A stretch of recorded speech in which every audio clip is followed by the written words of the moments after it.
At first glance, the dungeon seemed lifeless and safe, but this was not so. All sorts of creatures lived in it, and some of them were green, sticky goblins. Kai was able to destroy a dozen of these creatures without fear. He shouted for Castle to finish off the remaining monsters quickly. He replied that there was no need to rush him. There was only one goblin left. Castle swung and cut the creature's body in half. Kai said he didn't think they would spend so much time on these monsters. The next moment, the earth shook and a huge orc with glowing eyes appeared in front of them. Kai shouted that they needed to retreat and find the master. But Castle rushed at the orc and shouted that he could handle him himself. And then someone shouted for Kai and Castle to immediately step back. Kim Hyun-bo extended his hand forward, holding a golden card. The next second, a large fireball appeared above his head. The ball flew quickly towards the orc and immediately swallowed him. Kai asked the owner how he felt. Hyun-bo replied that he had spent almost all his mana on the orc. Once upon a time, he could only dream of such a level. Once upon a time, the guy did nothing but sit under the blanket, hiding from the whole world. But 3 months ago, the door to his apartment turned into a portal leading to a dungeon. At first it all seemed a little curious. And, having entered the dungeon, Hyun-bo even felt like a fantasy hero. But this mood immediately passed at the sight of the first goblins. These monsters wanted only one thing: to kill him. Their poison got into the blood, and the guy was on the verge of life and death for several days. But he survived and received the rank of Dungeon Explorer. After that incident, Hyun-bo hesitated for a long time to return to the dungeon and even looked for answers on the internet. Finally, he managed to find a site where people like him discussed the walkthrough, weapons, and shared tips. And then he saw quests. One of them had the number of the very dungeon that was in his apartment, which simply needed to be cleared out together with other players.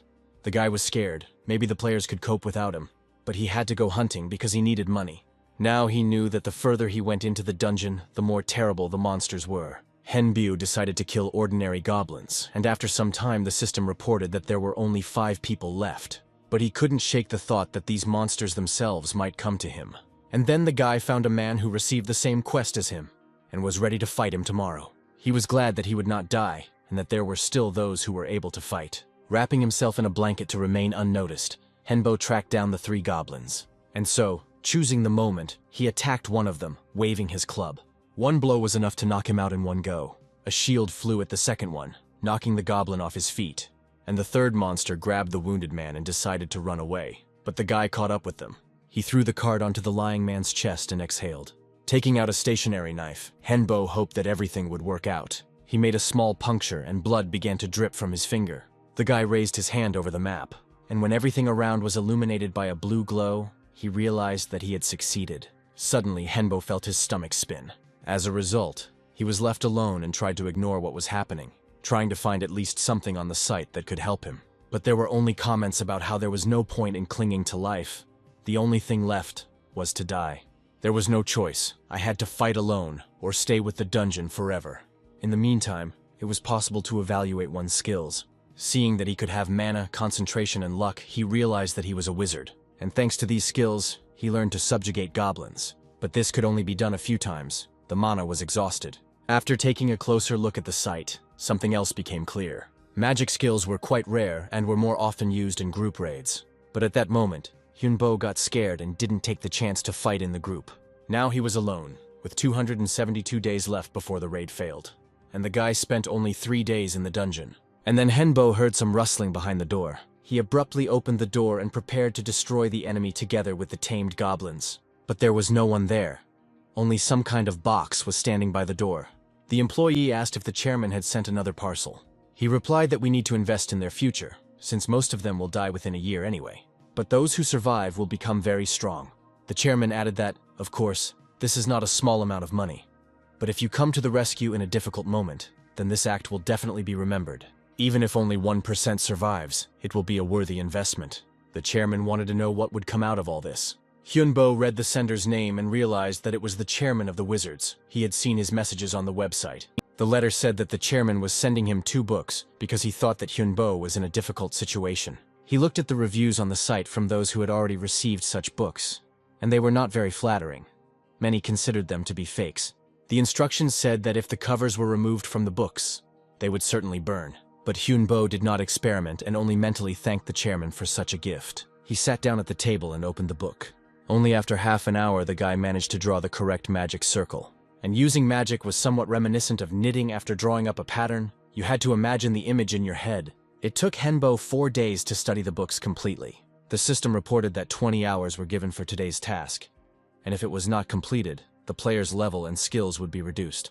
And Henbo had no choice but to go hunting. He went down into the dungeon and immediately noticed several wild goblins. Henbo immediately ordered the tamed creatures to destroy them. The goblins completed the assigned task immediately. A few minutes later, the guy managed to tame another one.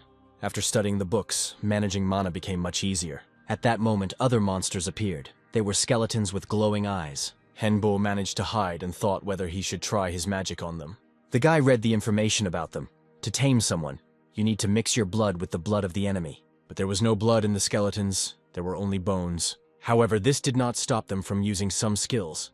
Henbo decided to catch them first and knock them out. Now it was necessary to try to tame them somehow. Unable to find the information he needed, Henbo decided to act intuitively. He tried to apply the same actions that were used to tame goblins. All you had to do was direct your mana correctly. And then the guy saw that he had succeeded, which meant he could rely on himself and trust his emotions. Even though it took a lot more mana, Henbo realized that he would now be able to advance further into the dungeon.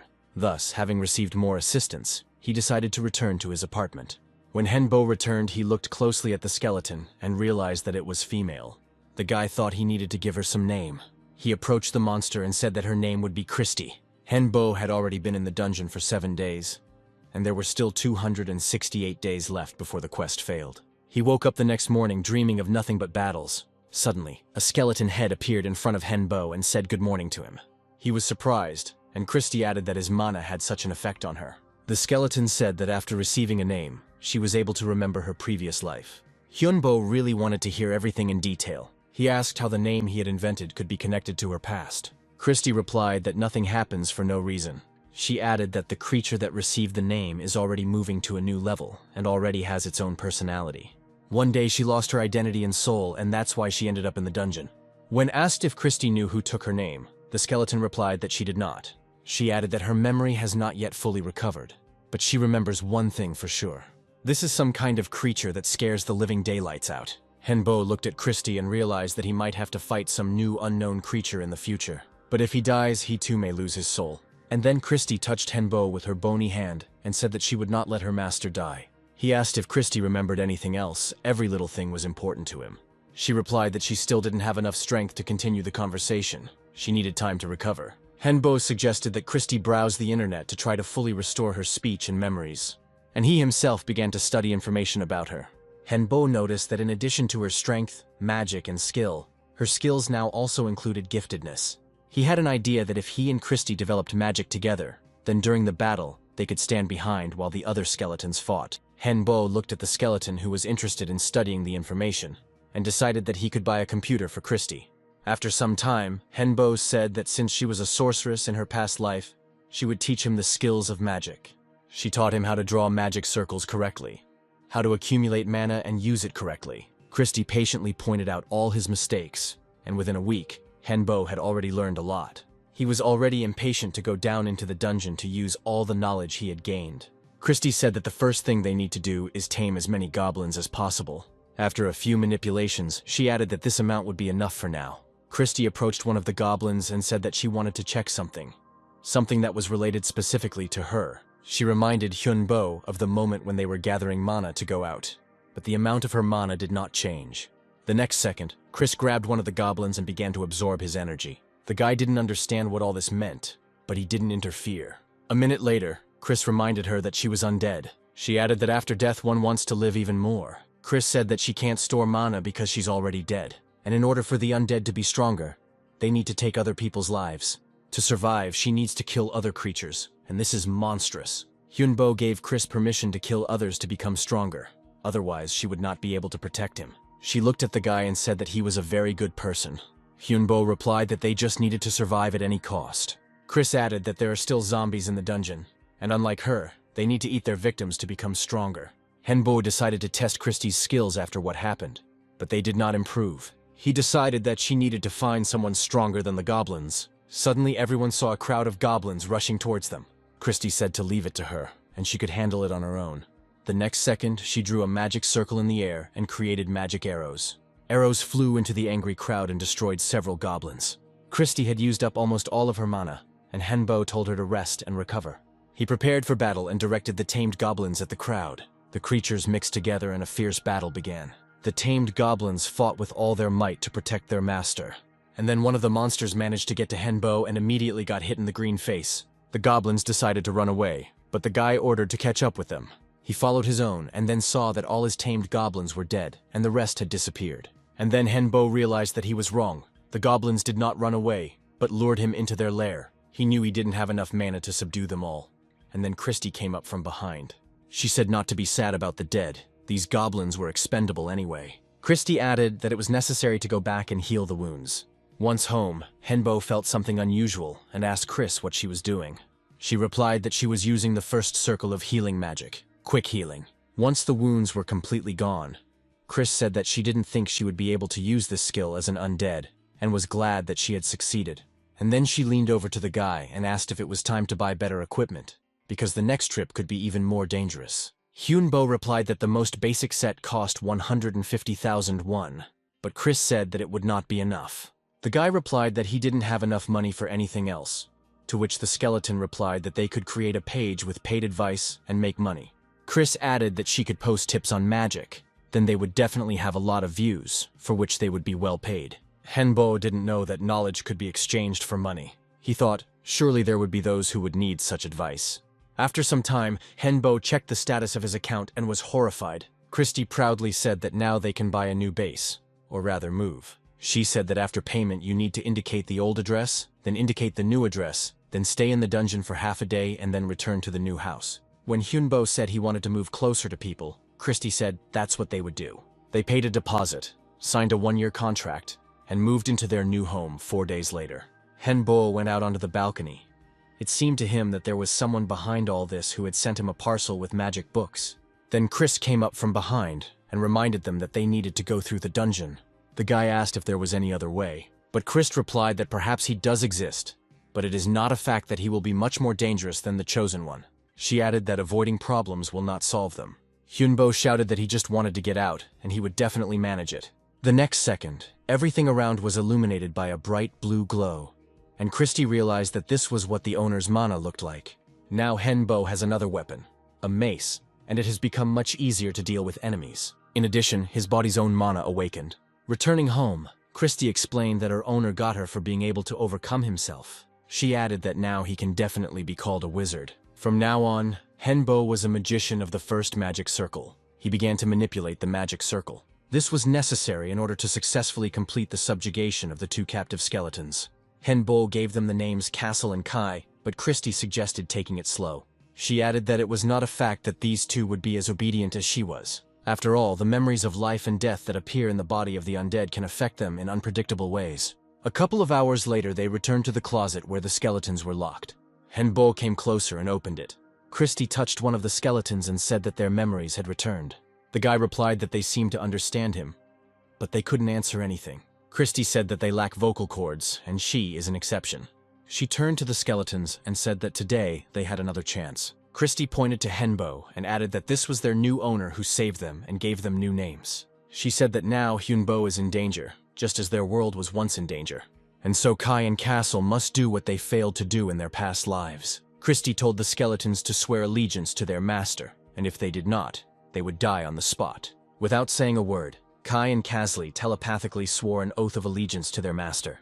And then one of them said that now they could talk, and they became one united team to take revenge. Hyunbo asked what kind of revenge they were talking about. Castle replied that he had not yet fully remembered who and for what he wanted to take revenge. But he must find the bastard who killed him. Kai remembered that his family once had a family heirloom, but it was lost in the dungeon. But when his older brother went there, they lost contact with him. And now his goal is to find this thing and defend the honor of the family. Christy told them that in her past life she was a sorceress, and now she wants to continue studying magic to become stronger.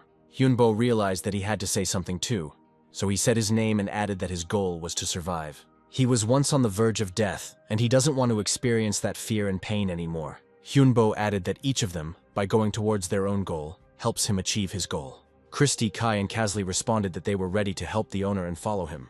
Having gone into the dungeon, Henbo was already eager to see his skeletons in action. Kai remembered the oath he had given and wanted to live up to his master's expectations. Casley was very resilient and fearlessly rushed into the crowd of monsters. Thanks to their combined efforts this time, Hyunbo managed to go much further and reach the boss's gate. Someone who has reached this place wrote on the site that behind these doors, there is one goblin boss and 20 small goblins. Castle said it wouldn't be difficult, and they could do it in 5 minutes. But Kai replied that he was too self-confident, because the boss was much smarter than an ordinary monster. And Christy added that she would not trust websites at all and would better prepare for the upcoming fight.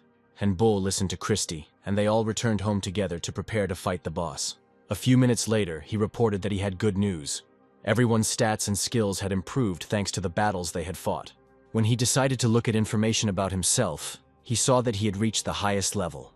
But the guy thought that this was not enough. He needed to become even stronger.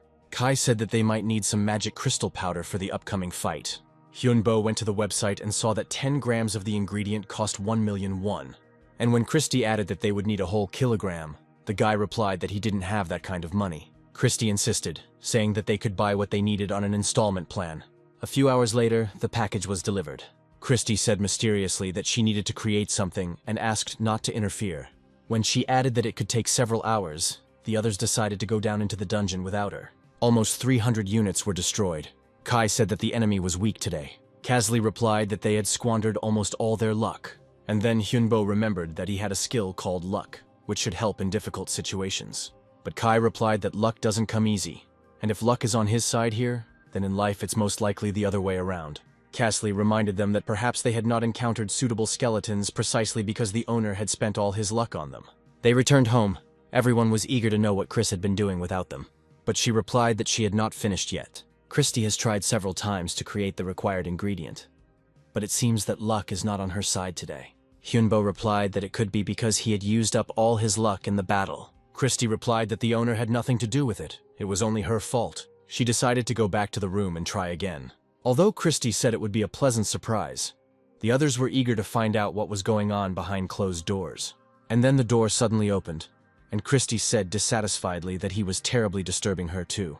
3 days later, Hyunbo said that he was already starting to worry about her. Kai and Casley advised not to interfere and just wait. A few minutes later, Christy entered the room and said that she was back. She added that she had succeeded and showed some kind of map. It was a spell card. Anyone could use it. All they had to do was imagine the spell and use mana, and then direct it to the card. And using modern technology, Christy will be able to create as many of these cards as she wants. She said that the hardest part was making a magical piece of paper out of ordinary paper. Kai and Casley asked if Christy had cast a spell for them too. Christy replied that she didn't have enough ingredients yet, but she would come up with something next time. Henbo was pleased and suggested that everyone go to the dungeon to increase their levels. It didn't take them long to reach the door where the boss was supposed to be. Now everyone was level 12, and they could confidently move forward. Henbo walked up to the door and opened it. He went first and told everyone to be extremely careful. And then a crowd of goblins appeared from behind the ruins. One of them was distinguished by a headdress. He roared, and the monsters began to advance on the uninvited guests. Henbo immediately noticed that there were many more goblins than the website said. But it seemed that Kai was not at all embarrassed by this, and he rushed to attack. The guy told Christy that it was her turn to use one of the cards. Together they held the cards forward and mentally cast spells, and then fireballs appeared in the air. The balls quickly flew into the crowd of monsters, destroying them.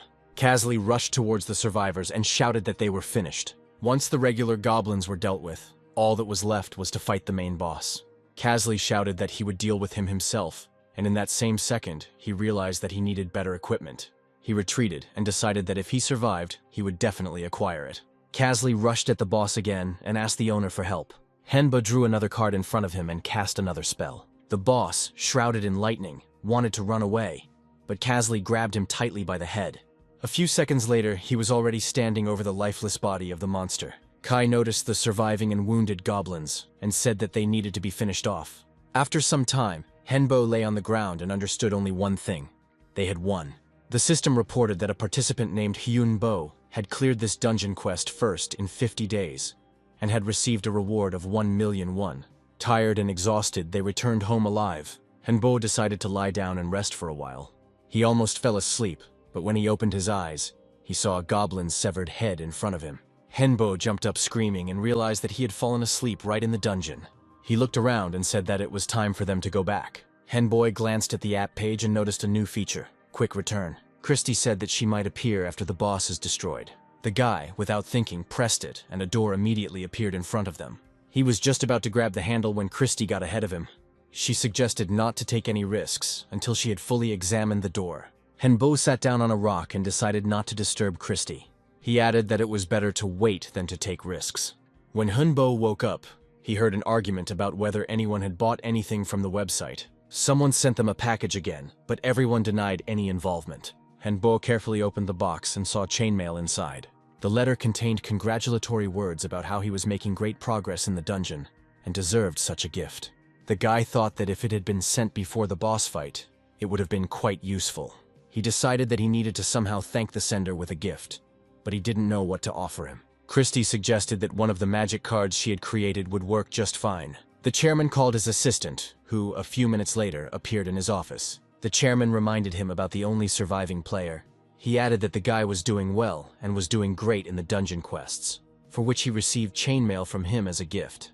The assistant exclaimed that it was insanely expensive, but the chairman replied that money doesn't buy happiness. He added that he intends to continue to support this guy. Henbo put on a brand new chainmail and went with his group into the dungeon.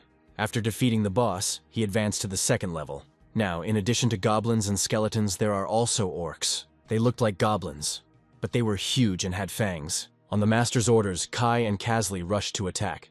But at this level, even the small creatures were much stronger. Kazli broke through the crowd of goblins and was already standing in front of the orc. Henbo shouted to him that another thug had appeared from behind. Christy told Kai and Kazli to retreat as soon as she gave the signal. She took out a card and told the owner that she would borrow some mana from him. After the appropriate spell, a huge fireball appeared in the air. Christy gave the command to retreat. She aimed the ball straight at the orc, and immediately there was a loud explosion. Henbo shouted that the magic was working wonders, destroying both monsters with one blow. He turned around and saw that Christy, having spent all her mana, had fallen apart like a real skeleton. And Kai was already dragging Kazli, whose legs had been torn off by the explosion, on his back. Henbo ordered to return immediately, since it was already dangerous to stay here. At home, it took Christy some time to recover. She saw the legless Kazli and said she would be more careful next time. Henbo was sorry that they lost all their goblins, but it was good that they were able to get out on their own. He said that since the enemies at this level are much stronger, next time they will start the battle with a magical attack. Kazli replied that they needed new and more powerful equipment. Kai added that they are skeletons and very light. It is difficult to fight, and additional equipment will increase their weight. Christy said there is another way. It's the core. She explained that every undead has a core like a heart, which, if destroyed, will kill even the strongest enemy. She added that, in addition to everything else, these creatures do not feel pain, making them dangerous opponents, and only their core is their only weakness. That's why you need to aim at it during battle. Christy said that we need to not only kill the monsters, but also try to get their core. Henbo wondered if this would add to their problems. She replied that with the core, they would now be able to use the magical aura, not just the circles. The guy asked how Christy used her magic before then. She replied that she had to use the magic of her bones, but now it was not enough. Henbo thought about it and then agreed to try using Christy's proposed method. She said that the core had to be made of something that could hold mana. It could be a special core metal or crystals, but right now they only have access to crystals. Christy added that such a 1-carat crystal costs about 4 million, and they currently have 30 million won in their account. But to become a core, they need a crystal at least 5 centimeters in diameter, and 1 carat is only 6 millimeters. And then Christy said there was one option. She knows how they can make money. From 1 purchased kilogram of magic powder, they can create 100 cards and sell them for 3 million each. Hyunbo said that then they shouldn't waste time and start preparing quickly. He immediately sat down at the computer and posted an ad for the sale of magic cards. Less than an hour later, Henbo's account already had 450 million. Christy said that now we can order the materials and start creating the cores. After some time, the cores were placed in the heart area of all 3 skeletons, and Christy said that they could now use the magic of the 3rd circle. She added that she purchased cheaper artificial crystals, which reduced the efficiency by 30%, and the whole thing only cost 16 million won.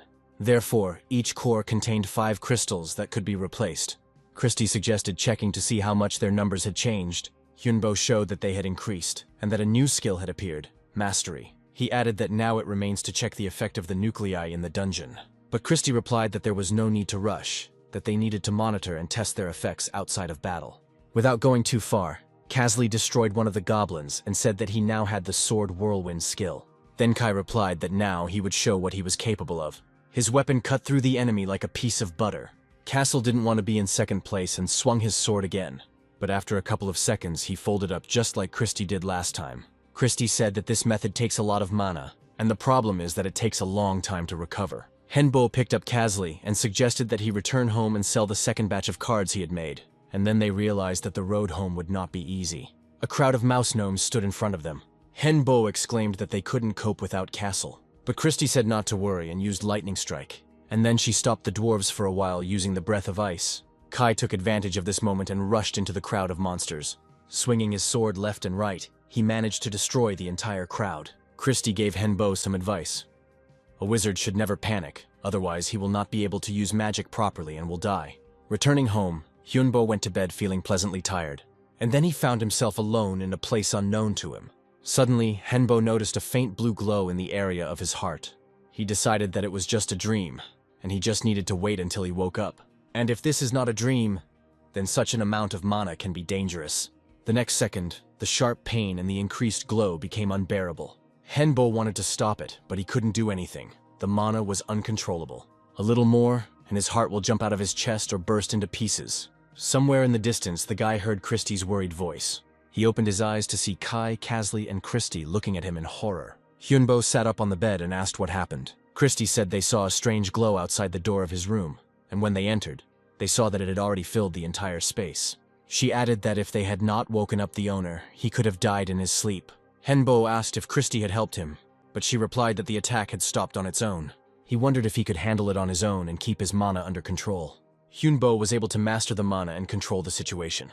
Now he could control her completely. Christy said that the owner becomes a real wizard, although sometimes it is dangerous, and his body of a magician immediately moved to the third circle, bypassing the second. Christy added that it was imperative to consolidate this result and start training and managing her mana from today. Hyunbo suggested having breakfast first, but she said that studying came first. On subsequent trips into the dungeon, she felt as if she had been born again. Christy said that the enemies in this location have been destroyed and they can return. When Hyunbo came out of the shower, Christy said that they wanted to test their stats with skills. The guy looked at their tables and replied that they had now been awarded titles. Christy became a skeleton sorceress, Kai became a skeleton knight, and Casley became a skeleton warrior.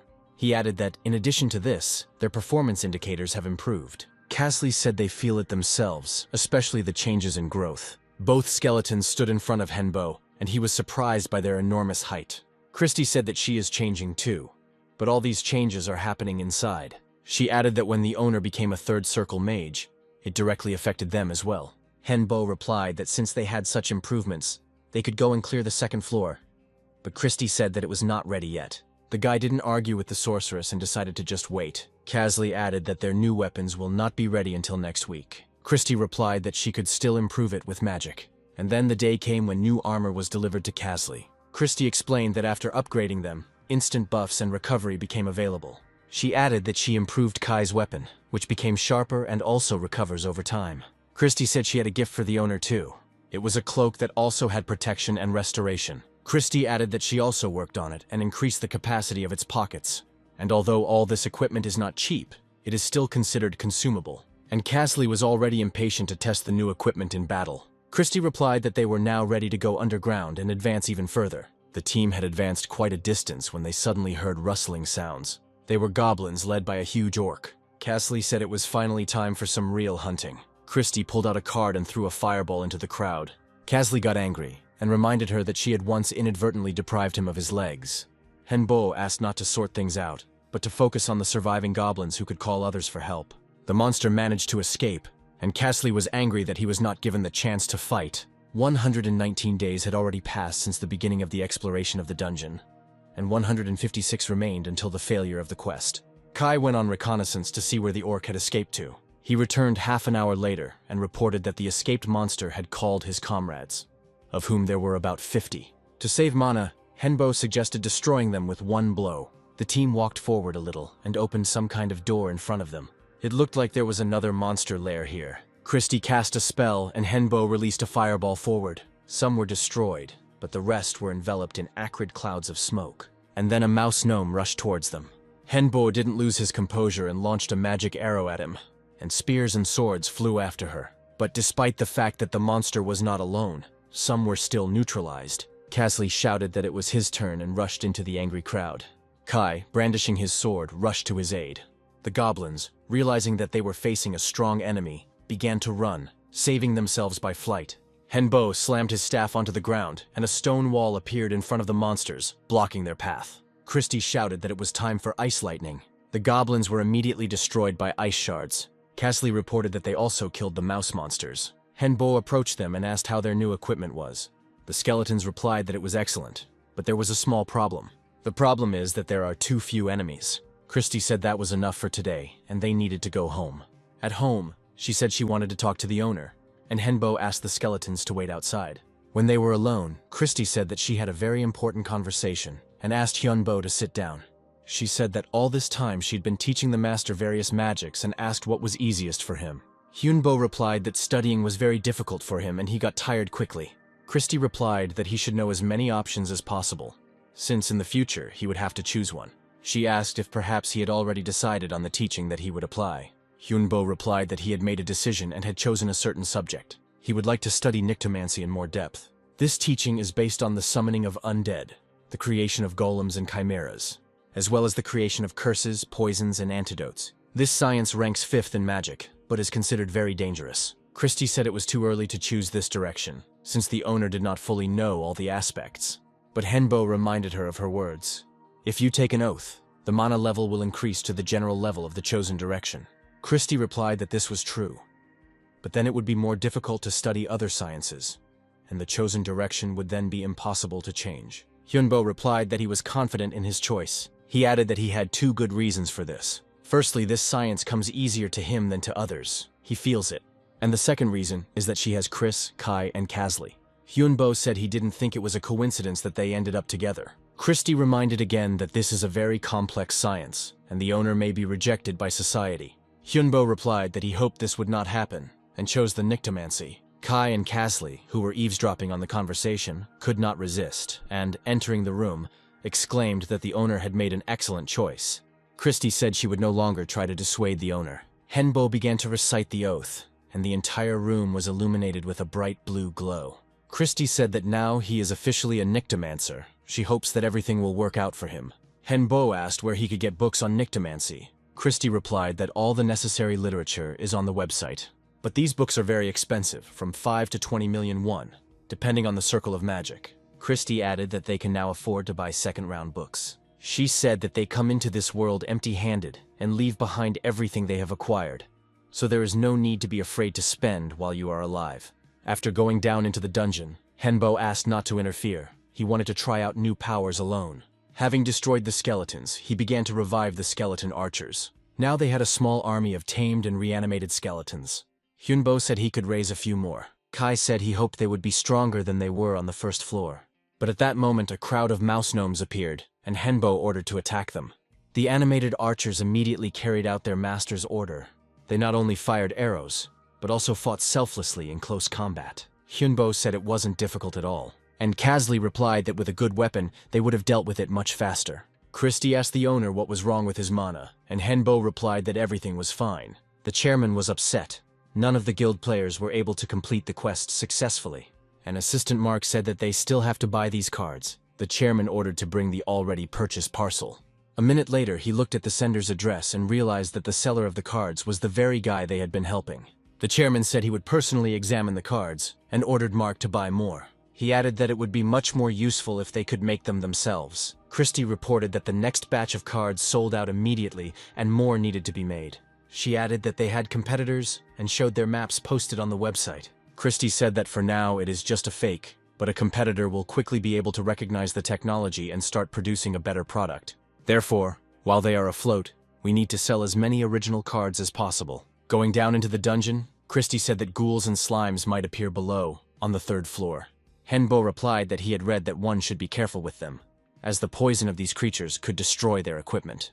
Kai said that this is not a fact, because the previous floors were different from what is written on the website. And although the boss of the 2nd floor was strong, they were able to deal with him. They had to work hard to destroy the Orc Mage, the boss of the 3rd circle. Christy said she regretted that they had not been able to subdue him then. Kai said that something seemed wrong. The monsters should have appeared by now. Christy replied that she didn't feel anyone's presence either. Hyunbo said he would send ghosts to scout out the area. He cast a spell that was a summoning. A small squad of ghosts immediately appeared, and Henbo explained the task to them. After all, it's possible that the monsters could have gone quiet and set up an ambush for them. Henbo closed his eyes and telepathically contacted the ghosts. A minute later, he announced that they needed to find a large arched door. Henbo had a rough idea of where they needed to go and led the squad. After some time, he led to the door that he saw during meditation. Hyunbo said that this should be the boss room, and that is where he senses the presence of monsters. Judging by the comments on the site, none of the players have gone this far yet. Christy replied that she also felt the undead there, which were much stronger, and they could die here. Henbo said that they could send the ghosts there first. He began to monitor their progress through telepathic communication. Suddenly, Henbo saw some strange silhouette in his head. He saw what he saw. He couldn't stand on his feet and fell to the ground. It was a skeletal monster with wings. They had to return home again to prepare and not die. Christy asked the owner for the umpteenth time what he saw there. Henbo didn't know how to describe it and said that it was a dragon skeleton with white wings. Christy replied that from his description, it sounded like a bone dragon. She added that there are several types of dragons, and they all have their own characteristics. The bone dragon has white bones and can freeze everything around it with its cold. Hyunbo replied that he saw an ordinary skeleton and nothing like ice. Christy said that then it might not be a dragon, but an undead creature made from dragon bones, or more precisely a skeletal dragon. She added that they usually take a long time to form, and the one in the room had not yet reached the limit of his strength. Chris then explained her theory about the dungeon's capacity. According to her guess, the strength of monsters directly depends on their number in each sector, and is distributed among all creatures. Hyunbo replied that if there was only one monster in the room, it must be very strong. He added that in any case they need to move on. From the next day, it was decided to begin intensive preparations for the meeting with the skeleton dragon.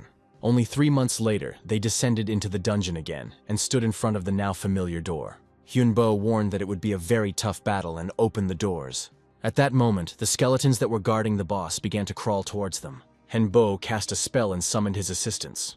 A minute later, the tamed skeletal warriors stood opposite those who were protecting the dragon. The main monster glowed red and tried to subjugate the alien warriors. Henbo shouted at the creature that he would not get them. The boss jumped up and, surrounded by his assistants, rushed towards the uninvited guests. Kai and Kazli realized they better be prepared. Kai took out some colored balls and said that they had been preparing these bombs for the monster for a long time. A second later, there was a powerful explosion and everything around was engulfed in flames. Kai told the owner that their skeletons were not coping and more were needed. The more damage the dragon suffered, the more helpers he called for help. Kazli yelled that his mana was running out too quickly, but Kai told him not to whine and to put all his strength into the strike. Kazli struck with a mace, but it broke, and he continued to strike with his bare hands. The next second he was thrown back. The dragon used force light. Henbo and Christy struck their staffs and summoned clay golems. Remaining invulnerable, they surrounded the dragon and began to suck it in, and now only the head was sticking out of the viscous clay liquid. Christy instantly created a fireball and threw it at the monster. When the clouds of smoke cleared, everyone saw that the dragon's head had been torn off. Christy said they were able to kill the monster by destroying the core in its head, but it turned out that it was too early to rejoice in victory. The monster was alive. The skeletal dragon was completely out of keeping with this level of the dungeon, and the boss here should be an orc necromancer, but due to the intervention of other players, he was on the verge of death. And sensing his imminent death, he created a skeletal dragon. But at some point the orc's powers ran out, and he lost control over the created dragon. Trying to survive, the dragon learned to absorb everything that surrounded him: the creator, monsters, and the energy of the dungeon. Despite all this, he was unable to achieve the final form due to the lack of a core in his head. But this did not stop the dragon from restoring his skeletal body. Henbuo told Christy to get ready to attack the monster, and they would try to buy her time. He added that his mana was almost running out, and then Kazli, all broken, shouted that the owner could take mana from him. Henbo agreed, but the mana was still not enough. There was one last and only way to restore strength: use your own blood. Filled with mana, Henbo felt as if he had lost something important. He knew that his life was now shortened. But what was the point of the future if the present was gone? Kai shouted that he still had bombs left and threw them at the dragon. The explosion did not help, and the clay golems began to advance on the monster again. And then Chris told everyone to dodge. The monster released the dragon's breath. Henbo covered himself with his protective cloak as soon as he could. A minute later, he opened his eyes and saw that all his friends were dead. And seeing a skeletal dragon in front of him, he realized that this was the end. But then, Henbo remembered his ability of telekinesis and rose into the air. He had almost no mana left and there was no room for error. Henbo extended his hand forward and commanded the dragon to surrender, bow before him, and acknowledge him as its master. And suddenly the monster replied that he would never recognize a pathetic little man as his master. Henbo shouted that he was just a pile of bones and a pathetic fake. But despite this, it gives him the opportunity to become stronger than any real dragon. Otherwise, they both will have to die. Henbo quickly flew up close to the monster and touched its head. Using up the last drops of mana, he lost consciousness and fell to the ground. Henbo came to his senses and saw that he was lying in the bony clutches of a monster. The dragon's eyes changed color, and he said that the master must keep his promise and make him stronger than real dragons. Henbo didn't believe that he was still alive, and he succeeded. He managed to complete the quest in 329 days. It looked like an ordinary high-rise building in Gangnam, but in reality it housed a secret organization that supported underground explorers. Henbo reported that he had arrived with a report on the completed quest. The manager replied that this quest was quite easy and did not require a report. But Henbo said the run was quite unusual, and his report was worth checking out. The manager took a huge stack of sheets and wondered what could have happened there. After reviewing the documents, he couldn't understand how the guy had gone through alone and managed to subdue the skeletal dragon. And after looking through the file, the manager realized that in front of him was not just a necromancer magician, but also the very same seller of magic cards. He called his assistant and told him to give Henbo all the support he could. Henbo knew that he would be dead now if the dragon had not listened to him and used his breath. Christy said that it was all over now. She, Kai, and Kazli managed to recover, although it was very difficult. She added that they had to move their cores from the heart area to the center of the head, and then separate them from the body to avoid the monster's attack. But fortunately, everything worked out and everyone was alive and able to tame the dragon. And then Henbo heard the voice of the monster, who said that he was not tamed. He himself agreed. Christy told him that his name was now Godin, and the master would keep his promise by making him strong. The dragon replied that if the promise did not come true, he would kill Henbo. Henbo looked out the window. He really wanted to go outside, even if only for a little while. Christy replied that the owner could come out whenever he wanted, but it would still take him half a month to recover. At that moment, Kai and Kajisi came in and said that the owner was on the mend if he already wanted to go for a walk. Christy told the owner that she had some things to do, maps to make and equipment to repair. The next day, Hyunbo opened the door and walked out of the apartment. He hadn't been outside for almost a year. Henbo walked around the bustling city until the evening. The taxi driver said that it looked like the young man was new to Seoul. He added that there are many beautiful places here, but it is better not to go outside after sunset. The taxi driver said that recently a lot of people have been disappearing, and a lot of blood has been found at the place where they disappeared. Hyunbo wondered if this could have something to do with the monsters in the dungeons. Later, Christy said that their free time was over, but they managed to do something useful. They moved to a new house. Now these were spacious apartments on 2 floors. This house could also accommodate their dragon Godin. In addition, there was a river of mana flowing right under their house. Kai and Kazli came up and asked when they would be heading to the dungeon. Henbo looked at the app and said that there was a new quest to complete. The instructions said that it was given 400 days, and it was much more dangerous than the previous one. Kai replied that it would not be difficult for them, because now they had a dragon. Henbo said that you can't be so naive. There might be monsters even stronger than Godin. He added that one should not stop training, and one must be on guard all the time. Wan Chi was unable to cope with the monster and lost his arm in the battle, bleeding to death. And it all started when his apartment turned out to be connected to the dungeon. It was scary at first, but he was always surrounded by players like him. The friends even founded a guild, but many of them subsequently died. He once dreamed of the strongest guild in the world, and now Chi was lying on the ground next to a horned monster that was eating one of his friends. At that moment, someone quietly whispered if he needed help. The voice ordered him to speak more quietly and added that he would help the guy in exchange for information. Wan Chi said that he was new to the 3rd floor, and the monster was a wandering boss that there was little information about in the quest description. The voice replied that 10 minutes would be enough for him to destroy this creature. And the next second, skeletons began to advance towards the boss. Suddenly, the monster raised dust and disappeared from sight. Wan Chi saw a stranger with a mask on his face in front of him, who said with annoyance that he had let this creature go. And then Chi shouted to the guy that the monster was behind him. The next second, the boss was crushed to death by another monster that did not touch the stranger. Chai exclaimed that it was a bone dragon. The stranger approached him and replied that it was a skeleton dragon, which was still weak compared to the bone dragon. He added that the time will come when he will be stronger than all the monsters. The guy in the mask once again offered to help the poor, armless guy. He added that he was ready to make a deal with him. Wan Chi replied that he was ready to give him whatever he wanted.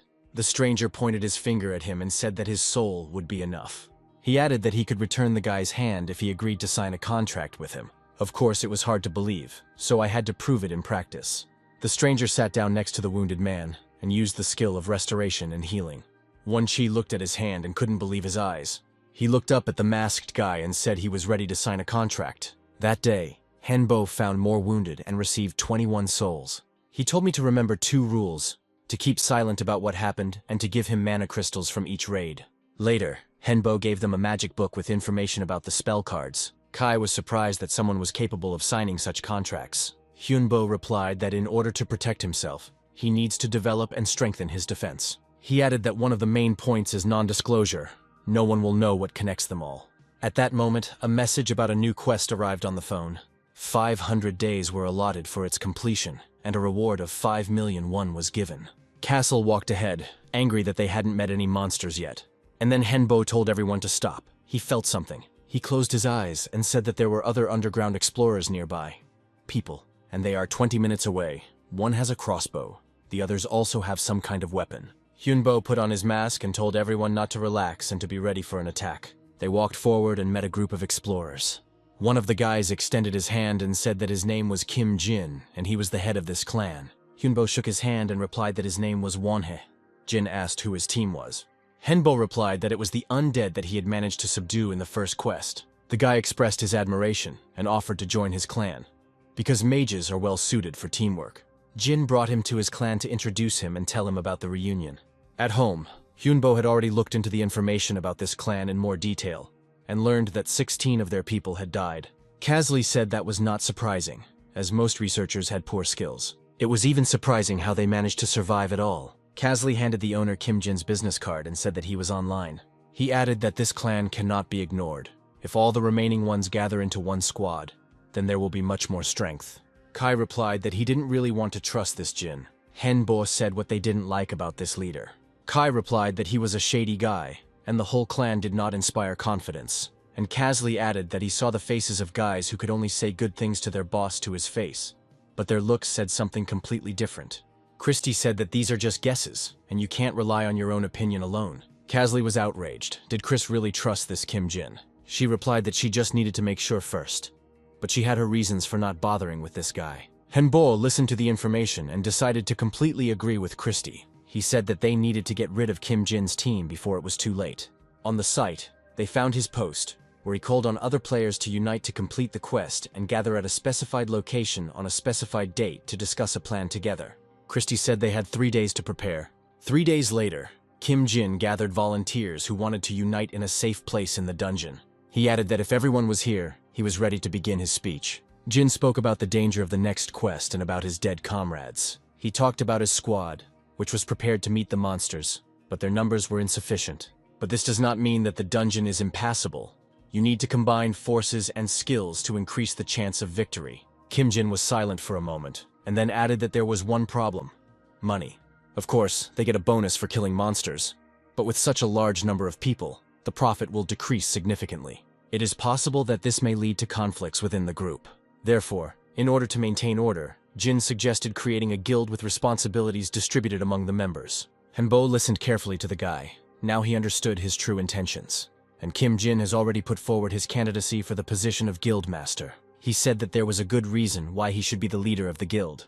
Jin confidently assured that he had super strength. In addition, he has the skill of dominance. This ability allows him to control those who have a lower level than him. But this ability will not work on those who are higher level. Kim Jin promised that he would work hard to develop this skill in order to increase the strength of their guild. As a result, together they will be able to create the most powerful and invincible clan. He promised that he would be able to increase the skills of everyone who joined the guild. Hearing the incredulous whispers, Jin decided to show it in action and called for one volunteer. Having received his consent, Jin offered to test his skills. In the next second, the volunteer's treasure hunter skill increased by 1 level. Kim Ji said that the further they progressed in the dungeon together, the faster their skills would change. He firmly stated that he was ready to take the Oath of Mana right now. This oath cannot be broken. Otherwise, you can not only lose all your powers, but also be killed by her. Kim Jin vowed that he would never give his subordinates useless tasks. The crowd listened to the leader with admiration and was already ready to follow him. Hyunbo clapped his hands, and everyone present turned to look at him. He said that he knew that Jin would decide to create his own guild, but he wanted to hear the answer to his question. Hyunbo asked if Jin's influence would increase if he strengthened the skills of his subordinates. Kim Jin replied that it was, but they could resist if their level was higher than his. Hyunbo said he now understands how 16 people on his team died. They tried to resist, but ended up dying because of his orders. Kim Jin tried to object that he did not kill anyone, and if one he doesn't believe, then he can take the mana oath again. Hyunbo said that of course Jin didn't kill his subordinates personally, but he gave the dead the order to kill each other. Hyunbo turned to the crowd and said that Kim Jin was previously an ordinary dungeon explorer. He was absolutely no different from the other players, but somehow Jin managed to gain superpower and subjugate those weaker than him. Kim Jin shouted that this was all nonsense and that Wonhai had no evidence. He began to accuse Hyunbo of wanting to assert himself at his expense, while he himself was afraid to even take off his mask. And then Hyunbo confidently replied that he had evidence. Kim Jin laughed and told the crowd that the guy was bluffing. His team members tried to stand up for their leader, saying that they were alive only thanks to him. Hyunbo replied that these were just misconceptions, and now he would prove it. He struck the ground with his staff and cast a spell to revive the dead. The next moment, all 16 dead people from the clan rose up. Hyunbo said that he is a necromancer wizard and has many options for using magic. Kim Jin shouted that these were just magical tricks, illusions, and a trick of the light. He claimed that Wonhee also wanted to become the guild leader and subjugate those present for his own benefit.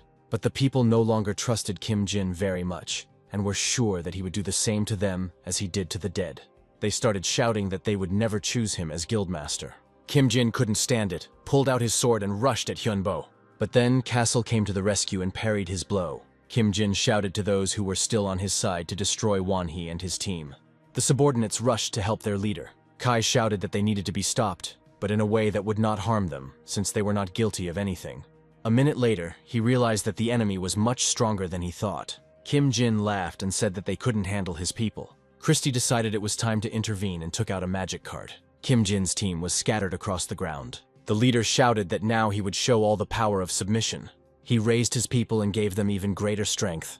Jin shouted that now Wonha's only option was to kill them if he could.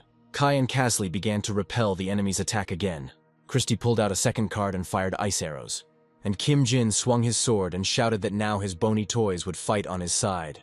But Hyunbo replied that the guy had chosen the wrong opponent. And the next moment Godin appeared and grabbed Jin with his huge paw. An army of summoned skeletons grabbed Jin's men by the legs, preventing them from fighting. It took several minutes to neutralize the leader's men. Hyunbo said that if he hadn't guessed about Kim Jin's plan, then perhaps everything would have worked out for him. He raised his staff over the guy's head, and he begged him to stop. He understood everything. Hyunbo answered whether he had pardoned the dead people who asked him for mercy. With these words, he suddenly brought the staff down directly on Kim Jin's head.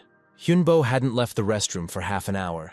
He could not come to terms with the fact that he had killed a man. The guy couldn't help but think about it, much less forget it. From behind the door, he heard his team saying that the owner had done the right thing. Otherwise, many people would have suffered. Hyunbo believed that he was no better than Kim Jin, because he also subjugated the undead for profit.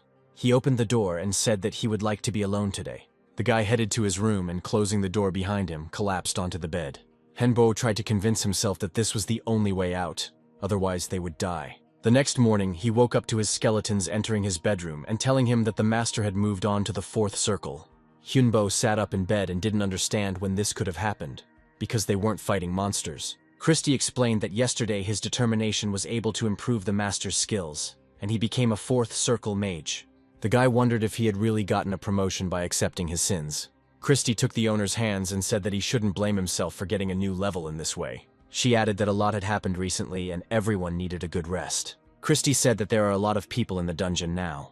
After they left, the remaining players united and, after all, created their own guild. But they still don't have a worthy leader and are trying to find Hyunbo. The guy laughed. Of course, he had solved the problem so brilliantly and saved people from danger. The chairman was already aware of the incident that had occurred, having read the players' posts on the site. But he couldn't understand how a skeleton dragon could end up in this dungeon, since it was at least a sixth circle monster. Michael reminded that only a very talented and powerful magician could subdue such a monster. The chairman turned to his assistant and replied that this meant that such a player already existed. And there is already a lot of confirmation of this on the site. Many people describe the same thing. He added that he now does not rule out the possibility that a 5th or 6th level necromancer already exists. Henbo decided that since they weren't going into the dungeon yet, they might as well spend their time usefully. Casley attacked the owner and recommended not to dodge the blows, but to repel them. Moving on to the 4th circle, Henbo's strength and speed increased, and he could now predict his opponent's movements. He had a complete feeling that he had become a different person.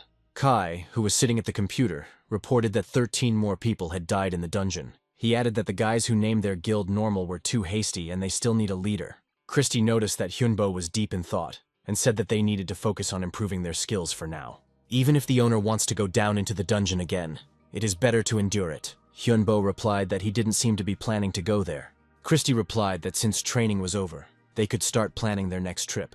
Hana saw the same nightmare over and over again.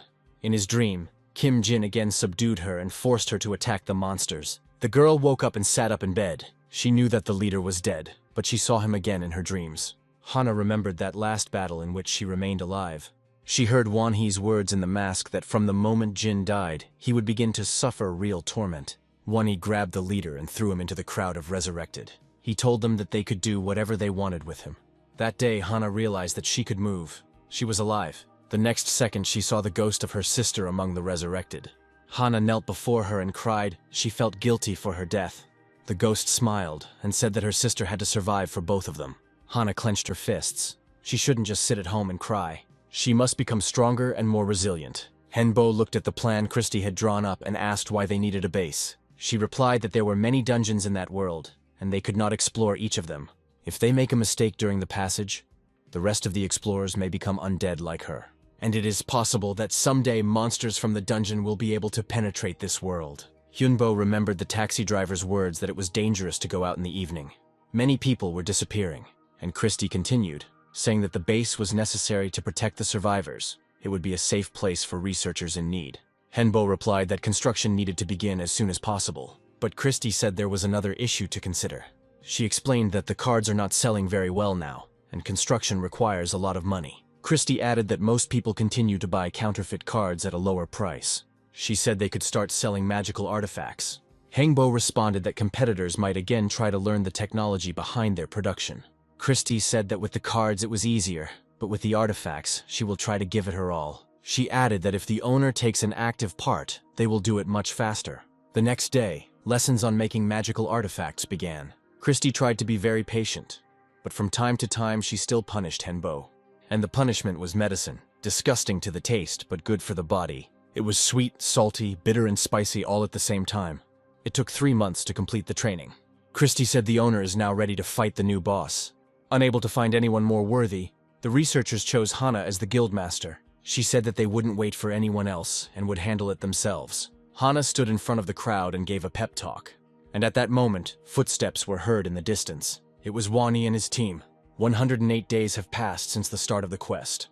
All that remains is to defeat the boss. Hana greeted Wonhee and added that she didn't have time to introduce herself last time. She thanked the magician for helping her sister free herself. Hyunbo replied that he was not expecting any thanks. He just wanted to expose Kim Jin. Hana asked if Wonhee was ready to join the guild with his party to defeat the boss. She added that she was ready to pay him a reward for his help. Hana opened the case, which contained banknotes and magic crystals. She explained that there was 1,000,001 and 5 mana crystals. Henbo replied that he had no need for such a small amount, and suggested dividing it among those present. He added that he was ready for long-term cooperation with the guild. Hana shook his hand and told him their plan. The melee fighters were supposed to become their shield, and the ranged ones were supposed to be their arrows. Hyunbo knew that Hana had chosen a simple and wrong plan. He said there was a huge werewolf and about 100 smaller monsters behind the door, so her plan wouldn't work. Henbo proposed his strategy, and within a few minutes, the guild and Henbo's squad were ready to enter the boss room. At the far end of the room sat a werewolf monster, and in front of him he was protected by a large army of all sorts of creatures. The werewolf let out a menacing roar, and the mouse monsters were the first to attack. Hana ordered a barrier of shields to be created. At her command, the first and second squads threw explosive flasks at the enemy, but the creatures managed to cover themselves with shields. The third and fourth squads immediately threw fireballs into the crowd, and then horned centaurs appeared from the flames. Hana shouted for Wonhee to take charge of the bulls. Henbo immediately ordered his warriors to prepare bone spears. The guild, covering themselves with shields, began to move forward, and then spinning axes started flying at them. In an instant, the shield wall was broken. Someone shouted that the bulls were attacking again. At Hana's command, fiery arrows flew at them, but one of the monsters managed to break through the defenses. Hana screamed not to give up and to fight until her last breath. And then Henbo ordered everyone to step back. His warriors surrounded the enemy, giving them no escape route. And then Henbo called Godin. He shouted at the dragon to use his breath. It was the breath of darkness. Hana was horrified as she watched what was happening. There was no trace left of the bulls. She approached Manhwa, who said that it was not over yet. More shadows of some creatures appeared in the smoke. This was the boss's second army. Hana ordered everyone to group up and prepare for another attack. The first to come out were the archers with crossbows. They managed to destroy the first enemy ranks, but other monsters were already running after them. Henbo did not risk people and sent forward an army of skeletons. In order to distribute the forces, he shouted that he would hold back the strong bulls and that Hana should take on the mice.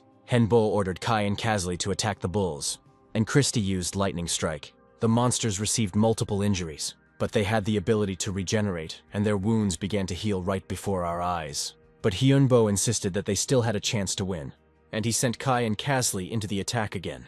The monster began to fight off the enemy's blows, but Kai chose the right moment and wounded the monster. He did not give the creature the slightest chance or time to regenerate.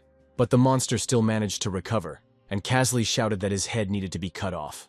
But this creature covered itself and did not give the opportunity to strike at the neck. Kai wanted to go around him from behind, but the monster immediately changed its position. Christie shouted that she would try to help them. She took out a card and cast a chain spell. The monster was immediately tied hand and foot and could not move. Kai flew above the monster's head and raised his sword, and a second later, the monster's head was already lying on the ground. Henbo saw something glowing and picked it up. Christie said that it was a moon crystal. It was very valuable and could be useful to them in the future. At this time, Hana was able to destroy one of the monsters. She told the others not to give up and to attack the enemy. The mice tried to escape, but people did not give them such a chance. Kazli immediately blocked their way and dealt with all the mice in a matter of minutes. Hana saw how this undead deftly carried out Wonhee's orders. Henbo announced that this dungeon had been cleared. The whole guild was jubilant. They still couldn't believe that they had won. Hana looked at Wonhee and said that they couldn't have done it without him. She asked what his future plans were. Hyunbo replied that he would help those in need, but would go his own way. He gathered his team and headed for the exit. Hana shouted after them that in 3 days they were going to the second floor. One of the fighters expressed his admiration for Wonhee's team, and said that it would be great if he came to their aid again in the next battle. Hana smiled and said that now everyone could go home and have a good rest. Henbo asked Christie if this crystal was really that valuable. She replied that in her world this object was called the Eye of God, which illuminated the darkness, and when the moon turned red, all the monsters became evil. But as soon as she changed the color to blue, the monsters changed. Therefore, this crystal can be used in many different ways. Christie reminded about the werewolf and said that they can have strong regeneration, which will surpass the strength of trolls. She added that the crystal could be used as a core for one of them. Now all that was left was to choose who would get it. Kai and Kazli said they were ready to give in to the lady. Christie said, can she really take the crystal for herself? Hyunbo also decided that it would be better this way. Christie replied that she would definitely live up to their expectations. She asked not to be disturbed for a while, and immediately rushed to make the core. Hyunbo laughed and said that it looked like they wouldn't see her again anytime soon. 3 days later, Hana's guild was ready to explore the second floor of the dungeon. The girl reminded that this floor was even more difficult than the ones they had gone through before. She told everyone to spread out and be ready to protect each other. She reminded them that their goal was to survive and return home.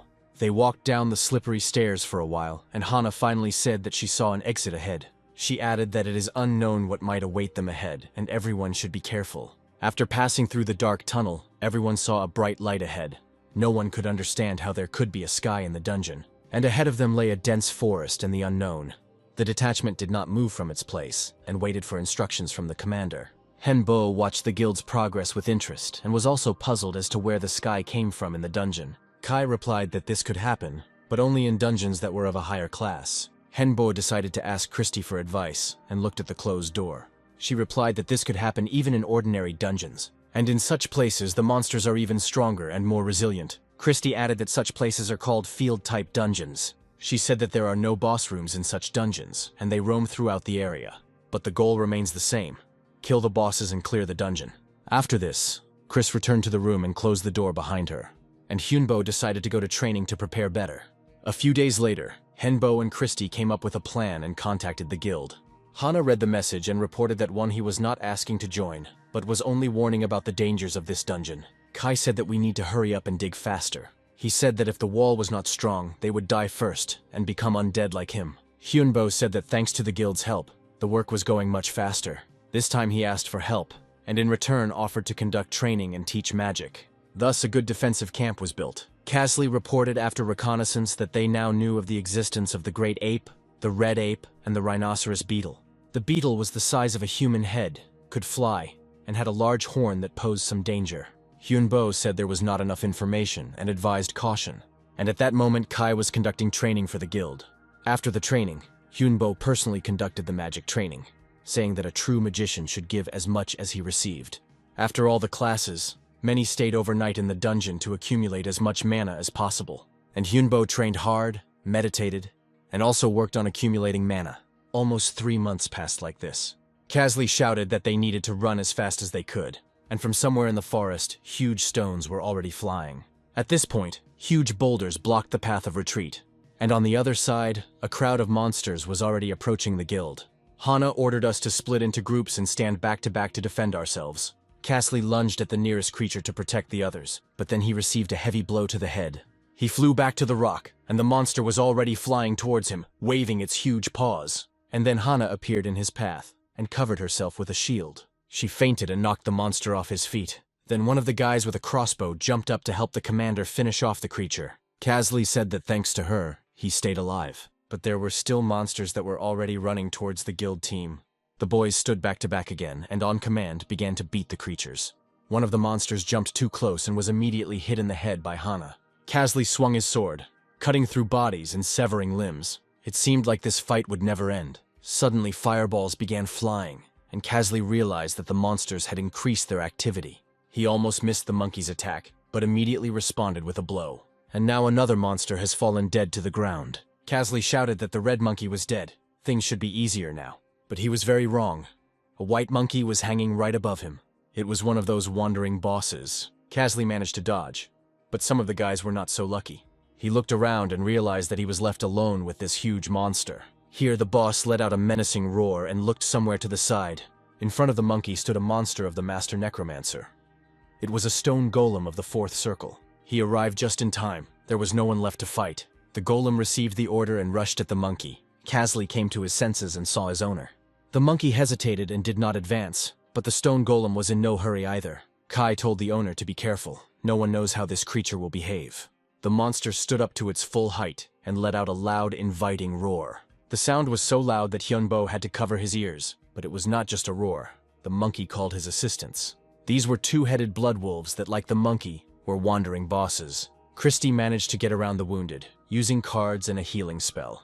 Hana couldn't believe that she was alive now. The stone golem and the team were already ready for battle, and opposite them stood several bosses that had to be destroyed at any cost.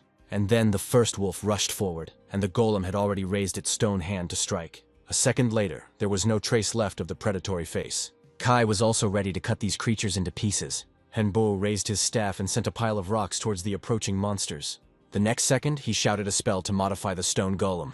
The monster grew in size and swung at the monkey. One blow was enough to send the hairy creature to the ground. Henbo shouted that his mana would only last for 20 minutes, but they had to make it in time. And then Hana shouted to look under her feet.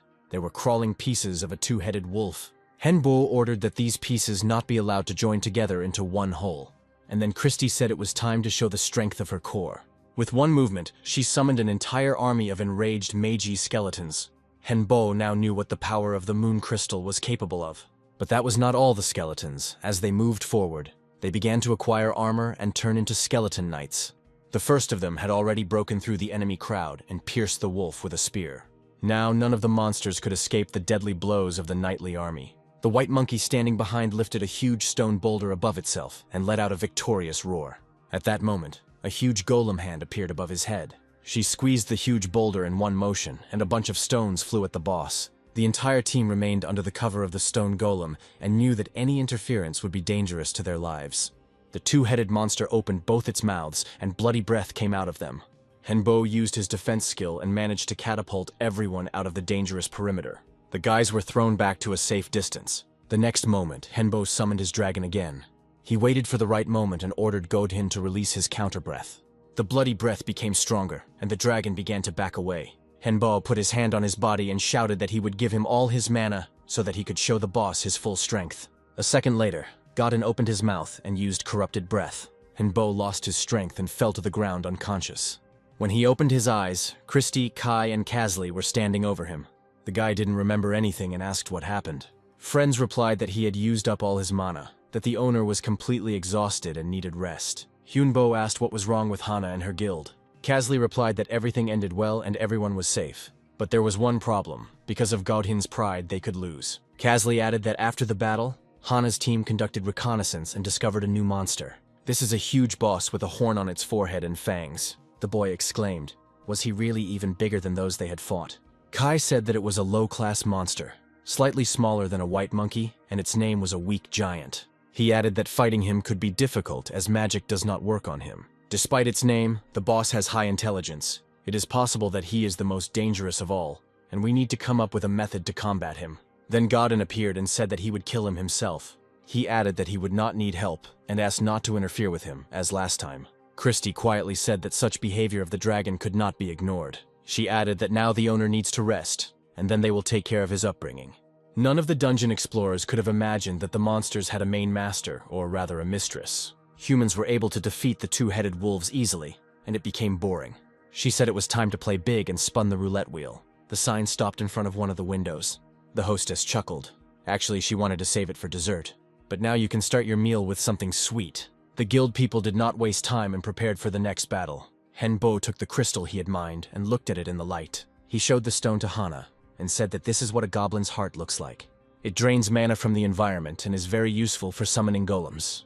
The guy said they had tried many times to find the right use for it, but now everything became clear. Hana took the crystal and said that she would like to discuss some terms of the contract. She added that the guild is winning because Wanhee's team is fighting against them.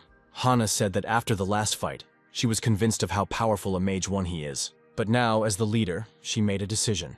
Her guild will not pass this dungeon. Hana was sure that this would not end well, except for casualties. Hyunbo looked at the girl and replied that he understood her perfectly, and that this decision was not easy for her. He added that he was ready to break the contract, but the guild could use everything they had built together. Hana shook Wanha's hand and thanked him for understanding her correctly. When Henbo had fully recovered, his team descended into the dungeon again. He was extremely surprised that there was another one in the dungeon. Kai said that we need to be as quiet as possible so as not to wake the monster. The giant slept peacefully in his gorge and did not feel any danger. He was confident that his army was guarding his sleep well. Godin said that we need to attack right now, while this creature is sleeping. Hyunbo was left with a bad taste in his mouth after hearing him say that the team was only getting in his way. But he did not sort things out and ordered everyone to prepare for battle. The dragon did not wait for the owner's command and was the first to emerge from hiding. His menacing roar immediately woke up the one-horned giant. The monsters immediately formed a wall to protect their boss. Godin waved his tail and knocked one of the creatures down, and the giant rushed at the dragon to strike him in the head. Godin was strong but slow and did not have time to dodge the boss's fist. The dragon grabbed the giant by the hand and jerked his head sharply. The boss flew back and fell awkwardly to the ground. Godkin again said that no one should interfere with him. He could handle it himself. The giant jumped up and immediately rushed at the dragon. The boss broke Godin's jaw with a sharp blow, and after the second blow, the dragon was already lying on the ground. He raised his head and directed his deadly breath at the boss, but this had no effect on the giant. The boss jumped up to the dragon and instantly pinned him to the ground. He shouted that it would definitely not hurt to intervene now and rushed at the giant. Godin stood up and growled at the boss that a nobody like him couldn't win. But the monster did not listen to him and with a kick knocked the dragon down again. But Godin thought of only one thing. He was a dragon, a representative of a higher race, and he could not lose. And then Hyunbo couldn't stand it any longer and reminded him that he was just a bony fake. And the giant struck the dragon one blow after another. Henbo shouted at him to slow down. He would never become a real dragon by his own will. The boss walked up to the lying Godin and the next second tore his skeleton into tiny bones. His head wheezed that the master promised to make him stronger than a real dragon. And Hyunbo replied that he did not want to continue on his journey with someone whose mind was clouded by pride. He added that if Godin continued to think only about himself, he would never become stronger. The dragon quietly said that he was ready to change. He begged his master to teach him to become different, to be stronger. Henbo looked at him and replied that he had been waiting for these words for a long time. He decided to give the dragon a second chance, and using magic, gave him power.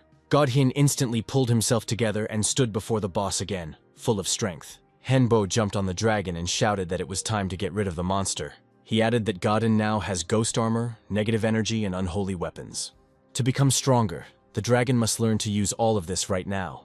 Godin replied that he would try and rush at the boss. Henbo jumped to the side, and the dragon flew into the air along with the monster. The master shouted for Godin to use the bone spear of death. The dragon succeeded, and a huge piece of rock was already flying towards the giant. The spear of death found its target and pierced the monster through and through, pinning it to the ground.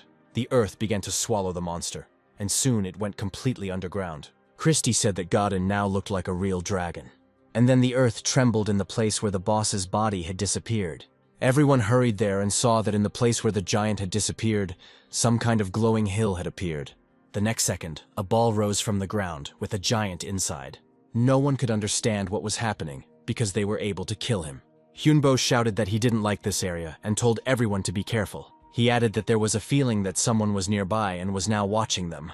And then some horned female creature appeared in front of them and slowly clapped its hands. She said she was disappointed with the battle and suggested starting over. None of the team yet knew that this was the mistress of the monsters herself. She asked if Hyunbo wanted to ask her anything, although it is not a fact that she will answer the questions. The hostess added that she had been closely watching the fight and now understood what the guy was like. She said that she initially wanted to kill Hyunbo, but now she decided to keep him alive. She likes his self-confidence and the dedication of his team, and since she has already come, it will be boring to leave just like that. The hostess snapped her finger and everything was illuminated with a bright light. Henbo felt his body being filled with a large amount of mana. After a few minutes, the hostess said that if everyone had recovered, then the battle could begin. She smiled and added that she would fight at half strength, and that Hyunbo only needed to hold out for 5 minutes. Christie said that maybe she was just testing them, but Hyunbo replied that all they could do was accept the offer. He added that if anything goes wrong, he will transfer his mana to Godin to strike. Kai and Kasley will have protection. The hostess said that it was enough to waste time, and she would give them the right to strike first. She instantly flew up above the ground, and Godin decided to strike her first with his breath. It was the vicious breath of death. And then the mistress's right hand turned into a huge clawed paw, and she exclaimed, "Is this really their attack?" She added that it was too boring and dealt a powerful blow to the dragon. With one movement, the hostess was able to break Godkin into bones. She said that she might change her mind and just kill Hyunbo. No one could understand who she was or how to fight her. The hostess seemed to read their thoughts and replied that she was a creature from another world. The guy gave the dragon his mana and managed to restore it. He ordered Godin to destroy the giant immediately. Then Henbo turned to Christie and said that he needed a magical explosion. The next second, everything around was illuminated by a bright, fiery light. The explosion destroyed the ball containing the monster, so that Godin could reach it. And then the giant boss began to come to life. Kai rushed towards the ball to finally smash it. Kasley rushed to help finish off the creature. The mistress chuckled, saying that Henbo had wasted almost all of his strength on some low-level giant. The guy replied that a creature like her could not have entered this world on her own. She must have had a guide. The owner said that he really was not like everyone else. She came down to earth and declared that she was leaving them alive. They had passed the test. Thanks to them, she at least managed to have some fun. The hostess said that she could even give them some kind of reward. She added that she could take Henbo and make him her disciple or servant. But now it's time for her, and there's a nice bonus for them. After disappearing, the owner said that her name was Gloria. She was a demon dragon. Finally, she added that perhaps they would meet again and play just as merrily. After returning home, Hyunbo could not stop thinking that Gloria could have taken him with her. Christie replied that it was possible that she might do so at their next meeting. Henbo said that who knows what other creatures and monsters they will encounter in the dungeon. Kasley said that, in any case, we need to be prepared to fight Gloria. Hyunbo replied that he needed to become stronger in order to fight on the same level with her. Christie said that they are all ready to follow the owner to the end. Hyunbo replied that they had already come such a long way and had trusted each other all this time. And then someone rang the front doorbell. Hyunbo walked up to the camera and seeing the girl, asked who she was. The stranger replied that she was from the dungeon site, worked in the operations bureau, and her name was Hee Kang-mi. Christie, Kai, and Kasley were very surprised. They had no idea that there was a real company behind all this. The manager of the secret organization was furious. Where could strong monsters appear in a dungeon of such a level? 16 people had already died. The assistant replied that there were survivors, and that a certain young man was especially talented. and had taken a swing at these creatures. He added that he could send an agent underground to investigate the deaths, but the manager suggested that the first step be to contact this promising researcher.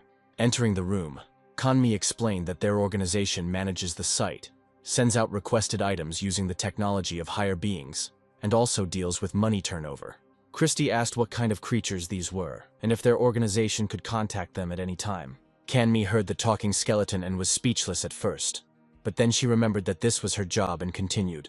The girl replied that she didn't know for sure, but it seemed like they were both gods and demons at the same time. Henbo suggested getting to the point and explaining the purpose of her visit. Kangmi replied that while looking through the members' information, it was discovered that 16 people had already died in the dungeon. She asked if Hyunbo could tell her more about what was going on there and also offer him cooperation. The guy became interested and asked what the organization could give him. He added that he was not interested in money. He already had enough of it. Kangmi replied that if Hyunbo shared the information with them, they could sell him the mana crystals. She added that, unlike the dungeon, they have some fairly rare specimens. Christie quietly whispered that with the acquisition of such crystals, they would have even more opportunities. Hyunbo looked at the girl and replied that this was not enough. Kanmi asked in surprise if he was so sure about the value of his information. Hyunbo replied that he was ready to bet his life and he would stand by his words. The girl stood up abruptly, took out her phone and told someone that they had a small problem. She walked over to the window and continued the conversation for some time. A couple of minutes later, Kangmi approached Hyunbo and, holding out the phone, said that the director wanted to talk to him personally. The director offered him to sell medicinal herbs, metals, and mana crystals cheaply. Hyunbo replied that he would agree if the discount was half the price. We had to bargain hard with the director, but he didn't want to give in. When the two came to a common opinion, Hyunbo asked for another 3-year contract. The director said that Hyunbo was asking for a lot, a discount would be quite enough. But the guy knew a lot, and also knew his own worth and his magical abilities. Henbo replied that otherwise he would find someone who would pay him for the information at his price. The director said he was willing to sign a 3-year contract, but Hyunbo had to work for the government the entire time. The guy categorically refused such cooperation. He explained this by saying that he does not want to be limited by the established framework of the government and act on someone's orders. The director offered a 2-year contract and freelance work. Hyunbo would like to hear more detailed conditions. The director replied that he would send him the contract, and the guy would be able to familiarize himself with all the terms. Chris said that now they will have a lot of necessary items. The director said that there would be one more condition. You would need to pass a certain test. Their organization is a government one, and he cannot personally enter into a contract. Other organizations may be against it, and he wouldn't want other people to control the researchers. Hyunbo didn't really like this proposal, but he asked what should be done. The director said that they needed to go through a dungeon that was sealed, and none of the participants had been able to go through it before. He added that it was in this world, but sealed so that monsters could not get out. As Henbo had assumed, these creatures were already in their world. Hyunbo looked at his friends and asked if they were willing to take this test with him. Christie decided to answer for everyone. They need to go through the dungeon, become stronger, to return to Gloria. Henbo understood that this monster would not leave them alone anyway, and sooner or later, another battle would occur. He put the phone to his ear and replied that he agreed, but he needed all the information he could about the sealed dungeon. A few days later, the helicopter landed on the territory of a closed military base. Kanmi was assigned as an escort for Hyunbo's team. They approached a group of military men, and the girl introduced the team that had arrived. The commander looked at Henbo and said that he did not really believe that he would be able to complete the task. Kanmi replied that although he looked like an ordinary young man, he had already managed to clear more than one dungeon. The commander said that if the guy retreated, they were not going to be held responsible for the consequences. He silently gave a sign to follow him, and Henbo's team proceeded to the base, where there was a lot of equipment and military personnel. Having reached some door, the commander ordered to stay there and wait. Later the door was opened, and behind it there was another one. It was behind it that the dungeon was located. And then the door opened, and goblins crawled out. Commander, immediately block the first door and destroy these monsters so that they do not break out. But the door wouldn't close, something was jammed in the hinges. The commander ordered the soldiers to go on the offensive and not miss a single creature. The next order was given, and the military opened fire. And then another goblin came out after the goblins and hit the staff with the skulls. The entire passage was engulfed in flames. The commander ordered that doctors be called to provide assistance to the victims. Henbo summoned Godin and ordered him to destroy the monsters. The dragon began to mercilessly crush the green creatures. The commander was shocked when, after a few minutes, everything around became quiet, and Hyunbo calmly replied that he was ready to enter the dungeon. It took only 30 hours to complete the quest. Henbo's team remained alive and unharmed. After completing the test, Henbo signed the contract and handed over all the information he knew about the dungeons, the dead, and also told about Gloria. The manager did not yet understand how to eliminate this problem. He decided that it was necessary to join forces and ordered his assistant to send the information he had received to other countries, but secretly, to avoid panic and leaks. In addition, he gave some note and told who it should be delivered to.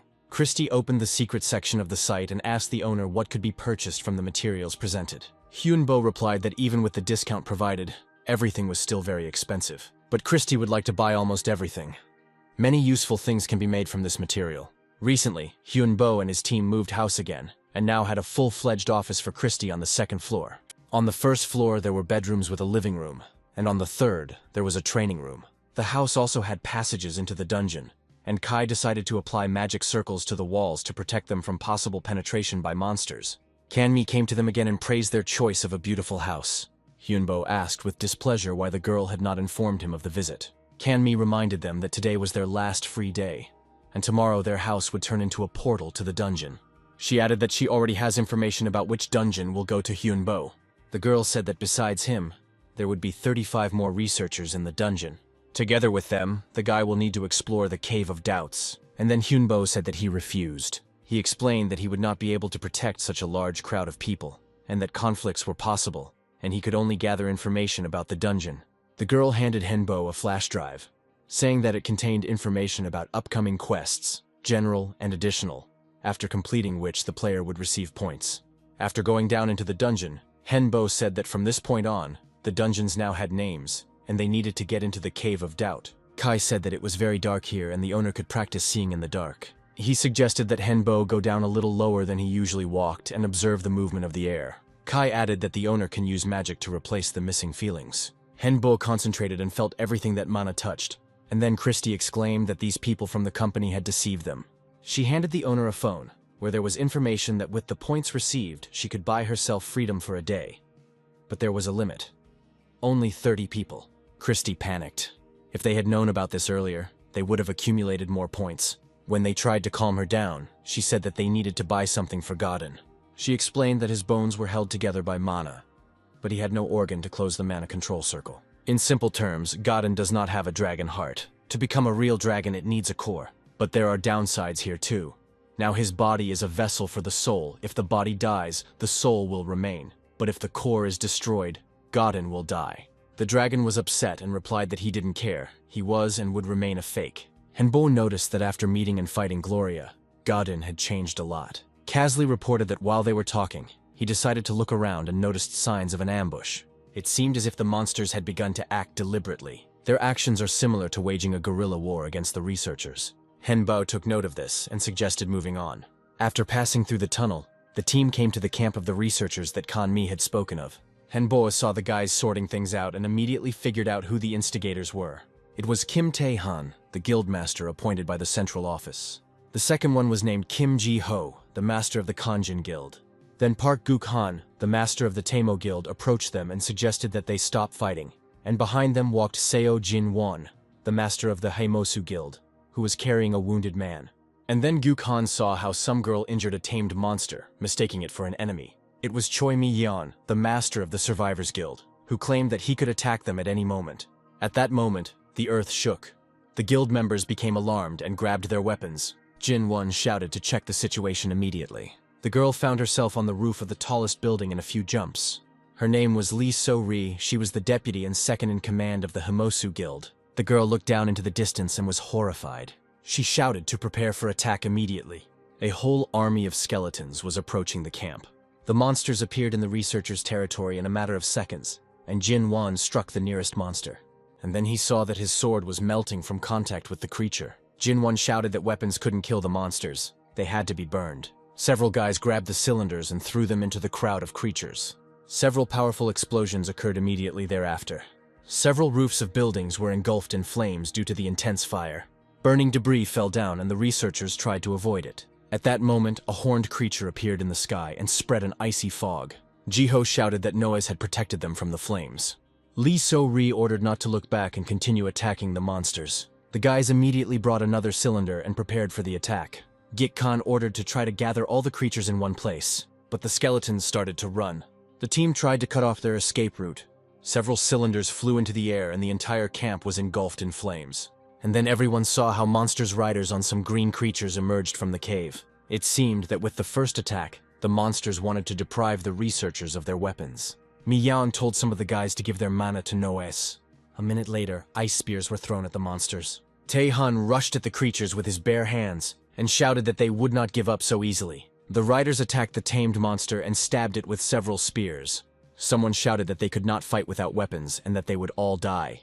The next second, some dragon appeared in the sky, and the man on it shouted to protect the wounded and leave this fight for him. Team Hyunbo realized it was their turn and rushed to attack. The boys exclaimed, "Could this really be the same necromancer Wonhei?" Godin hovered over the camp and tried to extinguish the flames.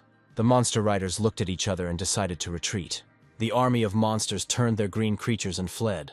Within minutes, the researchers were jubilant at their survival. After a short rest, it was decided to demolish the burnt buildings and begin new construction of the camp. Mi Yan tried to purchase a recovery elixir for the wounded, but the system said that the service was unavailable. There were still monsters around, but people, perplexed, claimed that everything around was clean. Hyunbo said that they can't go back.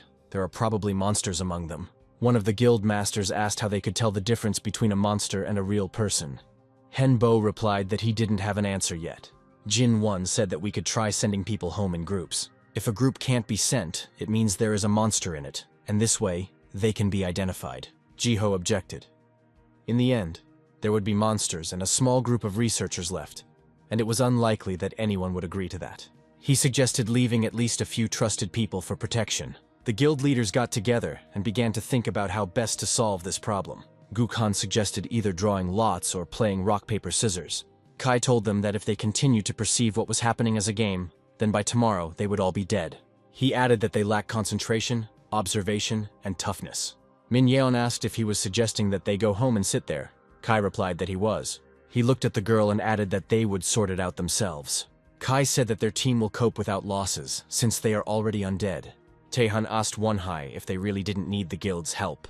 Hyunbo replied that he had no choice, he would either cope or die. Kai later apologized for making the decision alone. He added that sometimes it is better to act spontaneously rather than spend time developing a strategy. Christy said that she agreed with Kai, because not all guild masters would be able to correctly understand his plan, and disagreements could begin. Hyunbo replied that next time they would still need to consult with him. He went to the exit and ordered to prepare for an attack. The first thing that was decided was to blow up the area so that the boss monster would start spending its energy on restoring its dungeon. At that moment, the ground shook under our feet again, and when a stone golem began to emerge from the ground, the remaining masters decided that it was Wonhei who had summoned it.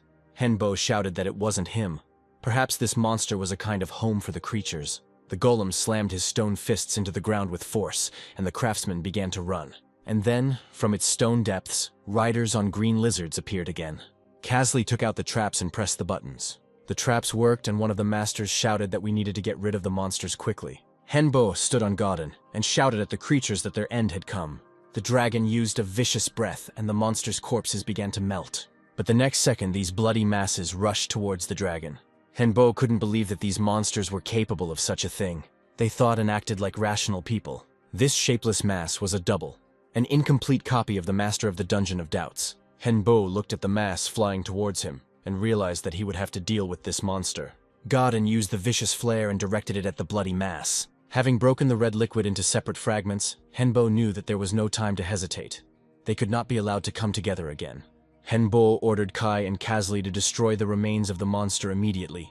They threw spears, but it was to no avail. The mass was able to regain its shape. She started moving and Kai and Kasley had to run.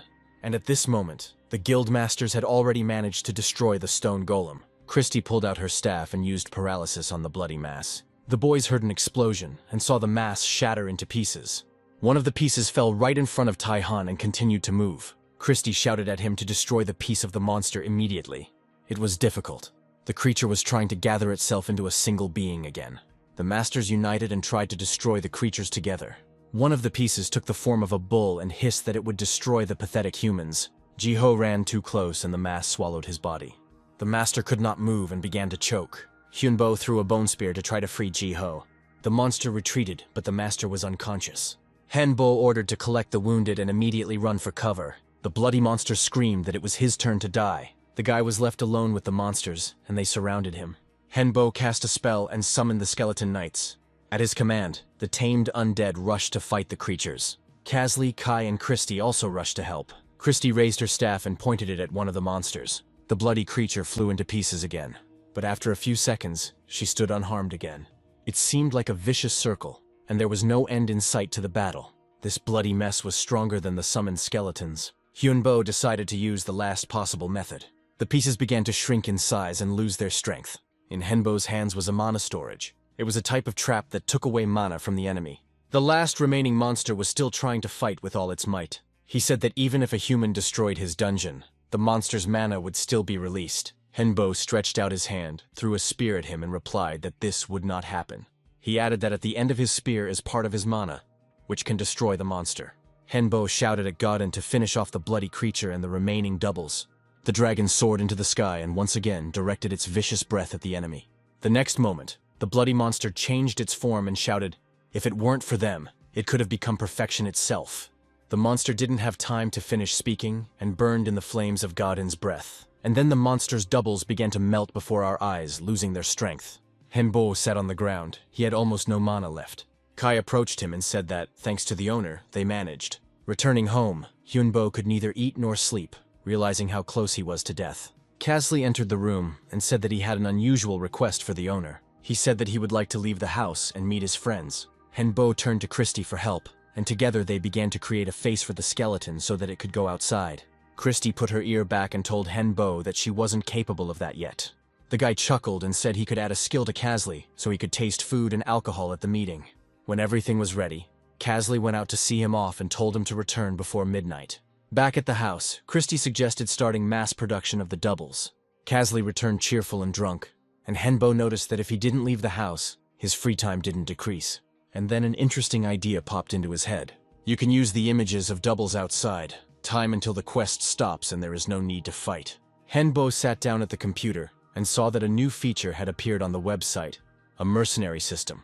Kai said that things didn't seem to be going well in the dungeon. Hyunbo wondered why such a function existed. Christy assumed it was because mana from the dungeons was leaking into their world. Due to the number of explorers, the density of mana in the dungeon increases, and within a year, this amount can be equal in the dungeon and outside. Hyunbo replied that for them personally, it was not so bad. But there was a danger that in the near future battles would begin in their world. He remembered Gloria, and Henbo was no longer sure that she was the final boss. Christy said that we need to have time to become stronger and do something before the amount and density of mana equalizes. Hyunbo said that they should try working as mercenaries first. And when Christy suggested that with this system, many strong players would want to get rid of the weaker ones, the guy laughed. He stated that they themselves would become wolves in sheep's clothing and would not spare the weak. After registering as a mercenary, Henbo saw that there were many people from other countries who wanted to join. Christy said that there would be no problem with languages. They could use the magic of translation. She wrote something down and added that she would immediately start creating this skill. Hyunbo and Kai started looking at more expensive offers for those who needed urgent help. He realized that he could not only make money, but also gain a lot of allies. The chairman carefully studied the researchers' reviews of the necromancer who came to help. Some even thought that he had made a contract with the devil himself. He decided that he needed to meet this magician as soon as possible and lure him to his side before he became too strong. The chairman went out into the hall to give instructions to the administrator, but there was no one there. And then he noticed the open door and heard some sounds there. The next second, someone entered and said that they had finally met. The chairman realized that he was all alone and panicked, asking who he was. And then this someone said that the time had come. The disasters that we wanted to avoid have already begun. The military threw all their efforts into preventing the monsters from entering the real world. Gloria looked at what was happening and rejoiced that there was a cheerful danger outside. Mi-yun lay with her head under the blanket and muttered only one thing. She didn't want to die. She had lost too many people in the dungeon, and there was only a month left to clean it up. The girl was even scared by the sound of the incoming message, but she took the phone and decided to look. The message said that the dungeon had been cleared, thanks to mercenaries. Mi-yun decided to carefully look out the door, behind which was immediately a dungeon. The first thing she saw was Won-hee and his dragon. She walked forward and heard the researchers marvel at the necromancer's strength and skill. The girl thanked Won-hee for responding to their request and helping with the cleanup. Hyunbo ignored this and said that he did it for a reason. He recalled that their application stated that the guild would do everything to save them. Mi-yeon didn't deny it and asked what she could do for Won-hai. Hyunbo handed her the contract and told her to sign it. The girl signed it without even reading it. Hyunbo said it was foolish to sign a document without reading its contents. Min-yeon replied that she understood the essence of the contract. Now her soul becomes his property. She looked at Won-hee and asked if he could give her strength so that she could do more for him. Hyunbo replied that he treats those who belong to him well and can give her strength. At home he understood that she was the only one who would be of the greatest use. Min-yeon has a talent for curse magic, and she is also a leader, so the squad will still follow her. Then Kai and Kasley returned. They were given the task of conducting training. They added that the researchers were doing a great job and were responsive. Hyunbo knew that even though the dungeon had been cleared, it wouldn't close as long as there were people there. It was a great place to replenish mana and train. He gave Min-yeon books on necromancy so that she could improve her magical skills. Then Kai came up and said that it was enough to walk through the lower-level dungeons and that we needed to move on to the next one. And Christy showed options of where they could go. Hyunbo looked and said that they needed magicians no lower than the third circle, at least 5 people. Christy said the latest offer not only offered a good reward, but also compensation for any damages that might occur. The team conferred and decided to head to the chosen dungeon. Hyunbo asked the name of the guild that asked for help. Christy replied that the Golden Black Hole Guild is one of the top 10 guilds in America. There was still time before the hike, and the team decided to use this time to train and improve their skills. The monsters were not very diverse, and Hyunbo easily dealt with the monsters. But this training was different from the others. Hyunbo was able to use absorption and subjugate the bloody mass. He could summon her at will and gave her the name Tia.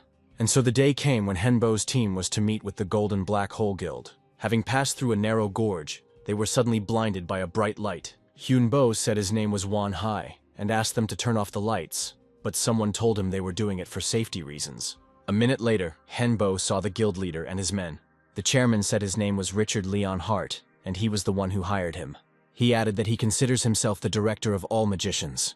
Hyunbo realized that this was the very person who had sent him the packages with books and chainmail. And it was thanks to Hart that he was able to survive then. The chairman smiled and introduced his assistant Mark to the guy. Hyunbo was wearing a mask and had no intention of revealing his true identity yet.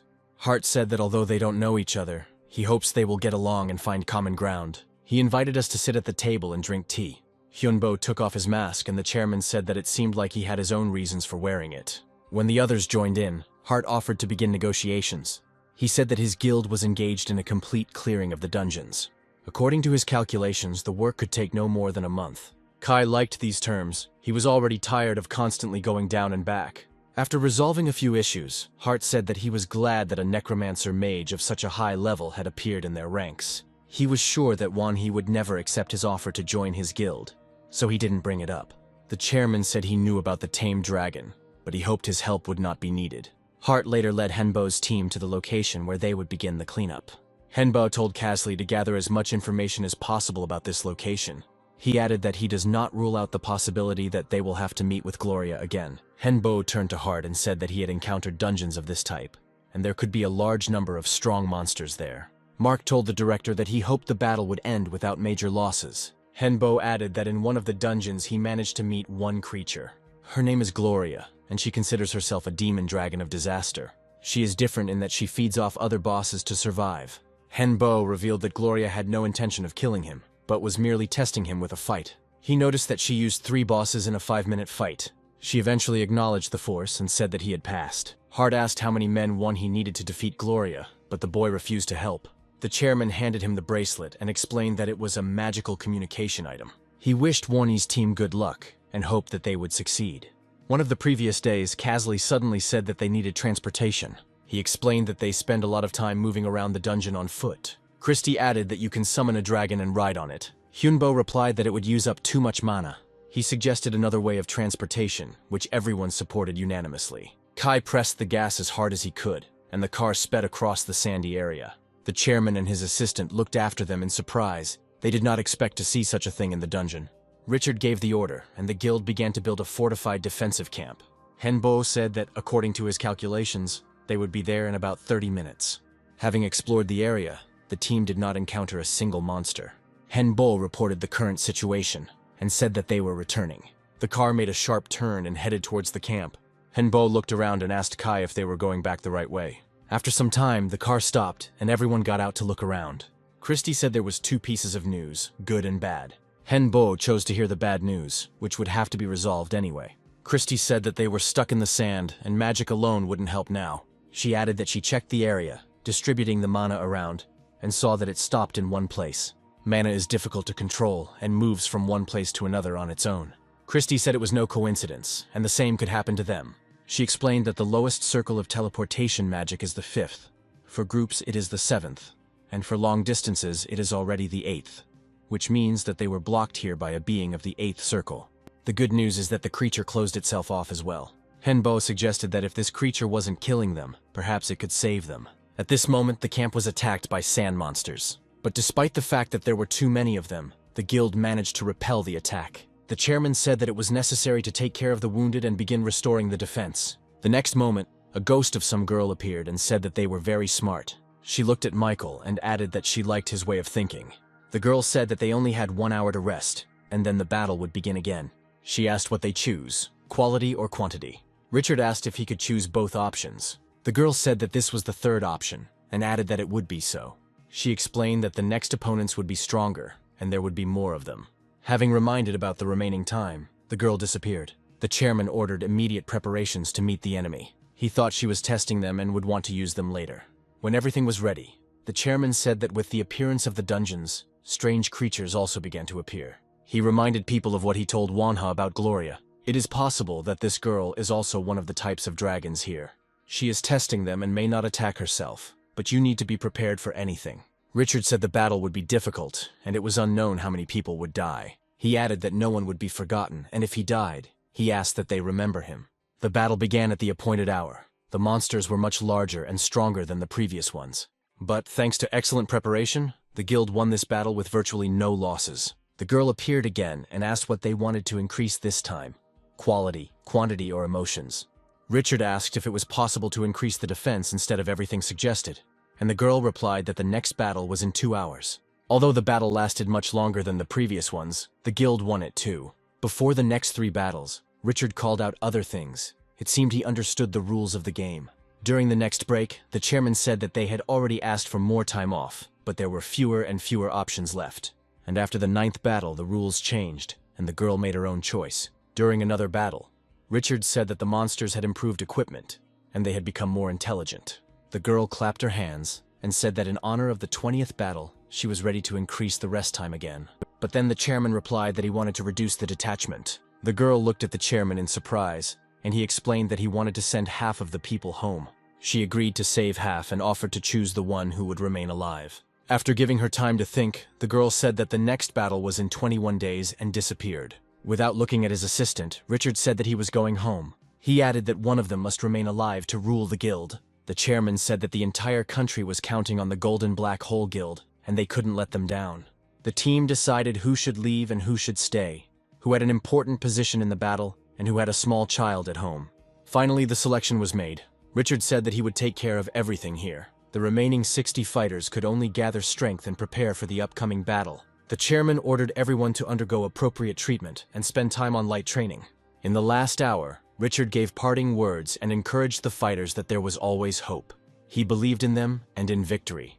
After some time, monsters appeared, and the chairman ordered to prepare for an attack. The guild used all possible forces to defeat the enemy. But in the first minutes of the battle, it was not possible to destroy a single enemy. The monsters were invincible and attacked the squad of survivors again. There were many more of them. The forces were unequal. Richard donned a gas mask and rushed into the thick of the battle. He shouted that they must hold out as long as possible. The chairman watched with pain in his heart as his soldiers died and the ranks of his unit thinned. He heard the last cries of his men, asking for care for their loved ones and dying on the battlefield. Richard shouted to the remaining people that they must survive at any cost and destroy the monsters. And now there remains the last small group, surrounded by monsters on all sides. At that moment, a girl appeared and said that the commander had not made the best choice. He saved many lives by sending them home, but at the same time, he signed the death warrant for those who remained. The girl said that now all he could do was watch the others die, and she disappeared. Richard realized his mistake, which could not be changed, and ordered to prepare for battle. But the battle was unequal. There were many more monsters full of strength, and the chairman lost his people again and again. Suddenly, Richard heard the voice of a girl who said that he could win if he took her power and became a monster.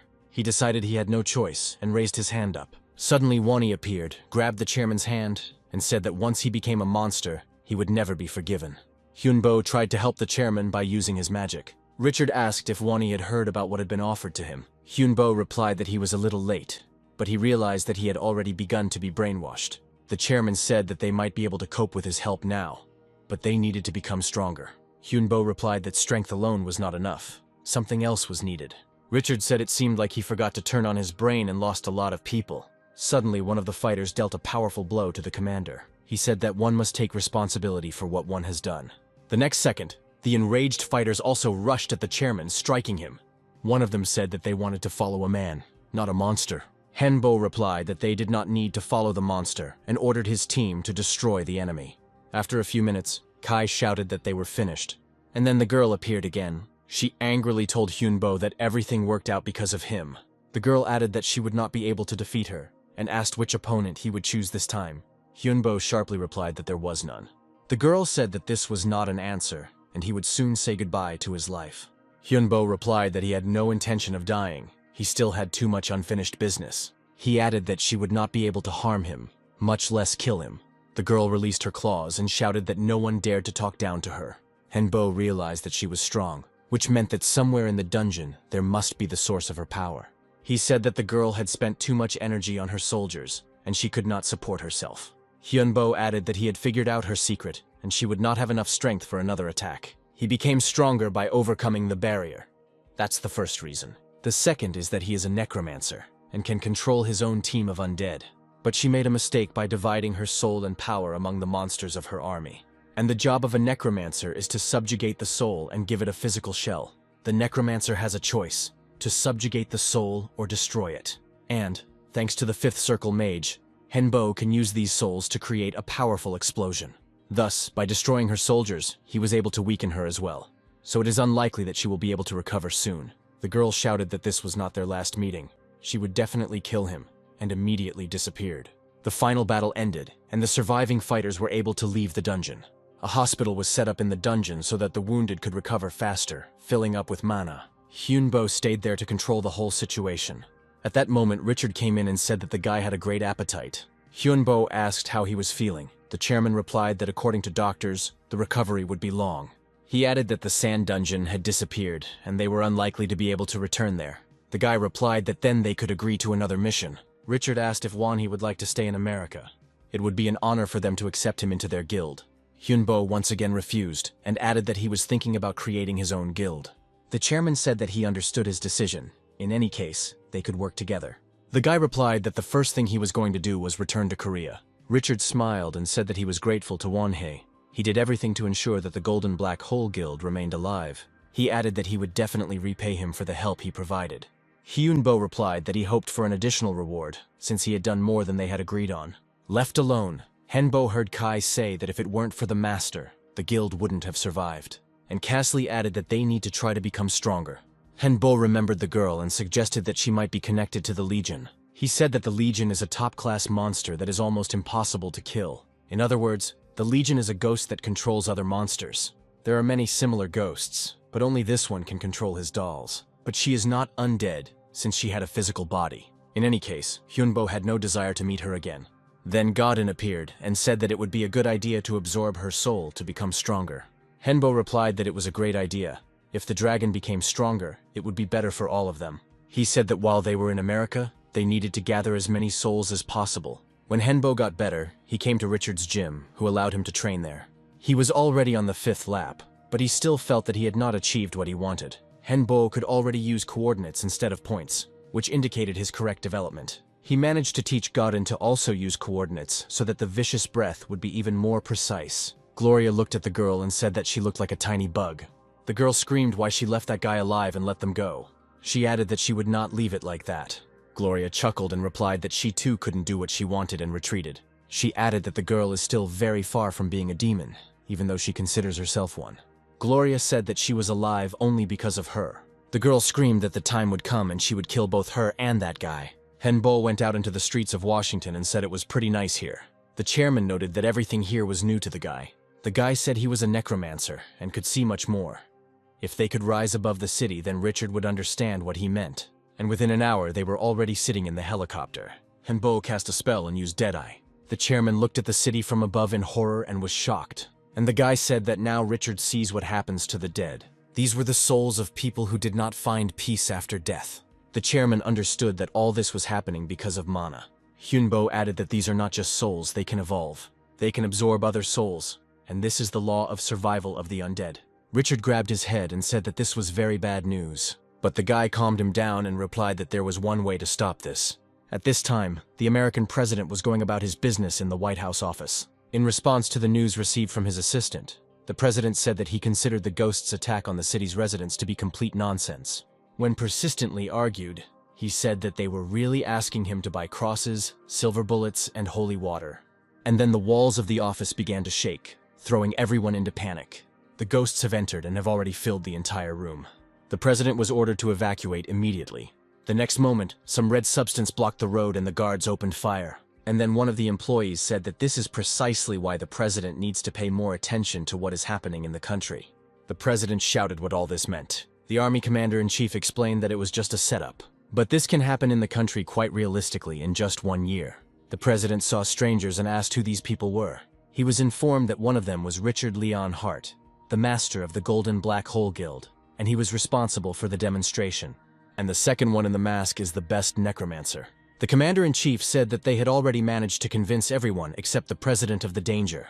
Hyunbo added that if the president doesn't want there to be a kingdom of the dead here, he needs permission to act. He added that before coming here, they tested their suspicions in a small town. They checked in advance for the presence of dead souls in the city. The operation began with the necromancer launching his dragon into the sky. The necromancer always needs mana, so he found a way to restore it. He began to take mana from the undead for himself, and then transfer it to Godin for further accumulation. With the mana obtained, Henbo constantly monitored the dragon's overall condition. And the stronger Godin became, the stronger the necromancer became. To create a heart for the dragon, the boy asked Richard to get the appropriate crystal. Then the chairman arrived and saw that the trial ritual was over. Henbo asked why he brought the priest and nun. The priest said his name was Romeo. He needed to make sure that there was nothing in the necromancer's actions that would harm the city. Romeo added that he was now convinced that the necromancer could really drive out evil spirits. He asked what the necromancer intended to do next. Henbo replied that he wanted to rid the big metropolis of danger. The priest said he hoped everything would work out for him and left with the nun. The chairman said he was confident that future rituals would be equally successful. Richard turned to the necromancer and said that he had managed to get the necessary crystal. It was a crystal of hope, also called a diamond of luck. In the car, Nun Victoria said that they needed to get rid of the guy before he became even stronger. The priest replied that he completely agreed with her and that they still had time. Before doing anything, they decided to observe the necromancer for a while. The chairman entered Hyunbo's room and asked what he was doing. The guy replied that he needed to create an undead that could restore his mana and fight for a long time, as well as use different weapons. Richard asked how difficult it was. Henbo replied that it was a long process, and he still didn't understand how to instill the necessary skills into the undead.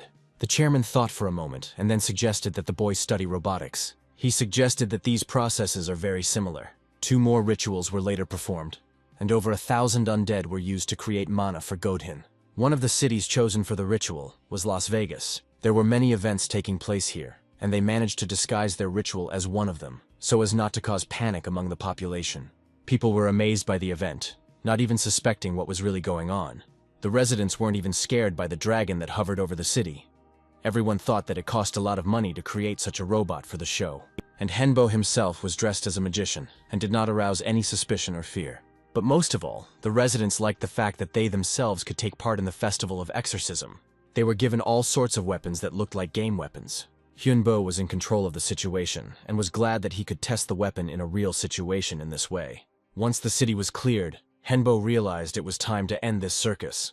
He shouted to the crowd that they were all fools and were only helping his dragon feed on the energy of the dead, and now they are all useless and must die. But today he is kind and will turn a blind eye to all this.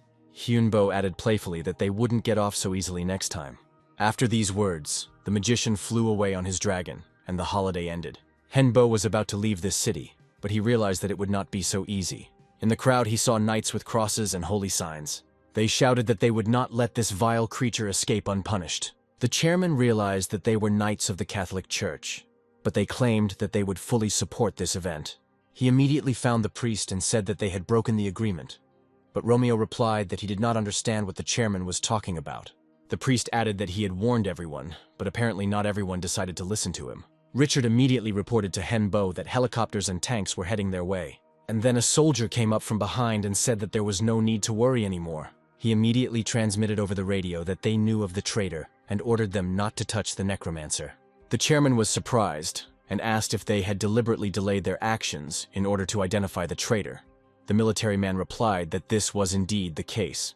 Richard immediately contacted Henbo and informed him that he could leave the city without hindrance.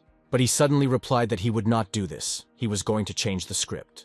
Henbo flew up to the Catholic army and said that their indignation was very great if they decided to act in such a way. But the knights shouted that today was the last day of the magician's life. Hyunbo exclaimed that they, as humans, are imperfect and are constantly trying to become stronger. In fact, they are just hiding behind God, thinking that He is protecting them. And then he said that if they think that they are doing things at the behest of the Almighty, then God forces them to commit misdeeds. There was complete silence among the Catholic ranks. The next moment, the knights' weapons flew to the ground. Hyunbo didn't expect that his words would have such an effect on the believers. One of the Catholics apologized. They just wanted to follow God's instructions, but they were wrong. He added that he did not want people to die in this battle. Hyunbo replied that they might consider him an enemy, but he was now leaving their city. The residents were delighted with this ending to the show, and with shouts they saw off the magician flying away into the distance on his dragon.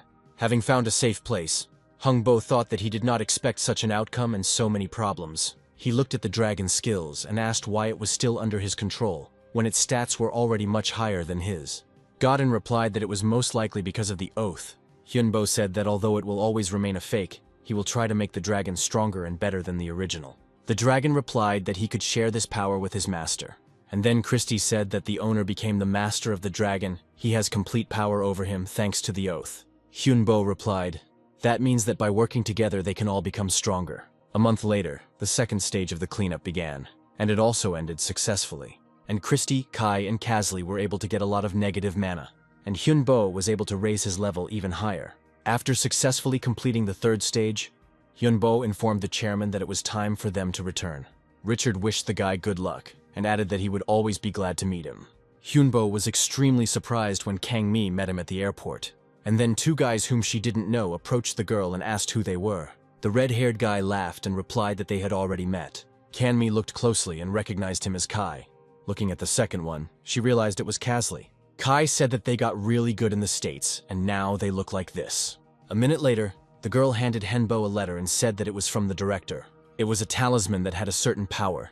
After returning home, Hyunbo went about his usual business, and then decided to look for information about the talisman he had been given. At first he thought it was just part of Asian culture, but it was a little different. And then Henbo felt that there was so much power in the talisman that he needed to learn to control it. Kai entered the room and said that they had guests. It was the same director who sent the boy the talisman. Hyunbo was surprised. He imagined him to be much older.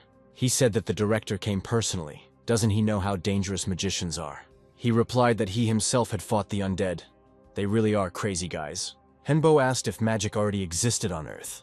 The director replied that it was true, although there was little of it. The wizards had learned to use it correctly. The guy asked to tell him everything he knew about it. And then Henbo felt that he couldn't move. Could the director really control his body? The director said that many wizards wanted to kill him, but he just wanted to teach the new generation. Then he stood up and added that today would be a great experience for the guy. The director walked up to the window and said that Hyunbo had to do whatever he said for 10 days.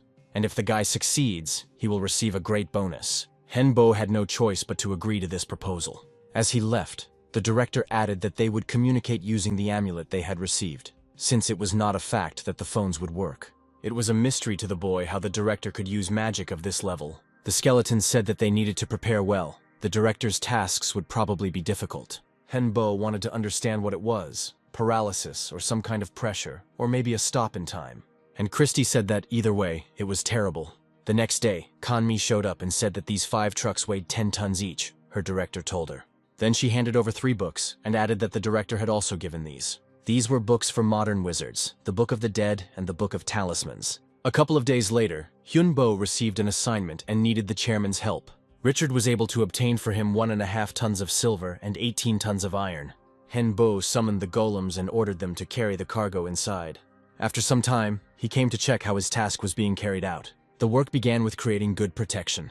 The soldiers provided by the government were completely under the control of Henbo, and their brains were constantly being improved. Soon, the basement looked like a huge weapons depot. The government sponsored with bombs and missiles. Then Henbo began to develop new weapons. Christie came up with sketches, and America brought them to life.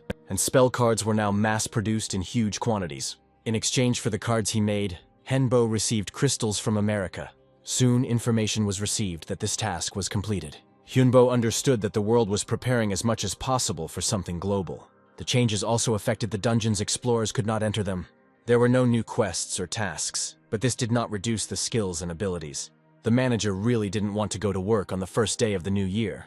It was already 9 in the morning, and it seemed strange that it was so dark outside. It was also strange that there were traffic jams on the road at this time. And the next moment, the roadway was attacked by huge monsters. What followed were 4 days that turned life into a living hell, and these days were able to completely change humanity. The director called Hyunbo and said that he urgently needed to go to Seoul and destroy all the monsters he saw. The guy asked how much time he had. The answer was, until tomorrow lunch. Henbo thought the task was a bit stupid, but he didn't say anything. He gathered his team and announced that it was time to move out. By this time, the monsters had already filled the entire city and were mercilessly killing its inhabitants. The woman did not understand what was happening and screamed that they were living a normal life. Nobody wanted to die, but there was no help. One of the creatures overturned the scooter and was already approaching the woman. But the next second, some figure in armor appeared next to her. The stranger helped the couple to stand up and then headed towards the monster. When the smoke cleared, the couple saw soldiers and realized they were alive. On the outskirts of Seoul, there was a secret bunker where the government was located. South Korean President Kim Dae-chol came into the room and asked how things were going. Defense Minister Chol Han-kyung approached him and reported that the military was trying to clear the city. He added that the causes are still unknown, and high mortality is expected in all cities of the country. Park Man-hae, the youngest son of the CEO of Chandan Group, approached them and asked what the president was going to do. His father approached him and asked him not to interfere in the leader's conversation. And suddenly he dealt his father a strong blow, from which he died on the spot. He exclaimed that he was glad that this old man would no longer bother him. Someone shouted how the boy dared to kill his own father. He grabbed him by the neck and warned him that if he didn't shut up, he would be the next to die. The president looked at the boy and assumed that he was the traitor among them.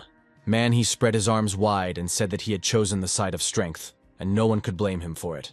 Now he was special. He looked around at those present and added that no one could defeat them, not a single earthling. And this is just a part of the invincible power, but they will pardon those who join their ranks. He killed another one and added that they could refuse and die. In order not to lose their lives, those present said that they would follow him and fell to their knees. The president sternly asked if the guy really didn't understand what he was doing. He didn't like his words and he rushed at the president. And then one of the soldiers blocked his way and grabbed his arm. He asked the commander-in-chief for permission to deal with this boy. The soldier squeezed his fist so hard that he doubled over and screamed in pain. The man added that he was an ordinary sergeant who had experience in going through dungeons. And as a soldier, he is obliged to destroy the traitor to humanity. He added that it was time to pay for his stupid choice. It was the first of 4 black days, but people were already aware that monsters were among them. Military units arrived at the site of the monsters' gathering and tried to destroy them. Someone advised to aim for the heart to kill for sure, but the creature turned out to be smarter. It grabbed a car from the roadway and used it as cover. One of the tanks turned its barrel towards the monster. The commander prepared to give the order to shoot to kill. And then a silhouette in armor appeared in the ranks of the military and ordered the order to be cancelled. He rushed at the monster and delivered a powerful blow to the groin. The stranger lifted the car to move it to a safe distance. And then the commander ordered to shoot at the monster. There was a powerful explosion, but the man in the car was saved. When the monster was dealt with, the commander asked who he was, and the stranger replied that he was reinforcements. Kai added that he is not alone, there are others. He said reinforcements were on the way, and asked not to shoot at civilians if they were under attack. And then everyone saw that a new army of creatures was approaching them. Kai explained that these were reinforcements. The military could use them as a shield. He added that such tamed squads have also been sent to other areas of the city. The commander turned to the soldiers, explained who they were, and ordered them to cover themselves with them. Henbo watched his tamed troops and saw how harmoniously they worked together with people, and suddenly he saw some kind of magic circle and realized that someone was about to appear, but it was still not clear who it could be. Henbo told Christy that the circle was so strong that he would not be able to destroy it. She advised to leave. Now a magician or a higher-level being might appear. The girl managed to hide in the garbage bags and was about to call someone for help. But suddenly she heard heavy, inhuman breathing. Yesterday was a completely ordinary day, but today everything has changed. A wolf-like monster appeared near the dump, slowly sniffing everything around. The girl held her breath so as not to give herself away. But the monster found her and had already opened its huge mouth. The girl did not hesitate and decided to flee. She already thought that she had managed to escape, but she found herself surrounded by other similar monsters. And suddenly a voice asked if she needed help. It was the guy who added that such a special girl should not die. When asked who he was, the guy replied that he was evil, which became so after losing to God. But unlike the Almighty, he can fulfill her wish right now. The girl burst into tears and begged to be saved. The next second, the monsters surrounded her and the girl was safe. The guy appeared next to her and said that even though he was a demon, he was her savior. A minute later, everything became quiet, and he took the girl in his arms. The guy added that he would now move her to a safe place. Then he raised his head and saw in the sky a huge dragon with a man on it. He never thought that he would see a necromancer of such a level here. Henbo collected a lot of materials and destroyed many monsters, and now he landed not far from a guy with a girl in his arms. Godin quietly said to the owner, "It seems that this is not a person." The stranger said that he had never seen necromancers of this level, and asked if he wanted to talk. Hyunbo replied that he was not sure that the person in front of him was not an enemy. The guy said his name was Andromalius, and he was very happy to meet him. Henbo looked at him intently. That was the name of the demon Solomon, the 72nd deposed god, the Count of Justice. Andromalius noticed that the necromancer was not very surprised to see the archdemon in front of him. Henbo replied that he had already seen many undead, monsters, dragons, and demons. Godin quietly said that they shouldn't mess with him. They wouldn't be able to defeat the archdemon. And Andromalius continued to praise the boy, saying that he was able to reach such heights at such a young age. He asked if the necromancer had purification magic, since his treasure could not be left in such a state. The archdemon said that he saved this girl and now she belongs to him. He smiled and suggested they talk somewhere else. Andromalius said that he offered to help the girl, and she quickly and easily agreed. Hyunbo asked why he was telling him all this. He replied that he wanted to be closer to the necromancer, despite the fact that he was weaker than him. In addition, his visions told him to meet the first craftsman he met on the street, and that this meeting would be useful to him. Henbo was glad that, judging by these visions, he would still be alive. He said that he had already met 2 strong demons, but he didn't see any reason why they would do anything for the sake of people. The archdemon looked at the boy and asked who he had managed to fight. Henbo told him about Gloria and the girl he met in the desert. The archdemon smiled and replied that his enemies were indeed strong, and then said that he had a gift for the necromancer. The box contained a monocle that could grant wishes. He added that this thing can be used 3 times, and that one can also ask for help at any time. Henbo accepted the gift with gratitude and put the box in his pocket. Andromalius told him about black magic and the world of demons. He said that demons have been visiting the earth for over a century only when summoned by dark magicians. Then the archdemon looked at the girl and said that she was very dear to him now. Henbo asked how many dark magicians there were on Earth now. He replied that there were already more than 10,000, and their number was growing.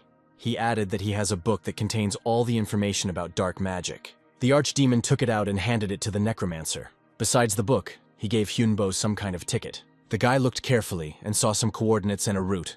Andromalius added that they would be waiting for him at the specified place and suggested that he come. He carefully took the girl in his arms and said that it was time for him to go. Later, Hyunbo met with the director. He immediately noticed that he didn't look well. The director said that they had already given him a talisman and they had something else. He added that a trip to Yendo was coming soon, but for now, Hyunbo could rest. And the next second, the director coughed up blood. Hyunbo asked to tell him what was happening to him. The director replied that everything was fine and there was no need to worry. Then he quietly said that his entire family had tried to support this country for generations, but he was tired of living for others. Many are ready to do anything to save their skin. He will not allow this country to fall, but he does all this only for himself. Then the director said that there would be other people in Indo, but they would not be united into one team. Hyunbo replied that he understood everything and left with his team. It was the second day of hell, and the military was ordered to collect the corpses of the slain monsters from the streets. The soldiers were saying that they were being paid a lot of money for them. The two decided that they could make some good money from this, since they had killed the monsters themselves. And then the military saw that the corpses of the monsters began to come to life and stand up. Some unknown force brought them back to life. Both soldiers, in fear, abandoned their positions and fled. And then a stone golem appeared, blocked the path of the revived monsters, and began to throw them aside. Henbo watched what was happening and said that these undead were not so undead. But he shouldn't have interfered. Otherwise they would think it was his doing.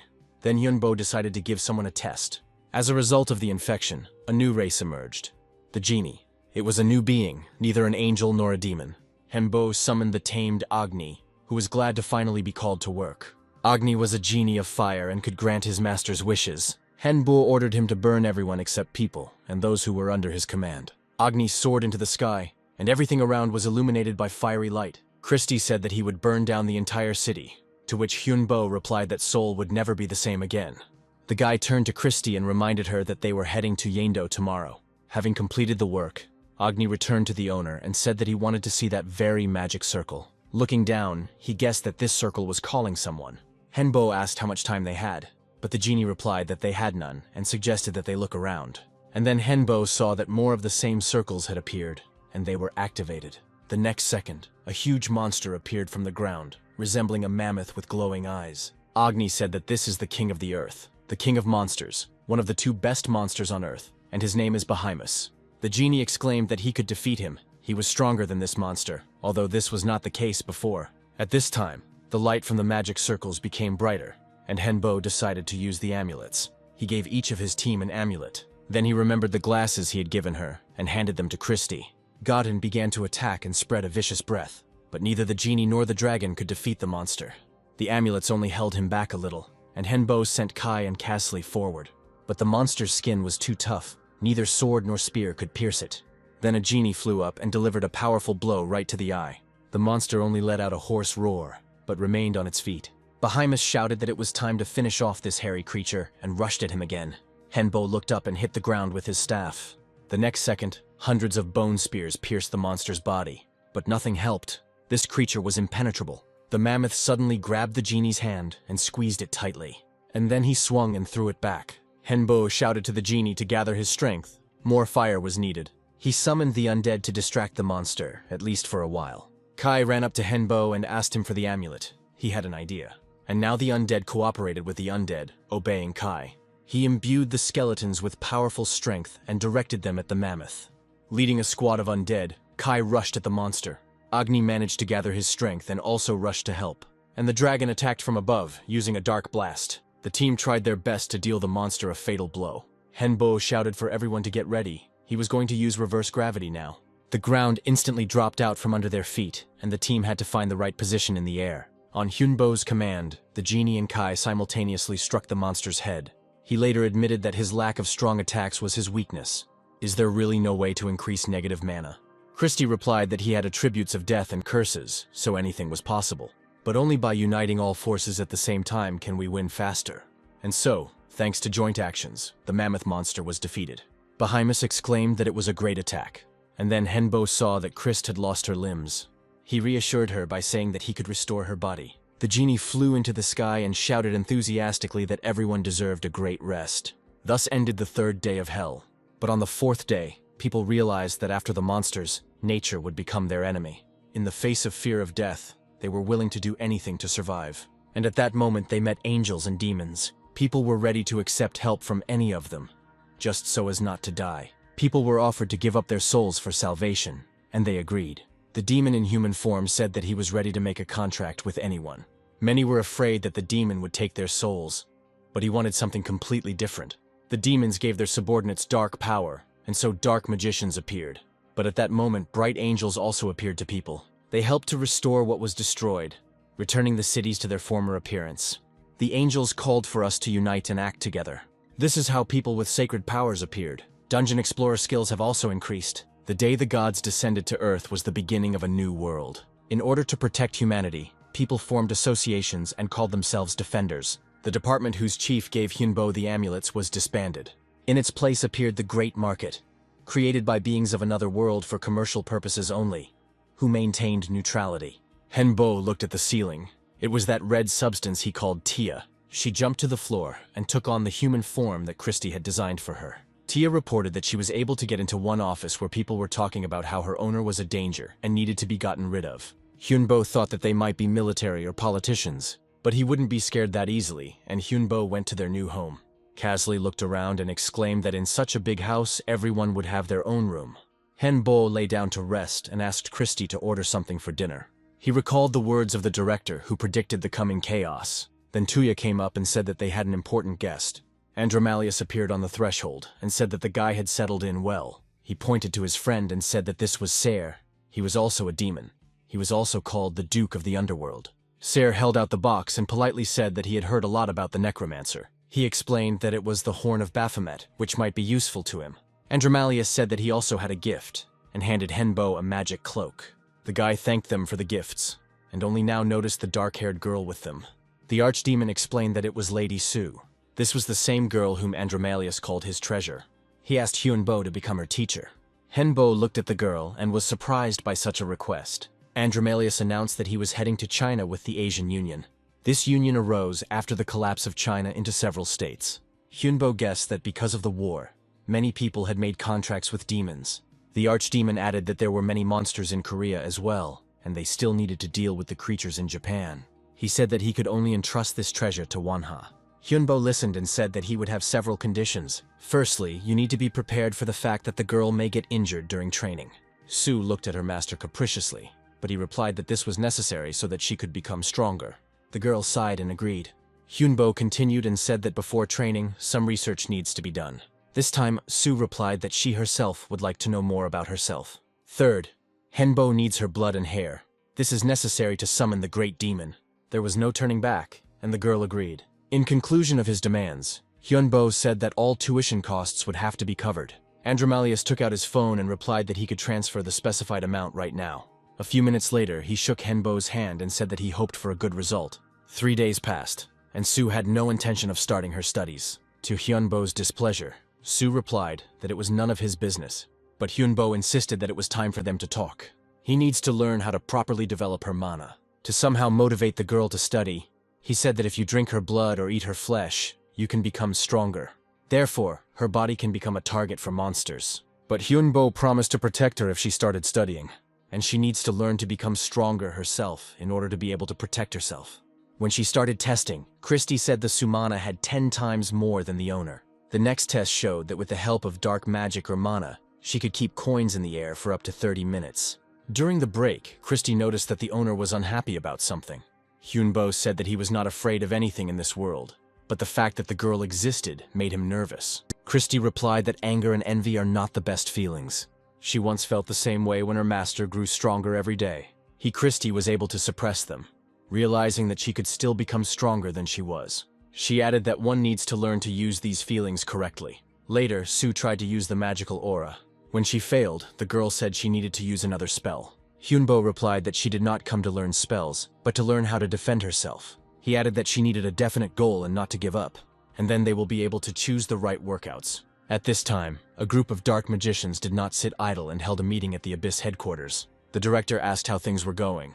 Tantalion, the 71st demon, Archduke of Hell, said that everything was going according to plan, and they were ready to move on to the second phase.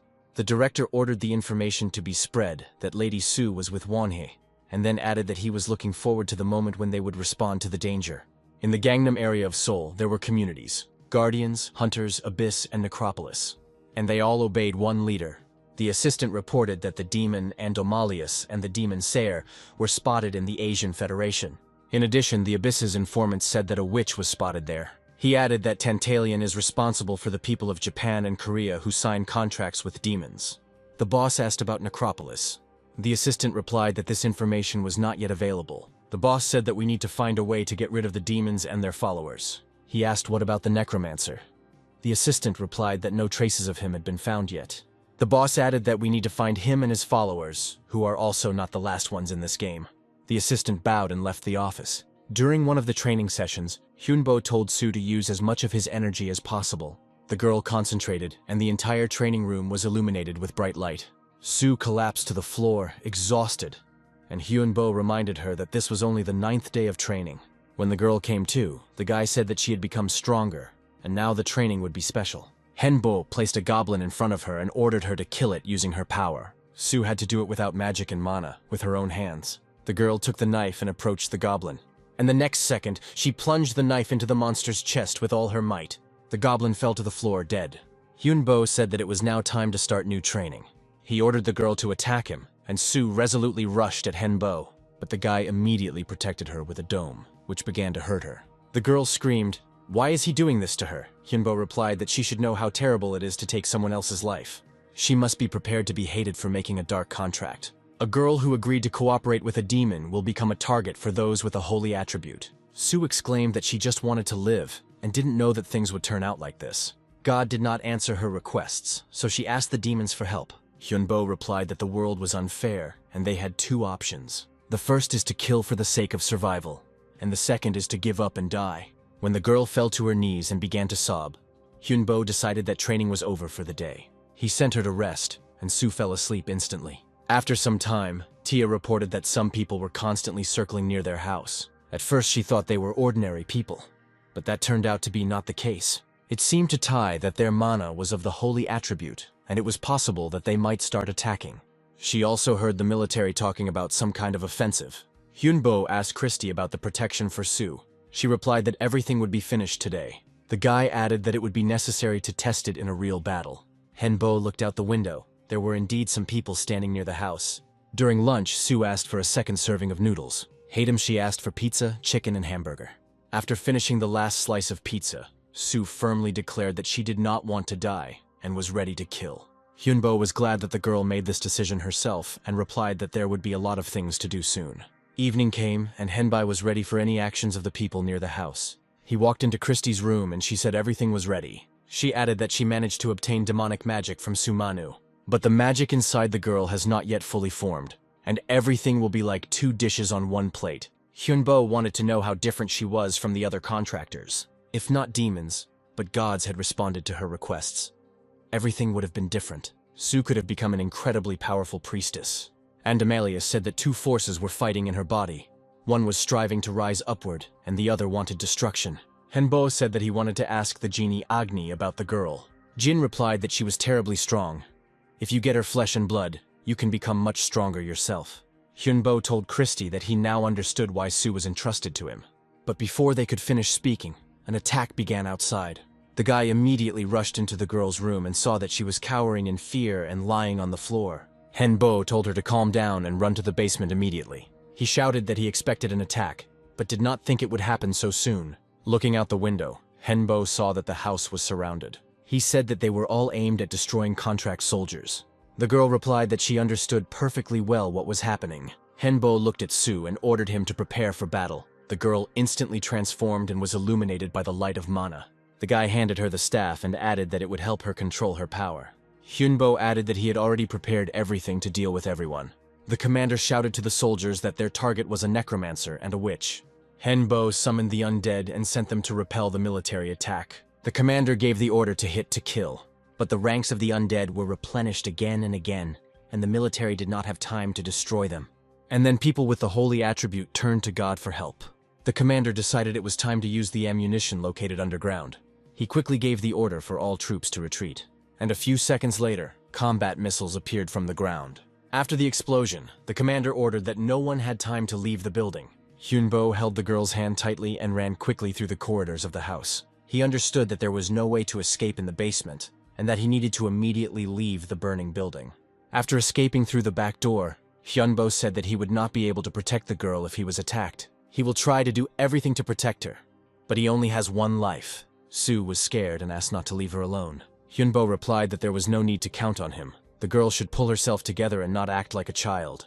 He added that if Sue used her power correctly, she would be able to defend herself. The girl asked why they were following her and wanted to kill her. Henbo replied that the gods and their archbishops knew that she had made a contract with a demon. He added that Christy, Kai, and Casley will try to stall for time. Hyunbo said Sue had three options. This is to be killed, to become a test subject, to be captured, or to die by accident. And the fourth is to commit suicide by killing yourself. At that moment, people with a holy attribute appeared and shouted that the enemy had been discovered. Henbo tried to delay them to buy time to escape, and the saints shouted after them that the witch would be dead. When they started shooting at Sue and Hyunbo, The girl realized how strong their desire to kill her was. To protect the girl and himself from the bullets, Henbo put up a bone shield, a ghost shield, and then a firewall. They had already decided that they had managed to escape. But suddenly an army of saints appeared before them. One of them said that now this place will become a grave for the witch and the demonic minion. The boss's assistant came out of the crowd and ordered that both of them be burned. Sue shouted why they wanted to kill her. She didn't do anything. She didn't kill a single person. She just wants to live. The girl added that she asked them for help, but they remained silent and did nothing. The assistant told her to surrender. He would cut off her head, and the witch would go to God in heaven. He added that the girl made a mistake by signing a dark contract, but he gives her a chance to correct it. The girl shouted that she did not believe in any of the saints. She gathered all her hatred and threw one of the saints into the air. The squad rushed at the witch to destroy her, but Sue began to kill one after another. She did not pity them and shouted that they were not people, but experimental subjects of their selfish god. After a few minutes, Sue stopped and said that she made a contract with a demon in order to survive, and they called her a sinner for not wanting to die. That's why she doesn't feel guilty. She has no doubts. They are worse than monsters. After these words, Sue scattered several more people. The assistant became angry and shouted that the witch had shown her true face. The girl looked at Hyunbo and asked him to protect her. She raised her index finger and cast a spell. Sue remembered one of the lessons, using the strength of a weaker opponent against himself. The entire squad fell to the ground to stay alive. And then the assistant shouted that he was ready to bet his life to prove his faith. He stood up to his full height and looked intently at the girl. And then the squad began to pray, ready to make a great sacrifice, which caused the resurrection of their people. A bright beam appeared, emanating from their ranks. Hyunbo said that they had put up protection against her spells. He added that they use resurrection magic and reflect her attacks. The guy reminded the girl that their goal was her death. There is only one way to survive, to absorb them. Hyunbo shouted that before they died, Sue needed to absorb their holy power. He added that her body was capable of containing not only mana and demonic magic, but other types of magic as well. Henbo shouted that his shield wouldn't be able to hold for long and ordered the absorption to begin. Sue closed her eyes, concentrated, and was once again illuminated by the bright light of mana. The guy shouted that now they would join forces and they would succeed. He added that if she died, then he would die too, since they were now in the same boat. Hyunbo told Sue to absorb holy energy and transform it into demonic energy. The girl briefly remembered the first lessons that Andromalius gave. Then she answered that light conquers darkness. But the demon laughed and said that the one who is stronger will win. Sue realized that the strongest wins. The girl began to absorb holy energy and transform it into demonic energy. And Hyunbo shouted that everything was going according to plan. At some point, Sue became so strong that he became afraid. A few minutes later, both were lying on the ground, exhausted. They heard the voices of the military who were trying to kill the witch, but the soldiers' bullets hit the shield and ricocheted back. Hyunbo helped the girl up and said that it was dangerous. He said that Tia told him that they would make a great sacrifice to kill Sue. But she was able to transform their energy into her own and became stronger. And thanks to their joint actions, the power was transferred to Hyunbo as well. The risk they took was able to turn into success. Then Hyunbo and Sue heard Andromalius's voice, regretting that he was a little late. The demon thanked Hyunbo for being able to protect Sue. He understood that they had suffered losses and promised a corresponding reward and offered to go with him. Hyunbo thought it was dangerous and said he had his own way. Andromalius took the girl and said that they could see each other later. And a second later, both disappeared from the battlefield. Henbo summoned Godin and ordered him to clear the area. After these words, he fell down and lost consciousness. One of Tantalion's men watched the dragon and asked if he should let it go. Maybe it's worth removing it, despite the signed contract. Andromalius decided to join the conversation and said that, thanks to the necromancer, Lady Sue absorbed a lot of holy energy and rose to the next level of cultivation. He added that the necromancer could still be of use to them, and there was no need to touch either him or the dragon. Tantarian agreed and added that they could try to lure him to their side. Having come to a common opinion, they disappeared. A minute later, Tia appeared in this place. She continued to keep an eye out for anyone who might be dangerous to her master. The mission to assassinate Lady Sue ended in failure. Almost all of God's minions were killed. Only a few people survived.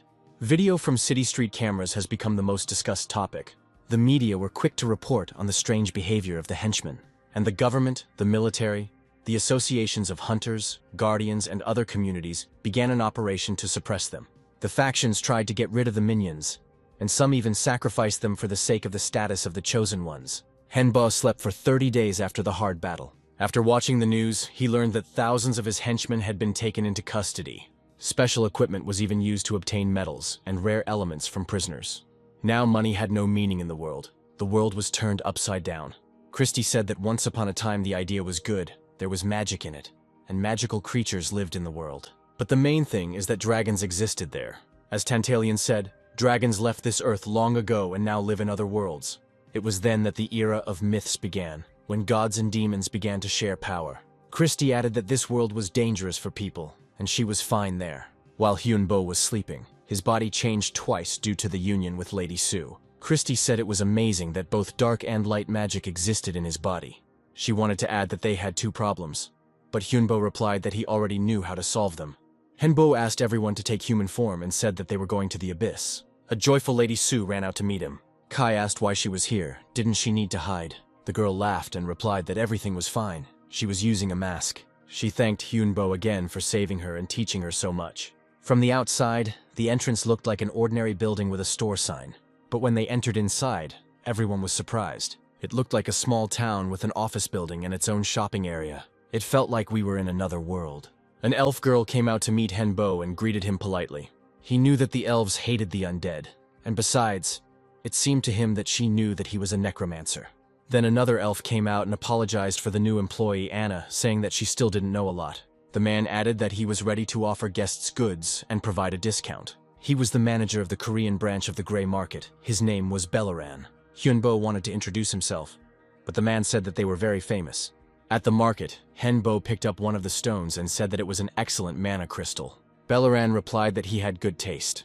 There were only 5 such crystals on Earth. Hyunbo was surprised when he heard that the Grey Market owned more than 10,000 crystals of this quality. Christie explained that such crystals and in such quantities are only found in wizards' guilds and empires. Bellaran announced the prices and waited for the guest's decision.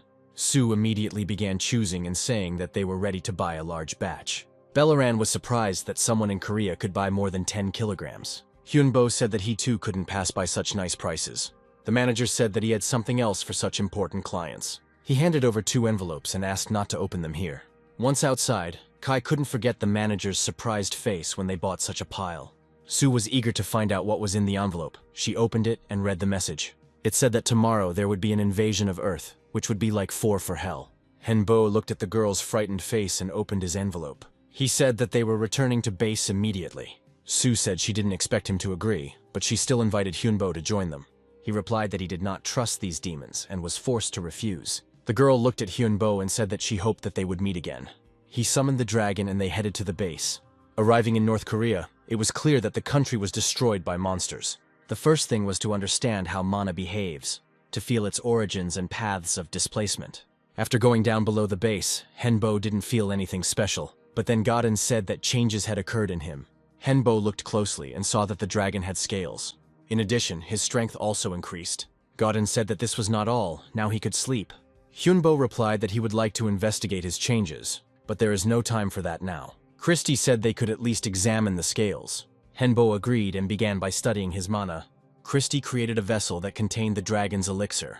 Hyunbo exclaimed that they would now be able to restore mana faster and also increase its supply. After some time, he received a new quest called The Abyss of the Fallen, which was given 150 days to complete. Hyunbo said that their enemy now is the former humans, the traitors who betrayed the human race. He added that this time the battle would be unusual and told everyone to prepare. Much had changed in the world, and now even ordinary people were connected to the dungeon. But the good news was that there was no punishment for refusing to pass. No one forced me to do so. But now the monsters themselves could come into this world. Hyunbo didn't like the area right away. There was no shelter here. Besides, the door didn't disappear, and that was bad news. This indicated that the monsters could follow the hunters and get out. By this time, there were already more than 50,000 dungeons on Earth. Each country began to prepare for underground exploration, and the first expeditions were organized within 2 weeks. It was an air base for the Korean Expeditionary Force. When the people and equipment were ready, the military opened the gates, and then they were immediately destroyed by otherworldly monsters.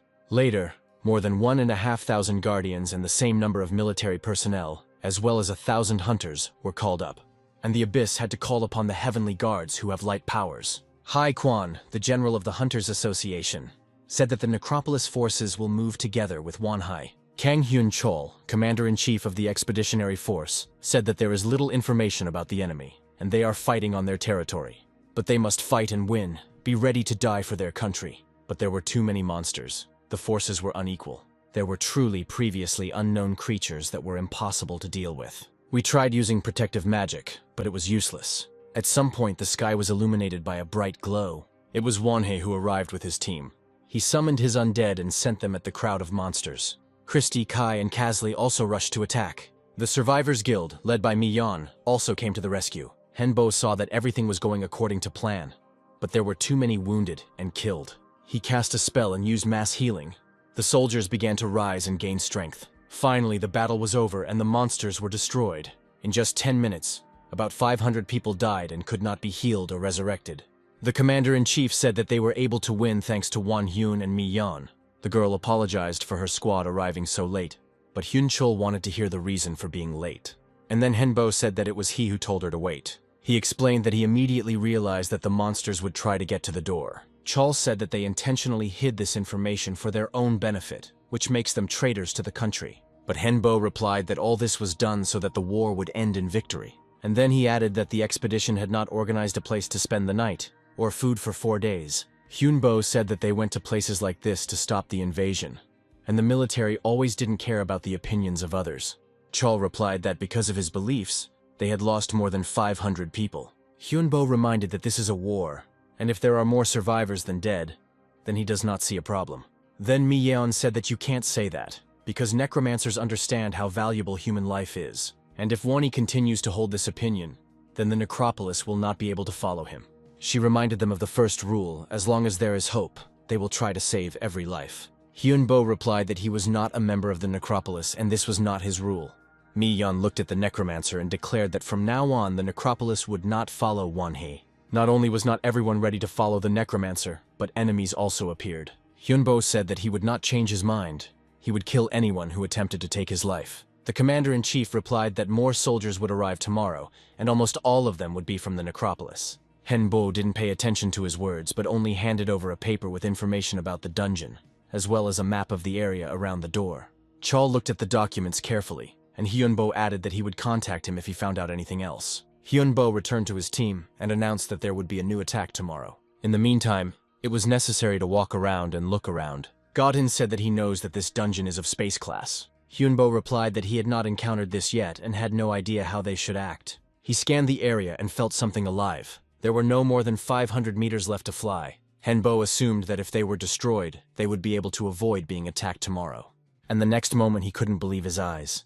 Henbo couldn't understand how two such different places could exist in one dungeon. And the strangest thing was that they turned out to be not monsters, but people. Yes, they were just ordinary people trying to survive. And then Henbo noticed another oddity: there were only old people and children here. He decided to observe for now to understand why they built a city in such a place. But the next minute, monsters appeared, and the residents grabbed their homemade weapons.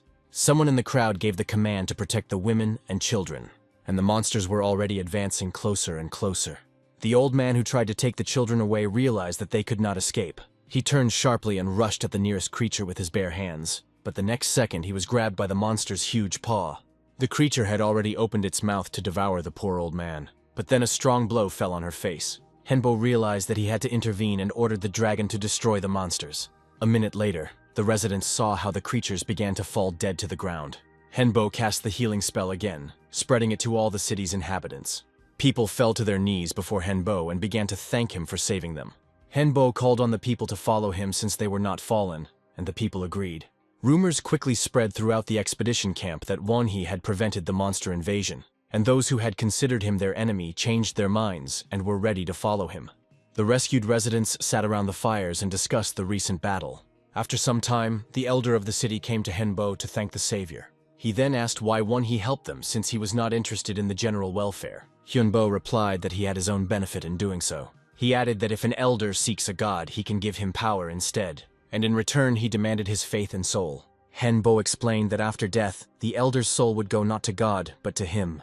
While he is alive, he is an ordinary person, but he can already gain power. The elder, without hesitation, replied that he agreed to everything. He said this sincerely, so the dark power of Henbo and the sacred attribute reacted to each other. Henbo said that in order to confirm his consent, the elder must touch the magic circle. From that moment on, the contract was signed. Unlike dark magic, Light magic is not so easy to restore. It required faith directed at Henbo. Bo becomes stronger through faith in him, and then he can share his power with believers. By subjugating people's faith, you yourself can become like God. After some time, Christy came in and anxiously asked how the owner was feeling. Hyunbo replied that everything was fine and did not immediately understand what the question was about. He said if it's important, he feels connected to the head pastor and the rest of the believers. Hyunbo added that to better convince them, he needed to show them his strength. Christy replied that it wouldn't be difficult, he was already considered a seer. The believers were truly fanatics and quickly advanced to the second level of magic. They gained divine power, and even a little dark power. Henbo suggested that all this might be related to a curse. When Alan first entered the dungeon, this village already existed. The area was full of food, alcohol, and illegal substances. Many were destroyed by greed and became monsters. Seeing this situation, the elders decided to leave this village and live outside it, creating a new settlement. The number of monsters attacking the village has increased dramatically.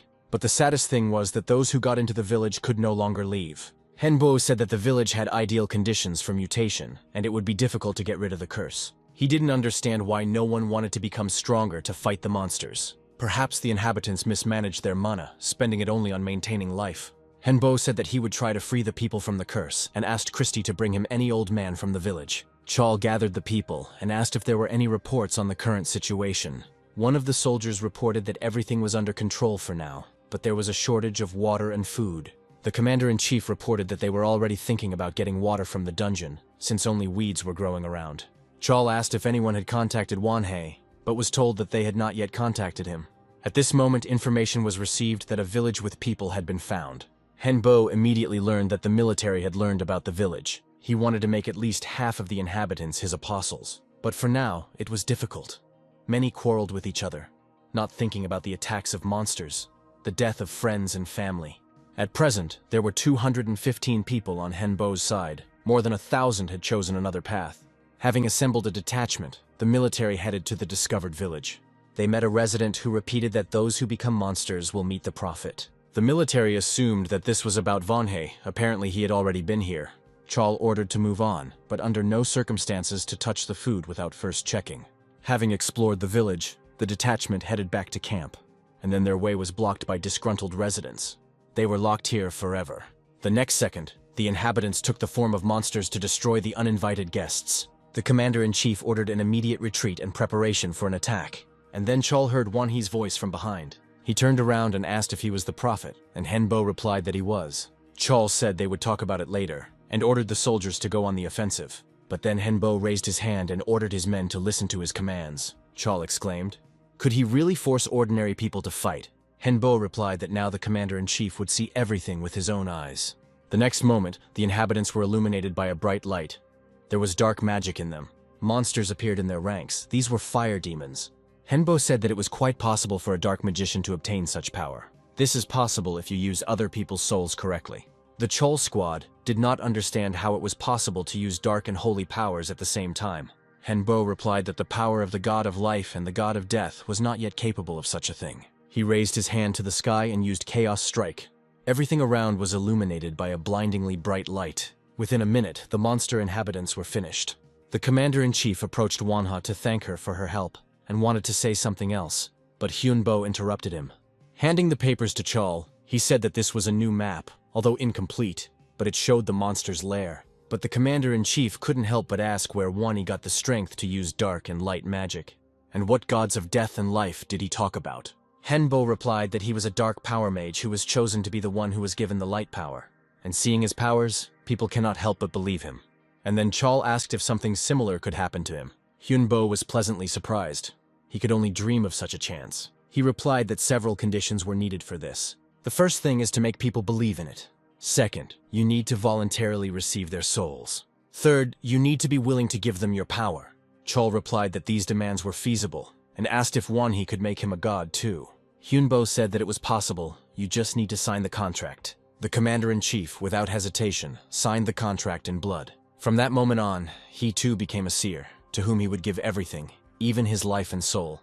Now he could share his power with his followers. Chol felt this power, and it was incredible. Henbo said that the monsters were defeated, the contract was signed, and there was nothing else keeping him here. He prepared containers for transporting people and called Godin.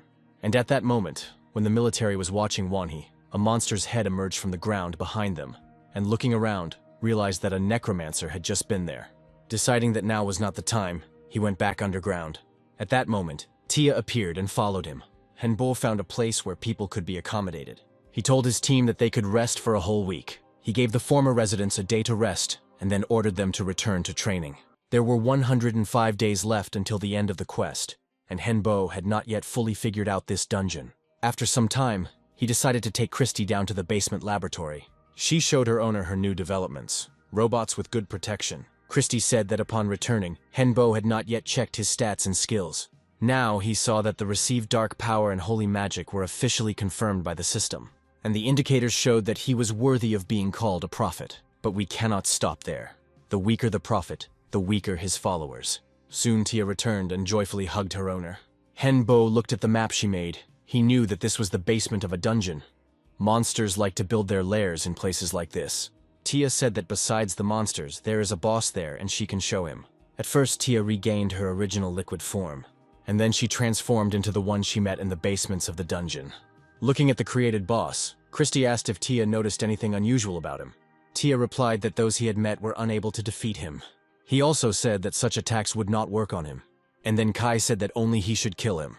Hyunbo replied that one must always fight with a cool head. But Kai said that no one could dissuade him. He had already had to kill his master. To everyone's surprise, he said he wanted to be alone and went to his room. Kai had no memory of his homeland or his family, but he once had a wife and a son. He remembered his death and knew that the traitor had survived, but he had not. The traitor killed all his loved ones because they believed and followed Kai. Kai already wanted to forget about revenge, but now it appeared before him again. He told his story to Hyunbo, who came in and added that he had difficulty controlling himself. Hyunbo replied that he wanted to understand Kai so that he could try to help him. That same traitor asked how many people they had. The monster replied that there were almost 5,000 of them. He was told that their strongest were the necromancer, the undead, and the dragon. Necromancer Wanhee is already in the 6th circle, and he has knights. The master ordered his monsters to prepare for attack. But one of the creatures replied that the people they were watching had disappeared, and all their minions had disappeared as well. And then the traitor felt the entire dungeon tremble. Henbo shouted that he had destroyed the fortress and the dungeon and ordered the creatures to come out. Chol asked if it was possible to influence nature with the help of magic. Henbo replied that the magic of the 8th circle can cause earthquakes. The next moment, a crowd of monsters appeared from the ground in front of the troops. They had already received the order to attack and rushed at the military. Chol also gave the order to attack and destroy the monsters. People had already encountered such creatures and knew how to kill them, but no one expected to see an unknown creature with 6 dragon heads. The squad realized that this was the boss of this dungeon.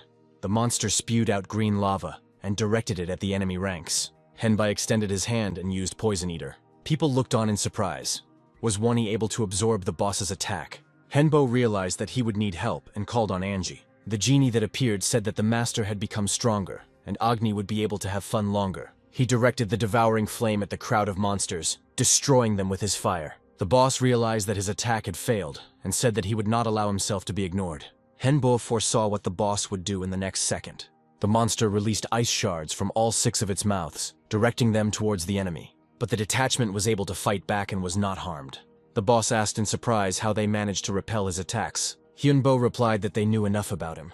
They knew what he could use and with what power. The monster shouted that it was impossible. He was able to kill all his enemies. Hyunbo replied that the boss himself knew that he was weaker than them, so there was no need to waste time on a useless battle. He added that the monster did not come here on its own. There is someone who controls it, and they know it. Hyunbo said that one of his heads lives its own life, and the real personality moves through the dungeon to break out.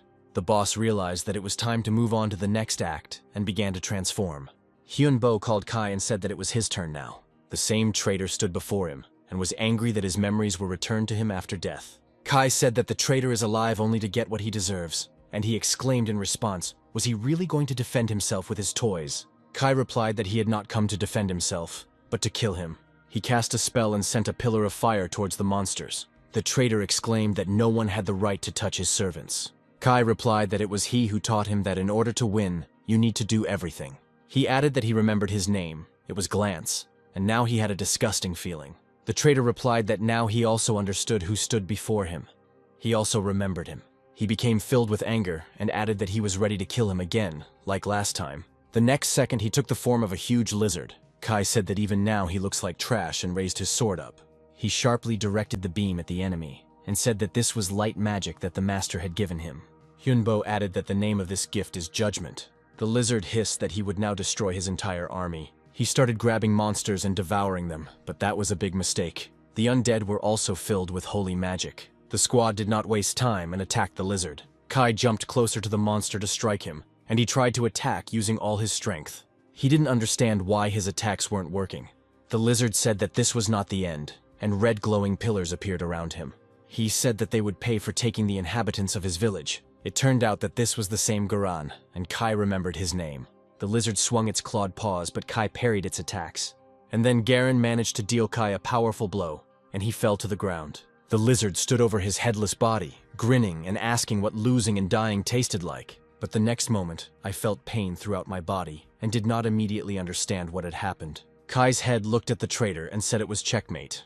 Even before the dungeon, Henbo told Kai that he should not fight the traitor one-on-one. He can help by casting a death curse on him, which will cause an explosion. The resulting life force will meet the original. And then the traitor that Kai hates so much will definitely die. Garan didn't understand what was happening to his body, but it was a terrible state. He sank to the ground and, looking at the Kai's head, asked to spare him. Kai replied that he could do it, but Glance, who was inside him, would not allow it. He shouted that even his head alone could deal with the traitor. Kai used his last strength to strike with his head and fell to the ground. He heard Henbo's voice shouting at Kai not to give up. He must not die. Kai's head rose into the air and headed somewhere towards the thickets and disappeared behind the bushes. Without wasting a minute, Henbo headed in the direction where Kai's head had fallen. Christie warned that the owner should be prepared for what he might see there. Even from afar, Henbo saw that there was a man standing at the edge of the forest. When he landed on the ground, he couldn't believe it was Kai. Now Henbo knew that the undead could also become human. Kai said that if it weren't for the owner's help, he would no longer be alive. Noticing Christie's curious gaze, Kai added that he didn't want to be examined. He was human now. By this time, 36 dungeons had already been discovered, but only 28 were known. The news that South Korea had been successfully cleaned up shook the world. Commander-in-Chief Chol reported that the necromancer Wonhee had received help from God. He told the world that he could now use dark and light magic at the same time. Chol also told about the village found in the dungeon and its rescued inhabitants. All this news reached America. Chairman Richard Hart congratulated Wonhee on the successful completion of the mission.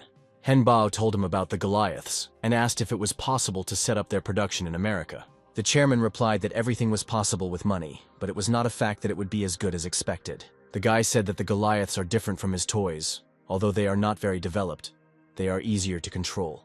Therefore, in any case, studying the technology of their improvement will not be superfluous. Richard responded that he was ready to cooperate and exchange any new technologies. Thus, Hyunbo began official cooperation with America, and the American government was ready to accept refugees from other worlds if they could prove their right to do so. And then one day, Henbo invited the chairman to show him his new development, a robot, but asked him not to touch it. Richard looked at those who apparently did not listen to Wonhee. He asked if they were okay, but Hyunbo only replied that curiosity was no good. It was the effect of a curse. He said that there are weak curses. These are nightmares and insomnia, and there are strong ones. This is the absorption of life force, infertility, and hair loss. One of those present felt a headache and said in Korean that Wonhee would answer for the curse. Richard told Alex to calm down. He explained to Wonhee that this guy designed the Goliaths. He is simply a top-class genius. Alex said he was already fine thanks to his talent, retransmission. Henbo realized that he had managed to escape the curse by passing it on to others. Alex said that was enough talking and asked to show the new toy. The awning was thrown down and a huge robot appeared before everyone. Henbo handed Alex the bracelet and said that it could be controlled by inputting mana. The guy put on the bracelet and started making different movements. The robot repeated everything exactly after him. After testing, Alex said that remote control, mana input, and attack are all cool, of course, but he can make improvements if he has time and people. Kai said that he has memory lapses. Perhaps it's all due to spatial erosion. The app was updated. A new raid was planned called Lord of the Uninhabited Territories. The completion time was 300 days. It was also said that if it failed, the second erosion would continue and the third quest would begin. Henbo saw Michael, Richard's assistant, who was already hurrying towards them. He caught his breath and reported that they had received a new map of the landscape. This time it was Nevada. At the meeting, Richard reported that in places where spatial erosion has occurred, devices become inoperative. He added that the power of superpowers is weakened by about 5%. Someone present suggested that erosion begins where the clearing of the dungeon failed. Richard said that the upcoming dungeon also features golems, undead, and werewolves. And it was here that the American Skyguard was destroyed twice. Henbo said that there must be something else there. We need to explore the dungeon. As he descended with the team, Kai asked Christy if this dungeon was similar to the one she lived in before. She replied that she felt there was something in common. As the report said, there was a strong snowstorm here. Apparently it was snow magic. Hyunbo said it was hard to feel anything because of the snow and wind, but he could feel negative energy. After some time, he offered to return, but then Kasley stopped him. He said that he felt like this map was very familiar to him. Kai exclaimed, "Did he really remember something too?" Kasley replied that he simply felt like the place was very important. After hearing Kasley's suggestion, Richard suggested that the dungeons could be copied from another world and created to be similar to each other. The chairman added that it would be good if Kasley was somehow connected with the place. Hyunbo said that they still have time to make proper preparations. On the day of the expedition, Richard came out to the expedition and said that this raid would not be easy. Even though they have already lost over 1,000 people, they must do everything to pass the dungeon. The chairman added that everyone must try to remember the dead and survive at any cost. After these words, Richard spread the psychic magic he had received in the previous battle to everyone. This magic united allies and gave everyone greater strength. Only Henbo refused the magical union, explaining that he was closely connected with the undead and dark magic. Richard gave the order and the squad entered the gates of the dungeon. They didn't have to go far. Right at the entrance, they were met by a crowd of underground evil spirits. The chairman ordered the guns to be aimed and the hosts to be greeted. The fiery blows sent heads and remains of the monsters' bodies flying in all directions. Henbo raised his staff and added a fiery explosion. It was the magic of the seventh circle. The dungeon was filled with fire and smoke. Christy directed the driving wind and the consuming storm at the creatures. And then she added a fire tornado. And then ghosts and ghostly riders appeared in the sky. They immediately realized that the necromancer was strong. He used dark and light magic. They could not defeat him. After the riders left, the chairman saw that something was bothering Wanhei. Henbo felt that the connection with Kasley had been cut off. Kasley remembered that he was a nobleman who had lands and a large estate. The only thing he couldn't understand was how the dungeon became his home. Is it possible that the dungeon boss is part of his family who turned traitor? Kasley needed to check this out, and in the meantime he approached the rock. He came closer and put his hand to the dark silhouette of the bird. A cave full of coins and chests of stones opened up in front of Kasley. He heard footsteps and saw that Henbo, Kai, and Christy had been following him the whole time. Henbo said that if Kasley still considered him his master, he should return. Then horsemen appeared, and one of them sternly asked who had allowed him to come here. He immediately asked the second question, how he dared to go against the family. Kasley realized that the horsemen were ready to fight and prepared to attack. The next second, their swords crossed. The rider saw that the enemy was using their family technique. Kasley gritted his teeth and asked why his brother was doing this to him. And then the rider took off his helmet and said, "Is it really the younger brother Kairos in front of him?" Kasley recalled that they were once called the secret sword of the royal family. He added that he was indeed the third son of Count Kion. Castle said his brother thought he was dead, but he's alive, and now he has a new name and some of his memories. He also took off his helmet and asked how Oranos could become the master of the dungeon. The brother stood for a while and did not answer his question. But the next second he ordered his subordinates to seize Kairos. The enemy surrounded Kasley, and his brother jumped on his horse. Oranos' men released metal cables and tied Kasley's hands and feet. Henbo shouted that he would free him now and rushed to help. The brother said that he was confident that Kairos would understand him. Henbo didn't make it in time. The people used teleportation and disappeared along with Kasley. Christy said she could feel him moving, and Henbo looked at her questioningly. Christy said we needed to go to the Lord's estate. After some time, Kasley stood in the throne room, and Oranos said that he did not want to lose him. The brother pointed at the sword with his gaze and added that Kairos could take it. Oranos added that it was their family's sword, and he was a criminal and not worthy of wielding it.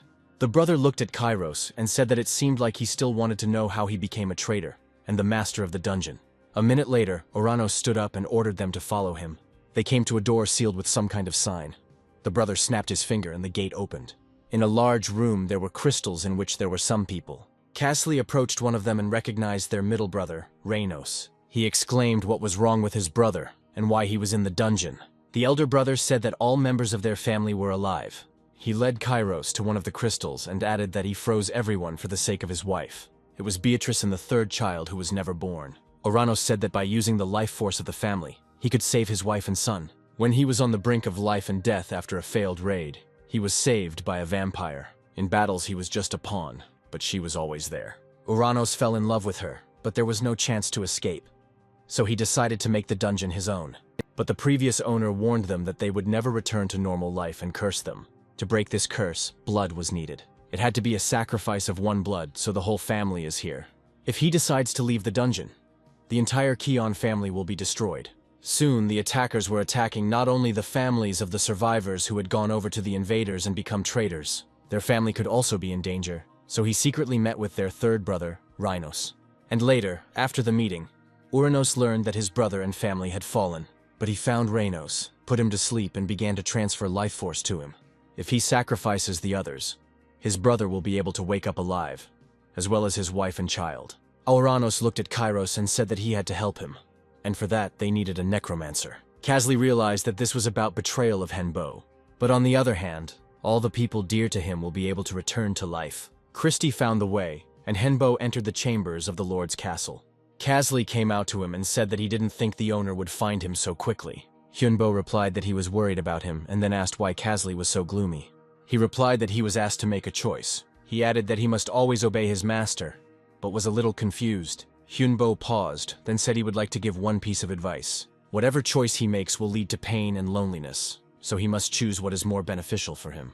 Kazli replied that it hurt, but he made a choice and drew his sword. Henbo said that in that case, he would not show mercy to his enemies. The next second, a whole army in Godin stood behind him. Kazli said that his older brother helped him, so a battle was inevitable. Then Henbo felt something and turning around saw that someone was attacking his shadow.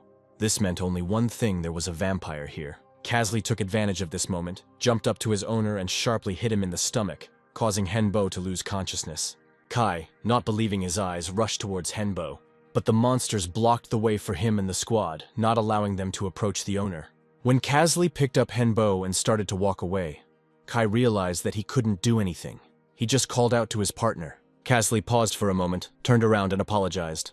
The next moment, both disappeared. Kai ran up to the dragon and shouted why he didn't protect his master. Christina told everyone to calm down and think about how they would save Hyunbo. Kai shouted that there was nothing to think about, we had to kill everyone. Kairos held the necromancer in his arms and stood in front of his older brother. The brother apologized for forcing him to make such a difficult choice. Kazli replied that the necromancer still remained his master. He was a high-level magician, so the address to him should be appropriate. Uranos agreed and reminded that in any case, he could be very dangerous. He then suggested to Kairos that they go to the wine cellar and celebrate their victory. Within a couple of hours, Uranos was dead drunk. Kazli stood up and silently left the room. He could have killed his older brother, but he didn't, which means he's definitely on the right side now. Henbo stood in front of Uranos and ordered him to answer why he was here. Kazli, who was standing nearby, replied that he was there at the request of his older brother. Henbo looked at him and said that he does not talk to traitors. Uranos said he wanted to finish everything properly. Kazli asked if the master remembered the oath he had taken from him as an undead being. He added that this oath was not said in vain, and now it can become salvation for his family. Henbo said he had one last request and asked Kazli to come to him. But before he could approach, he received a powerful blow to the face. Hyunbo shouted that this was not the end and he would live. Uranos ordered that the necromancer be immediately seized and taken to his room. When Kazli came to, his brother offered him a drink, but he replied that he wanted to be alone. When he came out, Uranos said that there was no need to follow him anymore. And at that moment, the detachment had already approached the castle walls. Enemies immediately appeared in the sky, ready to defend their master. The chairman immediately gave the order to attack them. And then winged dragons flew in to help the riders. They dropped ice blocks from the sky to destroy the squad. But in response, sharp spears immediately flew. Uranos was surprised that it only took them 20 minutes to reach the castle walls. He looked at Henbo and said that he would help him fall asleep soon. Uranos took the sword and, heading toward the center of the hall, thanked the necromancer in advance for his body, soul, and magic. He slammed his sword down hard on the floor, right into the center of the magic circle. The entire castle was illuminated with a blood-red light. And then the squad didn't understand what was happening. Their mana began to fade. The chairman shouted that they needed to join forces and break into the castle. Uranos rejoiced. Did they really think they could defeat him? Henbo instantly jumped up from his knees and rushed at Uranos. The next second, the glow around the castle changed its color.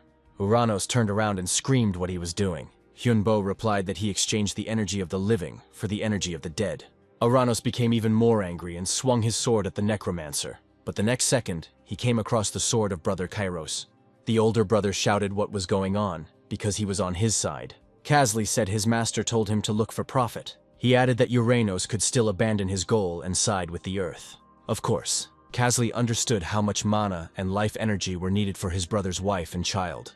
Henbo said that he absorbed the magical artifact and brought Tia so that she could recognize the energy of Uranos.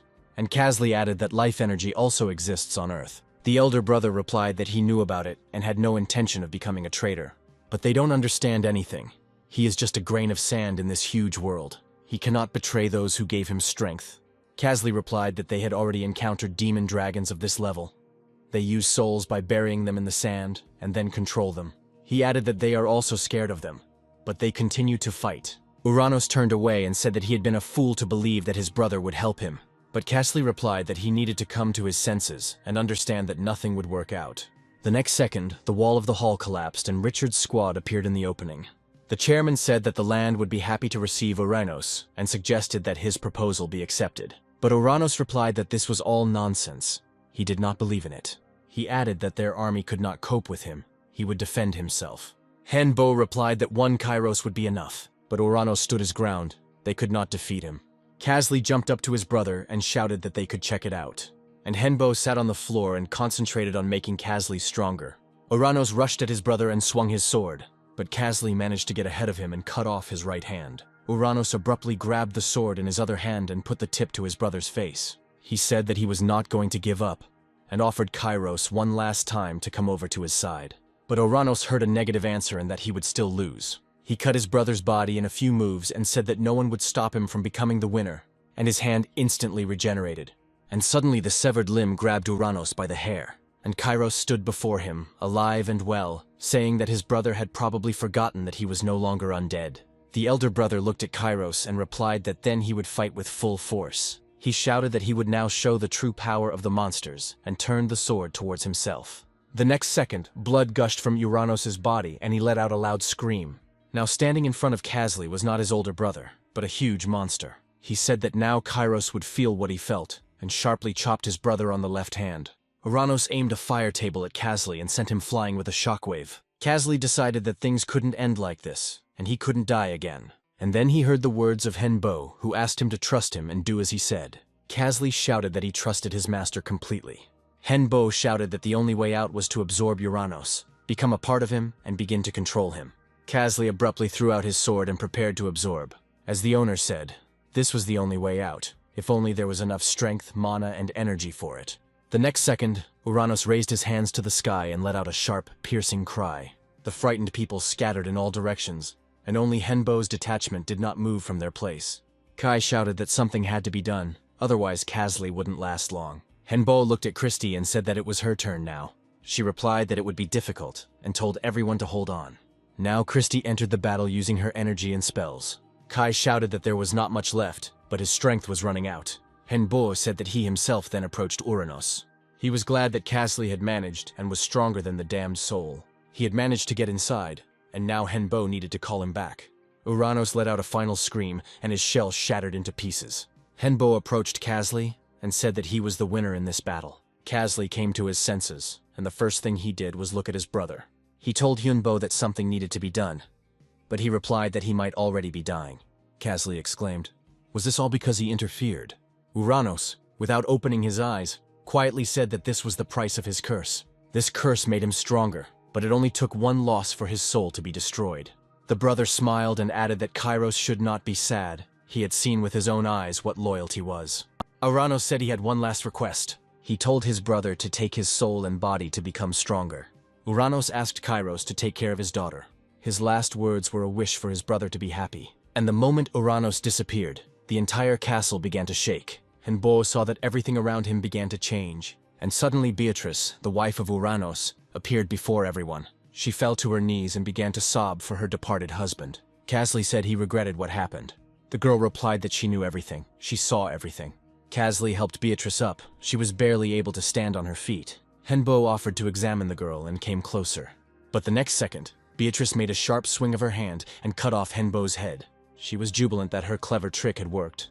Casley exclaimed, "Could this all be because of the child?" Beatrice looked slyly and said that she never needed him. She added that she was ready to kill him and everyone present. Suddenly the girl felt the baby in her belly move. Beatrice exclaimed that this could not be. He should not be born. And then she saw Henbo, whose head she had cut off a few minutes ago. He was alive, and even the wound on his neck healed, thanks to Tia. Hyunbo said it was strange that she couldn't give birth to a child all this time, but now he realized that she was using their power to level up. Beatrice clutched her stomach again, and Henbo said that he was a necromancer and felt that her child wanted to be born, and he would help with this. He used magic and the girl fainted. And after some time, Henbo held the newborn child Uranos in his arms. The next second the castle shook and began to collapse. Henbo realized that he had to leave this place immediately. And then a dragon appeared at the main gate and said that he would now kill them all.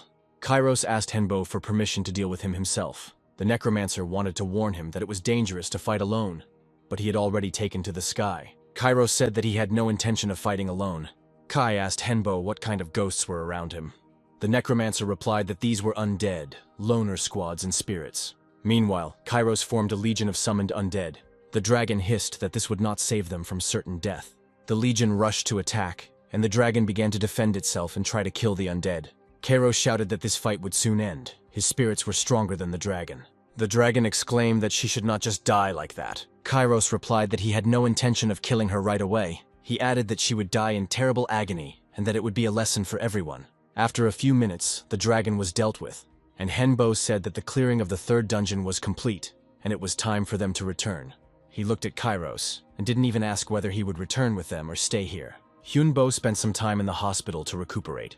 Richard dropped in to see him to see how he was doing. Next to enter the room were Casley and Iris Kiona, who had been in the dungeon all this time. In just 2 weeks, she had aged 5 years. The girl had spent too much time in her mother's belly and was now happily telling how she had walked around the shops. Soon, Casley and Iris went out, and the chairman said that she was a good girl, and that he should look after her as if she were his own child. There are 36 C-class dungeons on Earth. So far, only 2 have been cleared in America, and 1 in Korea.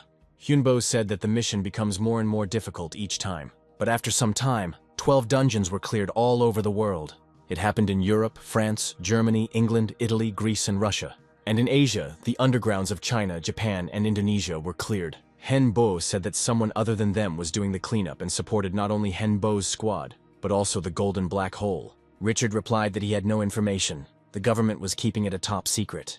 All that was known was that they had existed since the time of creation. Hyunbo said he only had one guess. It was the director of the Korean branch of the dungeon community. After some time, he was walking down the steps of the plane. Hyunbo didn't expect that the director personally met him, and said that they hadn't seen each other for a long time. He said he was surprised that Wonhee still called him director. Hyunbo replied that the director had given his name. The director extended his hand and said that his name was Bokguk Yeon. Hyunbo immediately asked why the director had made an appointment with him. Bokguk Yeon replied that Wonhee probably already knew about the appearance of the dungeon clearing group. And then the director suggested that the necromancer train them. And for this service, Pak Gyuk Yeon will give him a book containing the powers of the other world and information about the American territories. Hyunbo has been really interested in America lately. Bokguk Yeon looked at Wonhee and said that he wanted to show him one terrible outcome. Henbo suggested that this was a terrible version of the future. The director added that this may affect his life expectancy, but it is worth it. Suddenly he said that they would talk about it later. There were people coming here whom he did not want to meet. Bokguk Yeon instantly disappeared, and Hyunbo realized that he also had to get out of here as quickly as possible. People ran after the dragon and tried to stop Henbo. Hyunbo and his team stood in the training hall, eager to see what Iris was capable of. Casley countered that it was not yet time for such a young girl to be training and testing. Hyunbo replied that she was strong enough and could handle it. Iris said that she was now going to show her secret, but no one yet understood what she was talking about. The girl approached the vessel and touched it with her hand. The next second, the vessel cracked and blue liquid burst out, and then everyone saw some kind of castle in front of them. Kai asked how the owner knew about Iris's talent. Henbo replied that after 20 days had passed since her birth. Casley noticed that the girl began to disappear constantly. Iris created her own dungeon and could adjust its size and change it. Henbo asked the girl if she could change the dungeon a little more using magic.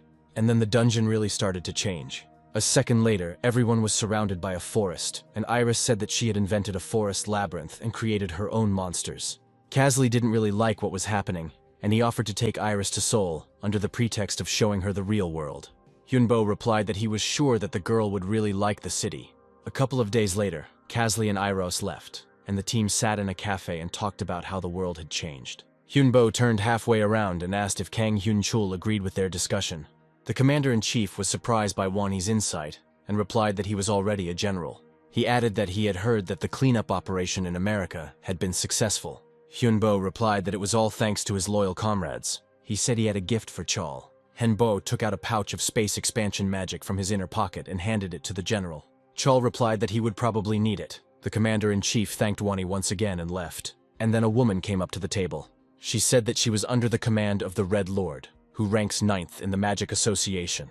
The woman said her name was Helena Scarlet. She was from the Scarlet Witch family, and handed Hyunbo an envelope. Hen was surprised that the Magic Association approached him. Helena reported that this was an invitation to a grand banquet from the 6 High Lords of the association. Hyunbo replied that he accepted the invitation with gratitude. The girl added that the banquet will take place in a week at Buckingham Palace. Kai said that they would wait for him, and this girl seemed to be a very good magician. Those who had managed to conquer dungeons around the world, and who had played an important role in the cleansing, were invited to the banquet. Iris was delighted. It was her first time visiting such a place. Hyunbo didn't know what to expect here and asked the girl to stay by his side. The whole team hurried to the banquet. At the entrance, they met Mi Yeon, the master of the Survivors Guild, who also received an invitation. She greeted Hyunbo and added that the magicians could not ignore them.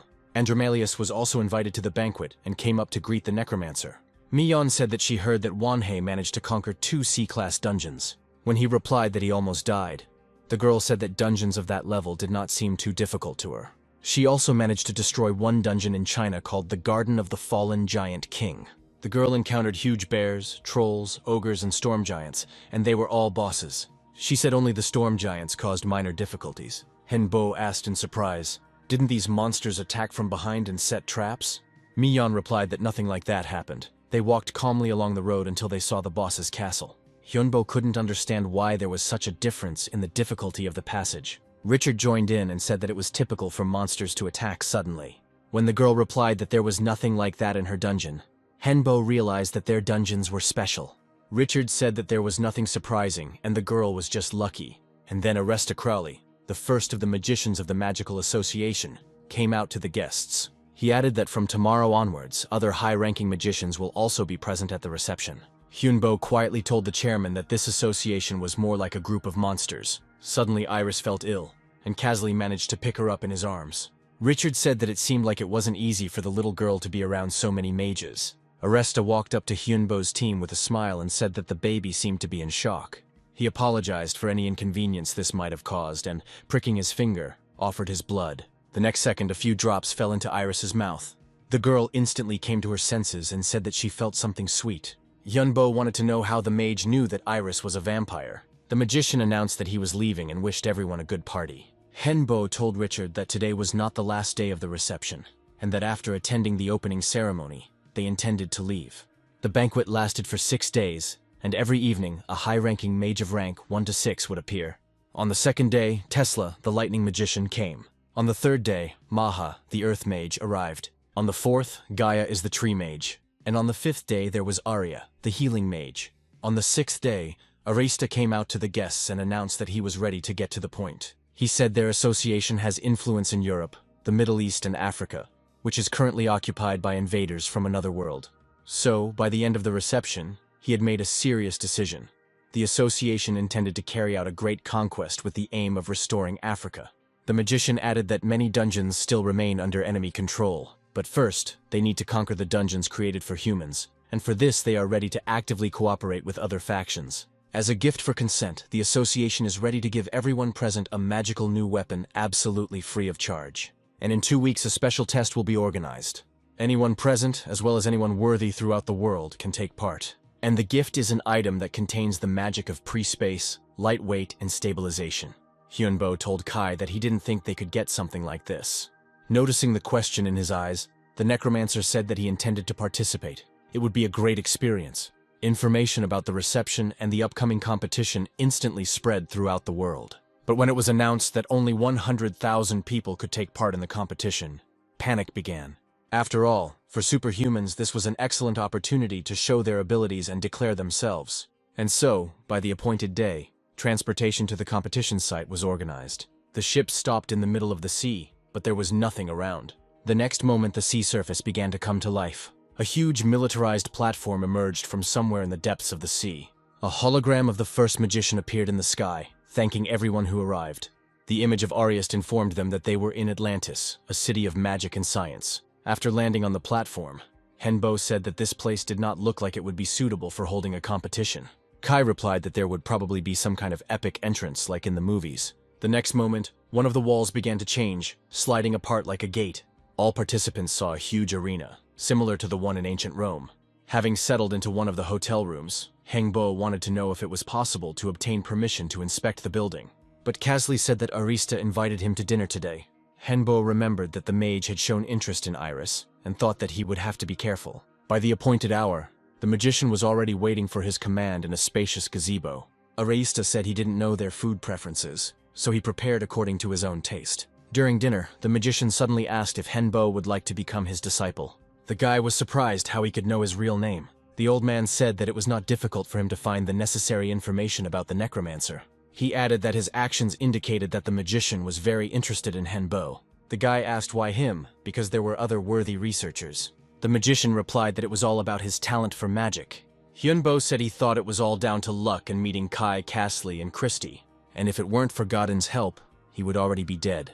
Arista replied that more than 1,000 people have a talent that is directly related to luck. There are only 4 people with the talent of luck and high rank, including Hyunbo. Surya, the sun god in India, was chosen as the god of misfortune. The god of luck was chosen as the god of the religion of humanity, who became a saint. The evil fate was Valkyrie, daughter of Odin of Scandinavia. The mage added that he did not insist on his offer, but the Yinis could swear by their souls and mana. Hyunbo replied that you can't get someone by force. The old man understood this, and said that he simply wanted to make him his follower. He asked Henbo to think about it and give an answer, and then immediately disappeared. The boy remembered that Araista Crowley was the first magician in the Magical Association. By becoming his disciple, he will be able to receive the best education and decent support. Hyunbo said that he had made his decision and would have to refuse. And there were reasons for this. Hyunbo was confident in the path he had chosen.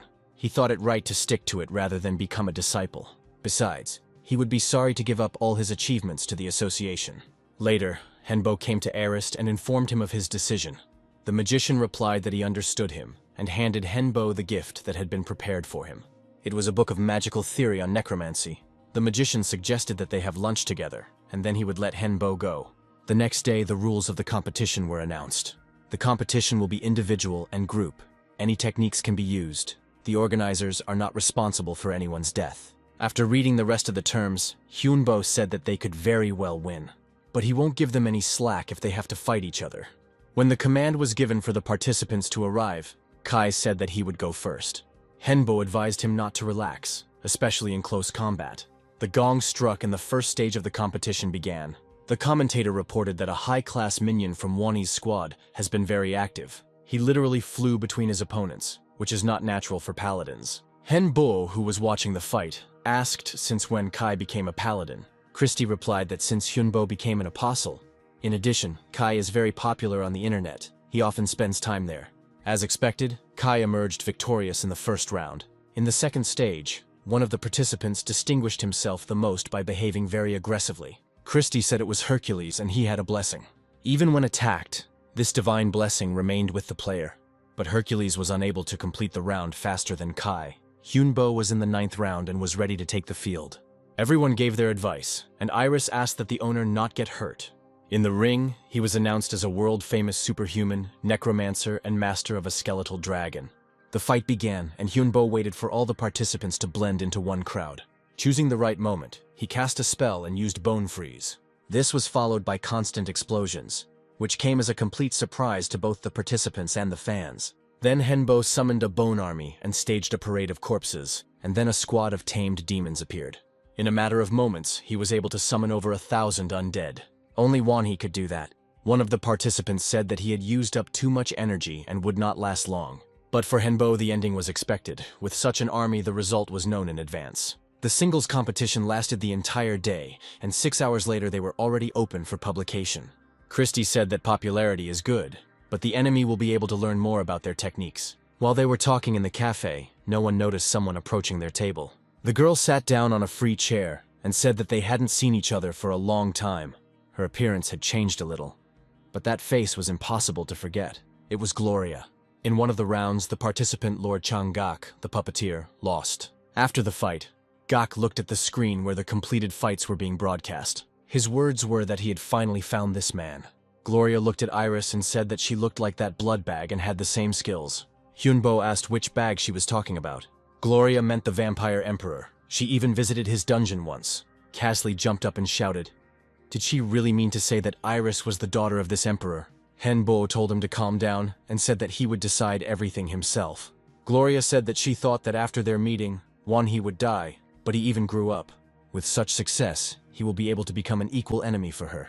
Hyunbo said that Gloria was too arrogant. He asked how she managed to get out. Gloria replied that she had succeeded in doing so in the form of a golem. At that moment, the waitress came up and offered to help choose an order. Gloria opened the menu and said that she would choose all the dishes. Half an hour later, she was already saying that the food in this world is very tasty and varied. But Wonhee will pay for all the dishes, and in return, Gloria will tell him something important. After chewing the piece, she said that it was not only she who had come out, but also the bug that Wonhee had attacked in the desert. She told him to remember that that girl was very angry with him. Half an hour later, Gloria stood up and said that she would watch the fights and asked not to disappoint her. Henbo looked after Gloria and told Iris that they would go to the aquarium after lunch. He later visited Ariest's office and reported the presence of the catastrophe dragon to Gloria. He added that he had met her before and today too. A magic ball appeared in the magician's hands, and he asked if this was the woman he was talking about. Hyunbo replied that it was so, and she entered this world in the form of a golem. The old man added that upon entering Atlantis, blood and skin samples were collected from all participants for further observation. And it was strange that Gloria was able to cross these boundaries. The association staff could not feel her walk inside. Hyunbo said that he also knew that she wasn't the only one who snuck into the competition. The magician said he needed more information to prepare the guards. The next contestant in the arena was Christie. The enemy suddenly threw several sharp axes in her direction. Christie used magic, and the weapons broke before they even reached her. She then directed her energy at the enemy and immobilized him. Hyunbo said he likes the fact that his opponent fights to the end. Kai replied that he would have fun with him too.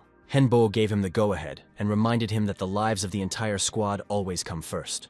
But after just a couple of minutes, he heard that something bad had happened. He, along with Casley and Iris, hurried toward the screams. Kai sat on the floor, and his defeated enemy lay next to him.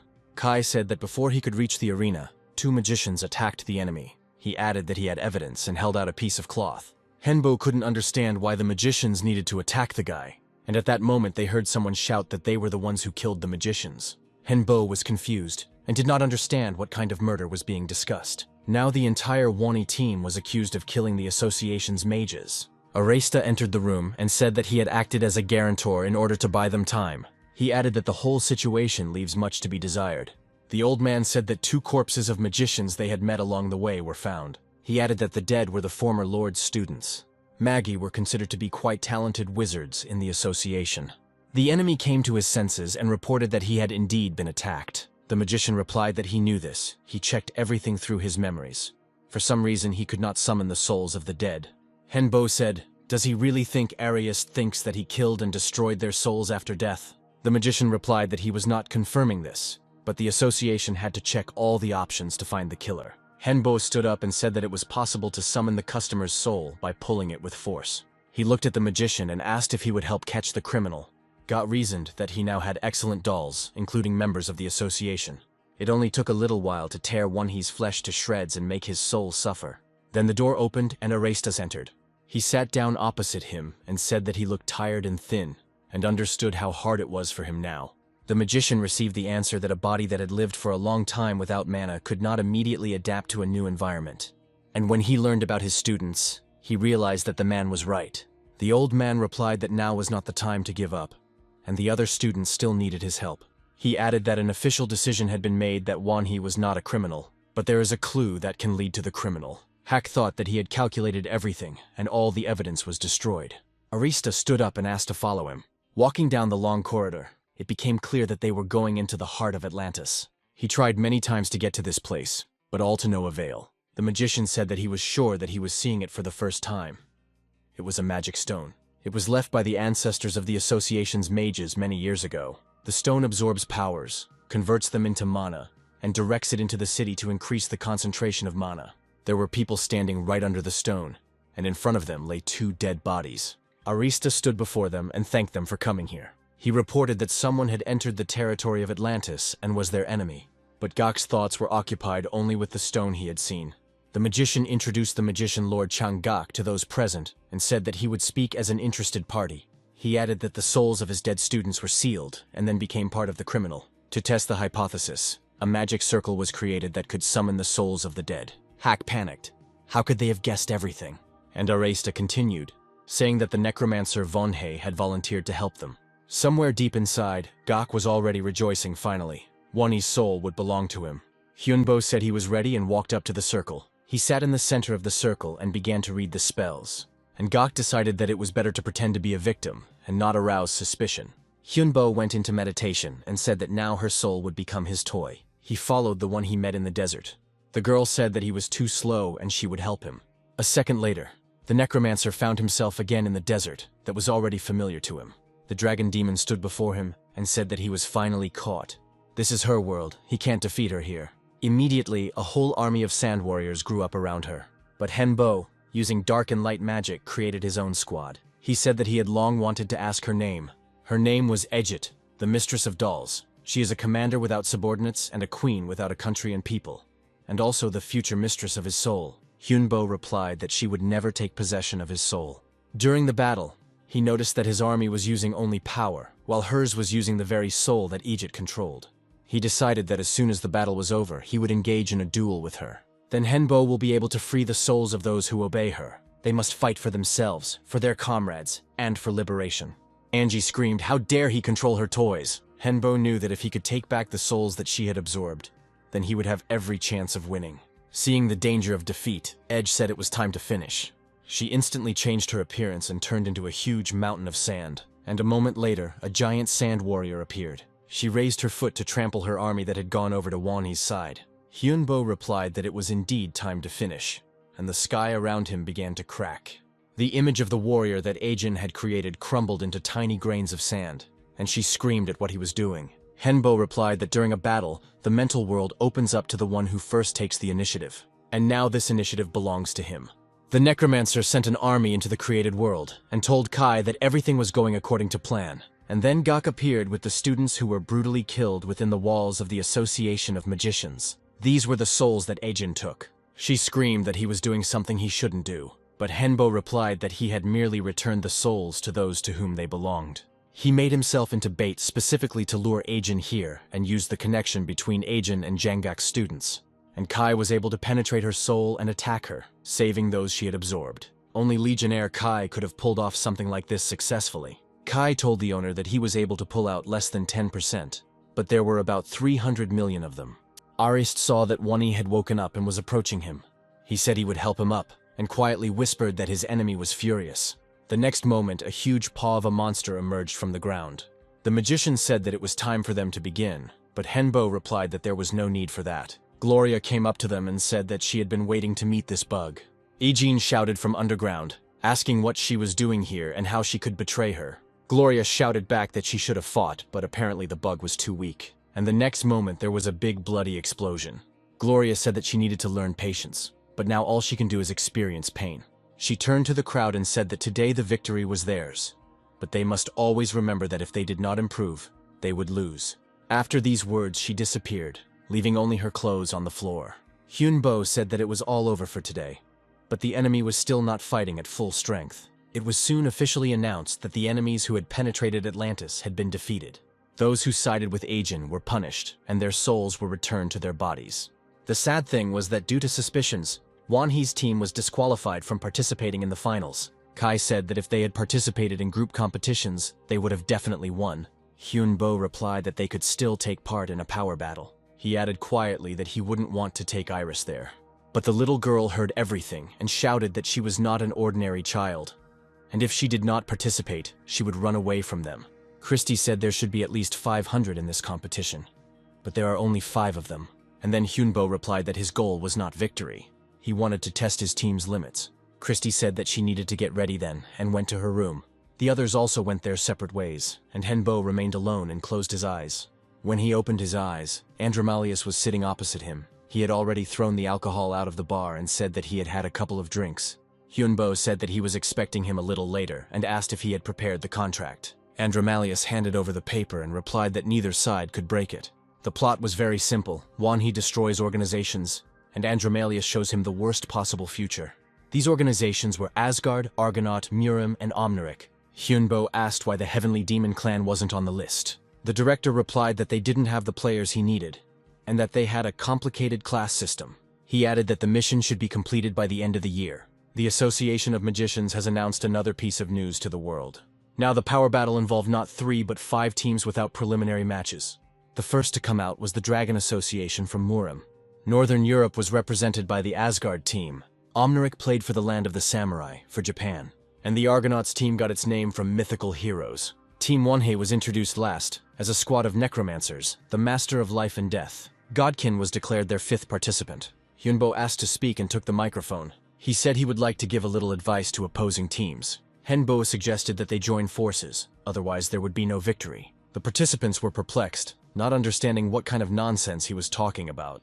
Arestus said from the screen that Wonhee was too confident in himself and announced the start of the battle. He added that he had prepared a special location, and the space around him began to change. Now it was open, natural terrain. The magician said that time would be limited, and the fight would last until the last team won. Henbo's squad moved forward to take a comfortable position. Team Omneric's scout spotted them and reported in which direction they were moving. The commander ordered to follow them to find out their capabilities. The summoned creatures immediately began to prepare the master's order. Henbo told his squad that he could summon more than 5,000 lower-level undead. And then the Umrenic team appeared in front of them, and the commander said that Wonhee would be the first ones he would fight. But he couldn't have imagined that Wonhee would summon so many undead. Henbo said that if Omneric could hold out for 10 minutes, he would give them a second chance. The battle began. Both sides destroyed their opponents, but the forces were unequal. After some time, Henbo pointed to his watch and said that they were great, and were able to hold out for a whole 15 minutes. He kept his word. He healed the enemy, and gave the Omneric team a chance to win. Hyunbo added that next time he will not take pity on them. Wonhee's team mounted the dragon and disappeared into the trees. The commander ordered to find another team of 5 for the battle. Magni, the leader of Asgard, suggested that the Argonauts join forces. Alexander replied that they were only great in appearance, but in reality they had no courage. Magni got angry and said that he would gladly destroy him, but he can't hit a player in a lion costume. And then Kai interrupted their quarrel. He came up and said that apparently the unification had not worked out, but he could help them.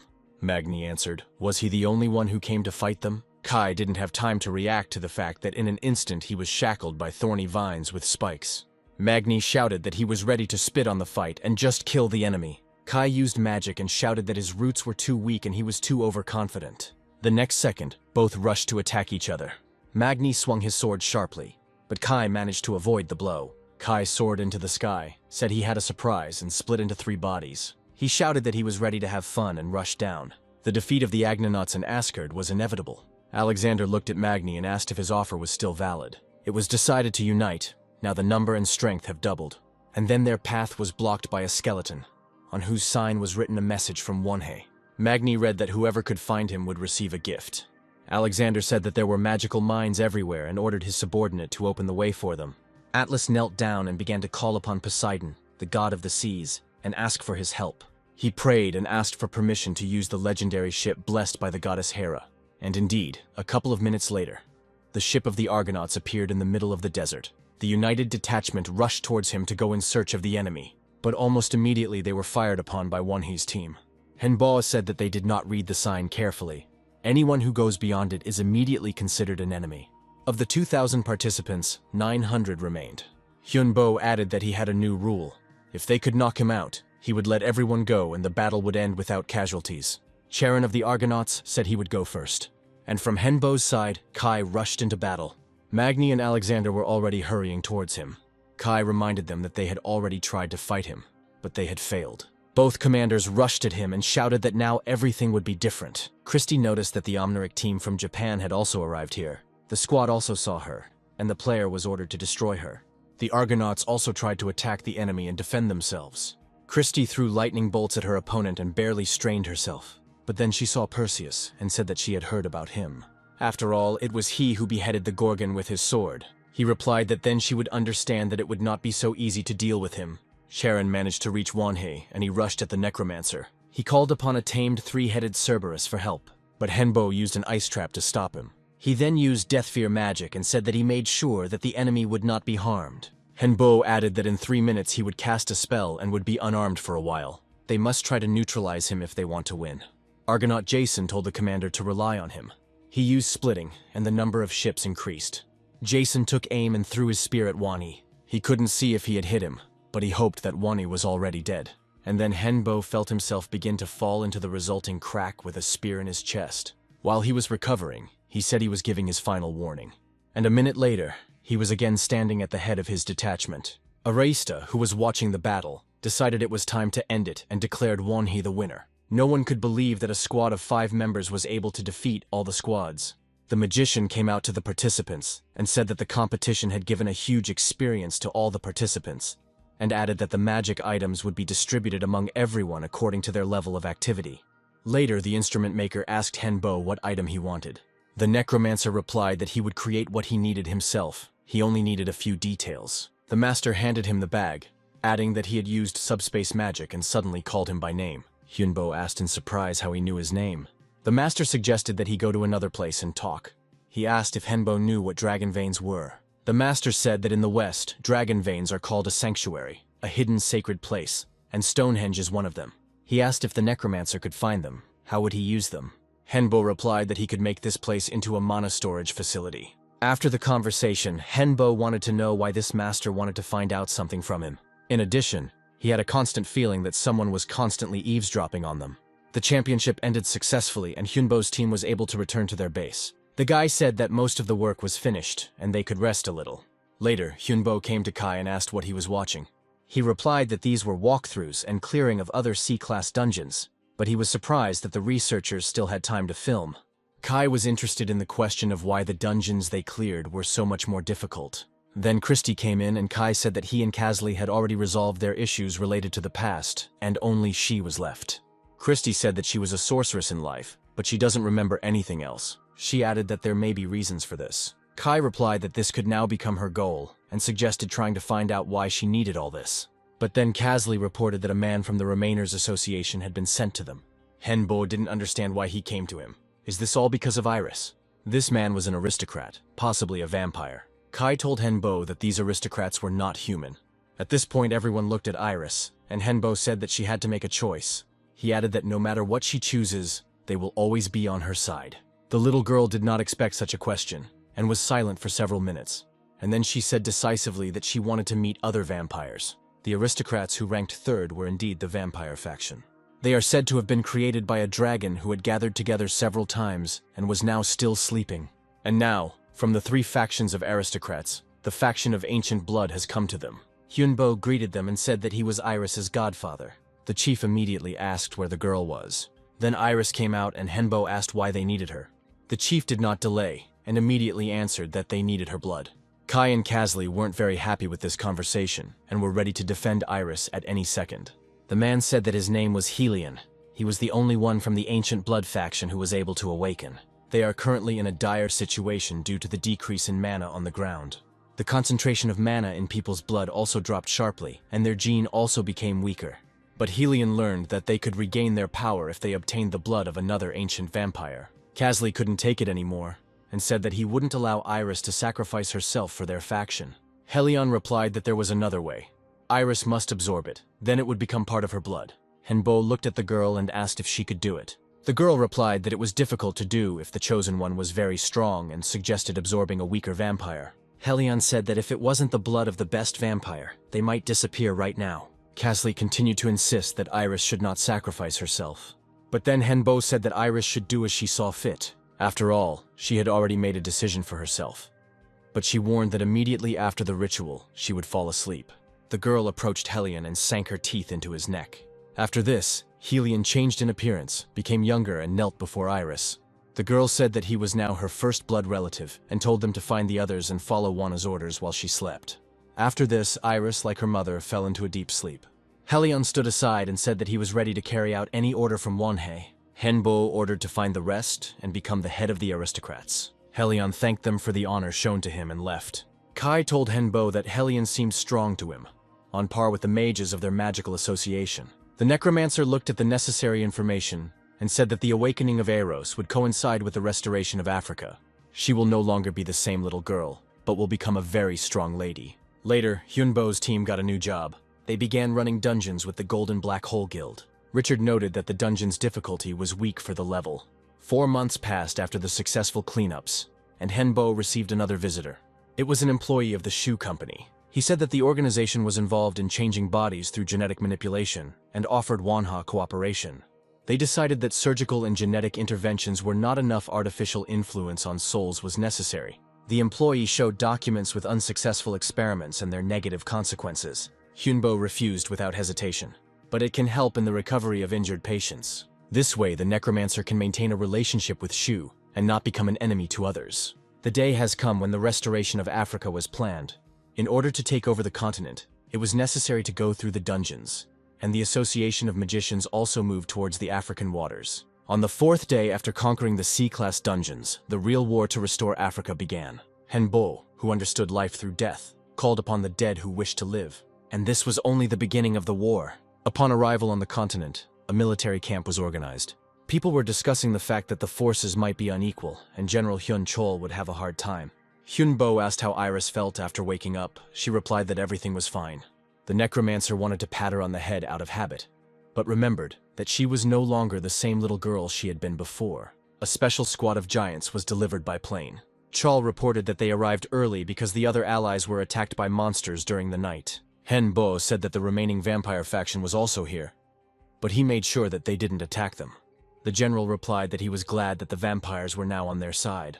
Godin appeared and asked permission to also join the battle to test his strength in this territory. Hyunbo replied that he had 4 hours and enough mana to use as he saw fit. The dragon disappeared, and the necromancer decided that the test would do him good. Godin conducted an aerial reconnaissance and realized what was troubling him so much. He returned and told his master that there was a dragon on this continent. Henbo immediately reported this to the military leadership. He added that for now, this is only an assumption, and there is no evidence. One of those present said that it was better to be prepared for the worst than to be caught off guard. Henbo told Kai about Godin's suggestion, but he didn't know if the statement would be taken seriously. Christie said they had to prepare anyway. Dragons with large amounts of mana were the race that gave birth to magic. Kai said he didn't want to meet that monster. Hyunbo replied that he had one guess. He does not rule out the possibility that there is someone who guards the cave with the dragon. At the same time, in the cave, the dragon's protector said that these enemies seemed strong enough to her. She told the eye that she was not going to give up. It was not for nothing that the master chose her. The dragon's protector gave him an order to destroy the master's enemies and bring him victory. Henbo said that someone wants to make a lot of money from new technologies. Their allies were able to create a triple barrier in the Egyptian citadel with factories, power plants, shops, and other amenities. When the bright pillars of light appeared, Christie said it was even better. After all, before they had to look for entrances on their own, Kai said that we need to return to headquarters. At the meeting, opinions varied. Some suggested observing, while others suggested starting the process immediately. It was decided to wait a little. Kai said that no one could do the cleanup faster than them. Hyunbo replied that their team was indeed stronger than all of their allies combined. At night, none of the sleepers noticed the light in the sky and the appearance of monsters, and they were already moving along the streets silently and noiselessly. Henbo ordered the activation of the second type of magic. A magic circle with a huge army of undead immediately appeared on the square. Only when the battle began did the soldiers run out of the tents. General Chol requested an urgent report from the third barrier, where Wanhee was located. Meanwhile, Hyunbo decided that it was their turn. But then he saw dragon-like monsters in the sky. They tried to burn down the barriers that had been built. Henbo instantly used a reflective shield, but from the other side the golems were already advancing. Henbo immediately created a fire magic circle in front of them. The golems began to burn one after another. It was the magic of punishment. Kai felt someone's presence, turned around and saw the dragon's protector. He was already prepared for battle, but suddenly 2 creatures appeared. The dragon protector asked what they were doing here. The dragon's minions told Ciela that their plan had failed and that they needed to retreat. They added that the enemy has a legion and vampires on its side. At that moment, an eye appeared in the sky and also said that we needed to retreat. He flew up to Henbo and looked at him carefully. Kai didn't know what to expect from him. It was easier to kill. But the eye suddenly flew to the side and disappeared along with the rest. Helion was invited to an extraordinary meeting. Chal asked if the vampire was really on their side. Helion replied that thanks to them, many people were able to survive. One of those present said that vampires cannot be on the side of people.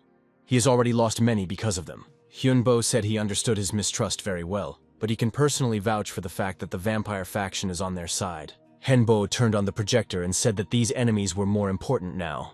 After listening to the necromancer, General Chal said that the battle would be difficult. Later, Helion came to Henbo and reported that the death priest from the nest had arrived. The girl said that she had come on the orders of her master and asked Wonhee to follow her. Hyunbo asked how long it would take for him to return. The priestess replied that it would take from 30 minutes to 1 day. Hyunbo replied that then they would leave right now. Suddenly, in front of everyone, the girl began to tear off her left hand. Only Christy said that she knew that the priest was a robot, and the girl made a portal and opened it. The priestess entered first, and everyone followed her. In a matter of seconds, they found themselves on the other side. The team found themselves in a room where a boy was sitting in front of a screen and playing games. There were all sorts of toys on the shelves, just like a normal child's. Seeing his displeased face, the priestess said that the limit on games was only 6 hours. The boy started to complain that this was not enough, and only now did he notice that they had guests. To everyone's surprise, Hyunbo knelt down in front of the boy. The child slyly said that the guest felt his energy very quickly. Kai said that if all dragons were like him, then Gloria had not used her energy to its full potential. And Castley said that it was impossible for this dungeon. The boy said that there is a dragon in Africa. They are similar. That's why he feels it. He added that at the moment he is the only dragon living on Earth, only still small. But he is a special dragon, not like the others. The boy said that the ones they met were the dragon's guardians, and they were much stronger than the others. But he can give them a chance to increase their power if they become his guardians. Hyunbo stood up from his knees and asked what would happen if they refused. The boy replied that it was just a suggestion, not a condition. But there is an advantage to being with a dragon. He lives 20 times longer and is 5 times stronger. If they become his guardians, he will be able to share his power with them. And most importantly, he will share the dragon's body with them. His blood is the best ingredient for elixirs, and his bones are used to create weapons. And also, he will be able to share dragon magic. Hyunbo said they needed time to discuss the proposal and make a decision. Kai was the most interested in all the advantages, and already at home said that this was a great chance. Christy and Kasley also supported Kai, but Hyunbo said that he would refuse. He was afraid that, having received protection and so many bonuses, he might relax. By defeating another enemy, he gets an incentive to become even stronger. Hyunbo said that this is his personal choice and he is not forcing anyone. But in response, he heard that Kai and Kasley would follow him and would not betray their master. They asked what Hyunbo would do if the others decided to become guardians. Then Godin appeared and said that he would like to become a real dragon and not serve a dragon. Christy also said that she wants to constantly develop and become stronger and not live on everything ready-made. Henbo looked at Iris and asked what decision she was making. And then she replied that she wanted to become a keeper. Iris added that they are both still children. She enjoys being with them, but they will see her as nothing more than a child for the rest of her days. The dragon said that he respected their choice, but was still willing to help them.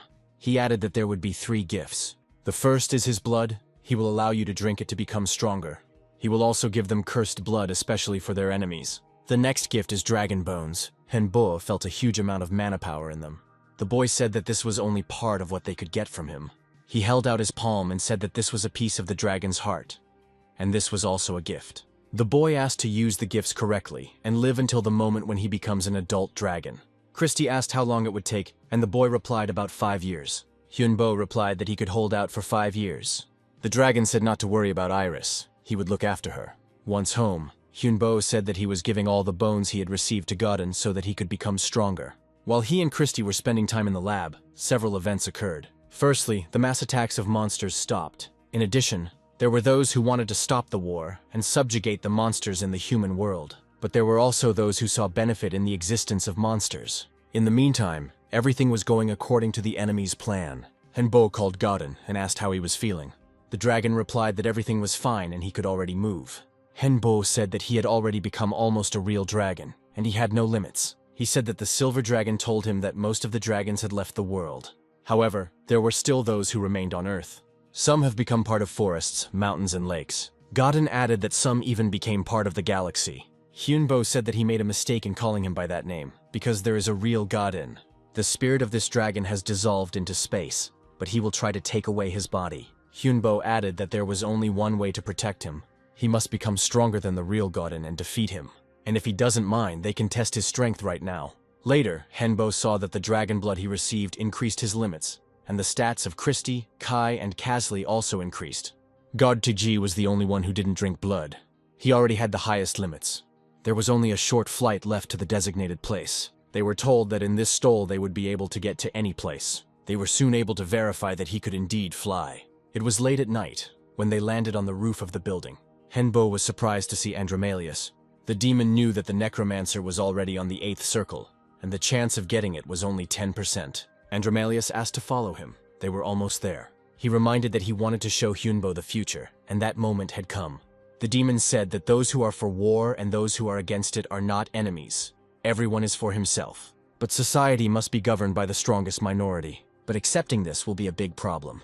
Andromalius said they were heading to the altar. He added that the price for the opportunity to see the future was very high, and tied his hands. Hyunbo should have done the same. Andromalius reassured that it would not harm the necromancer. Henbo believed him and tied his hands. The demon said that if the necromancer is ready, then they begin. After a few seconds, Henbo began to fall somewhere deep into the world consciousness. He saw Kai and Christie fighting the enemies. Saw Iris and Kasli running to attack. He saw a dragon who said that they would all die and become part of his soul. Henbo couldn't understand whether it was destruction or absorption. Is his entire team facing inevitable death? They had to fight the real Godin, who was able to take the body and his dragon. Is this really what that terrible future will be like? Could it be that, even after leveling up so much, it still wasn't enough? Then his team came up to him and said that they began to worry about their owner when he stopped moving. Andromalius explained that while his soul was looking into the future, his body did not react to anything that was happening.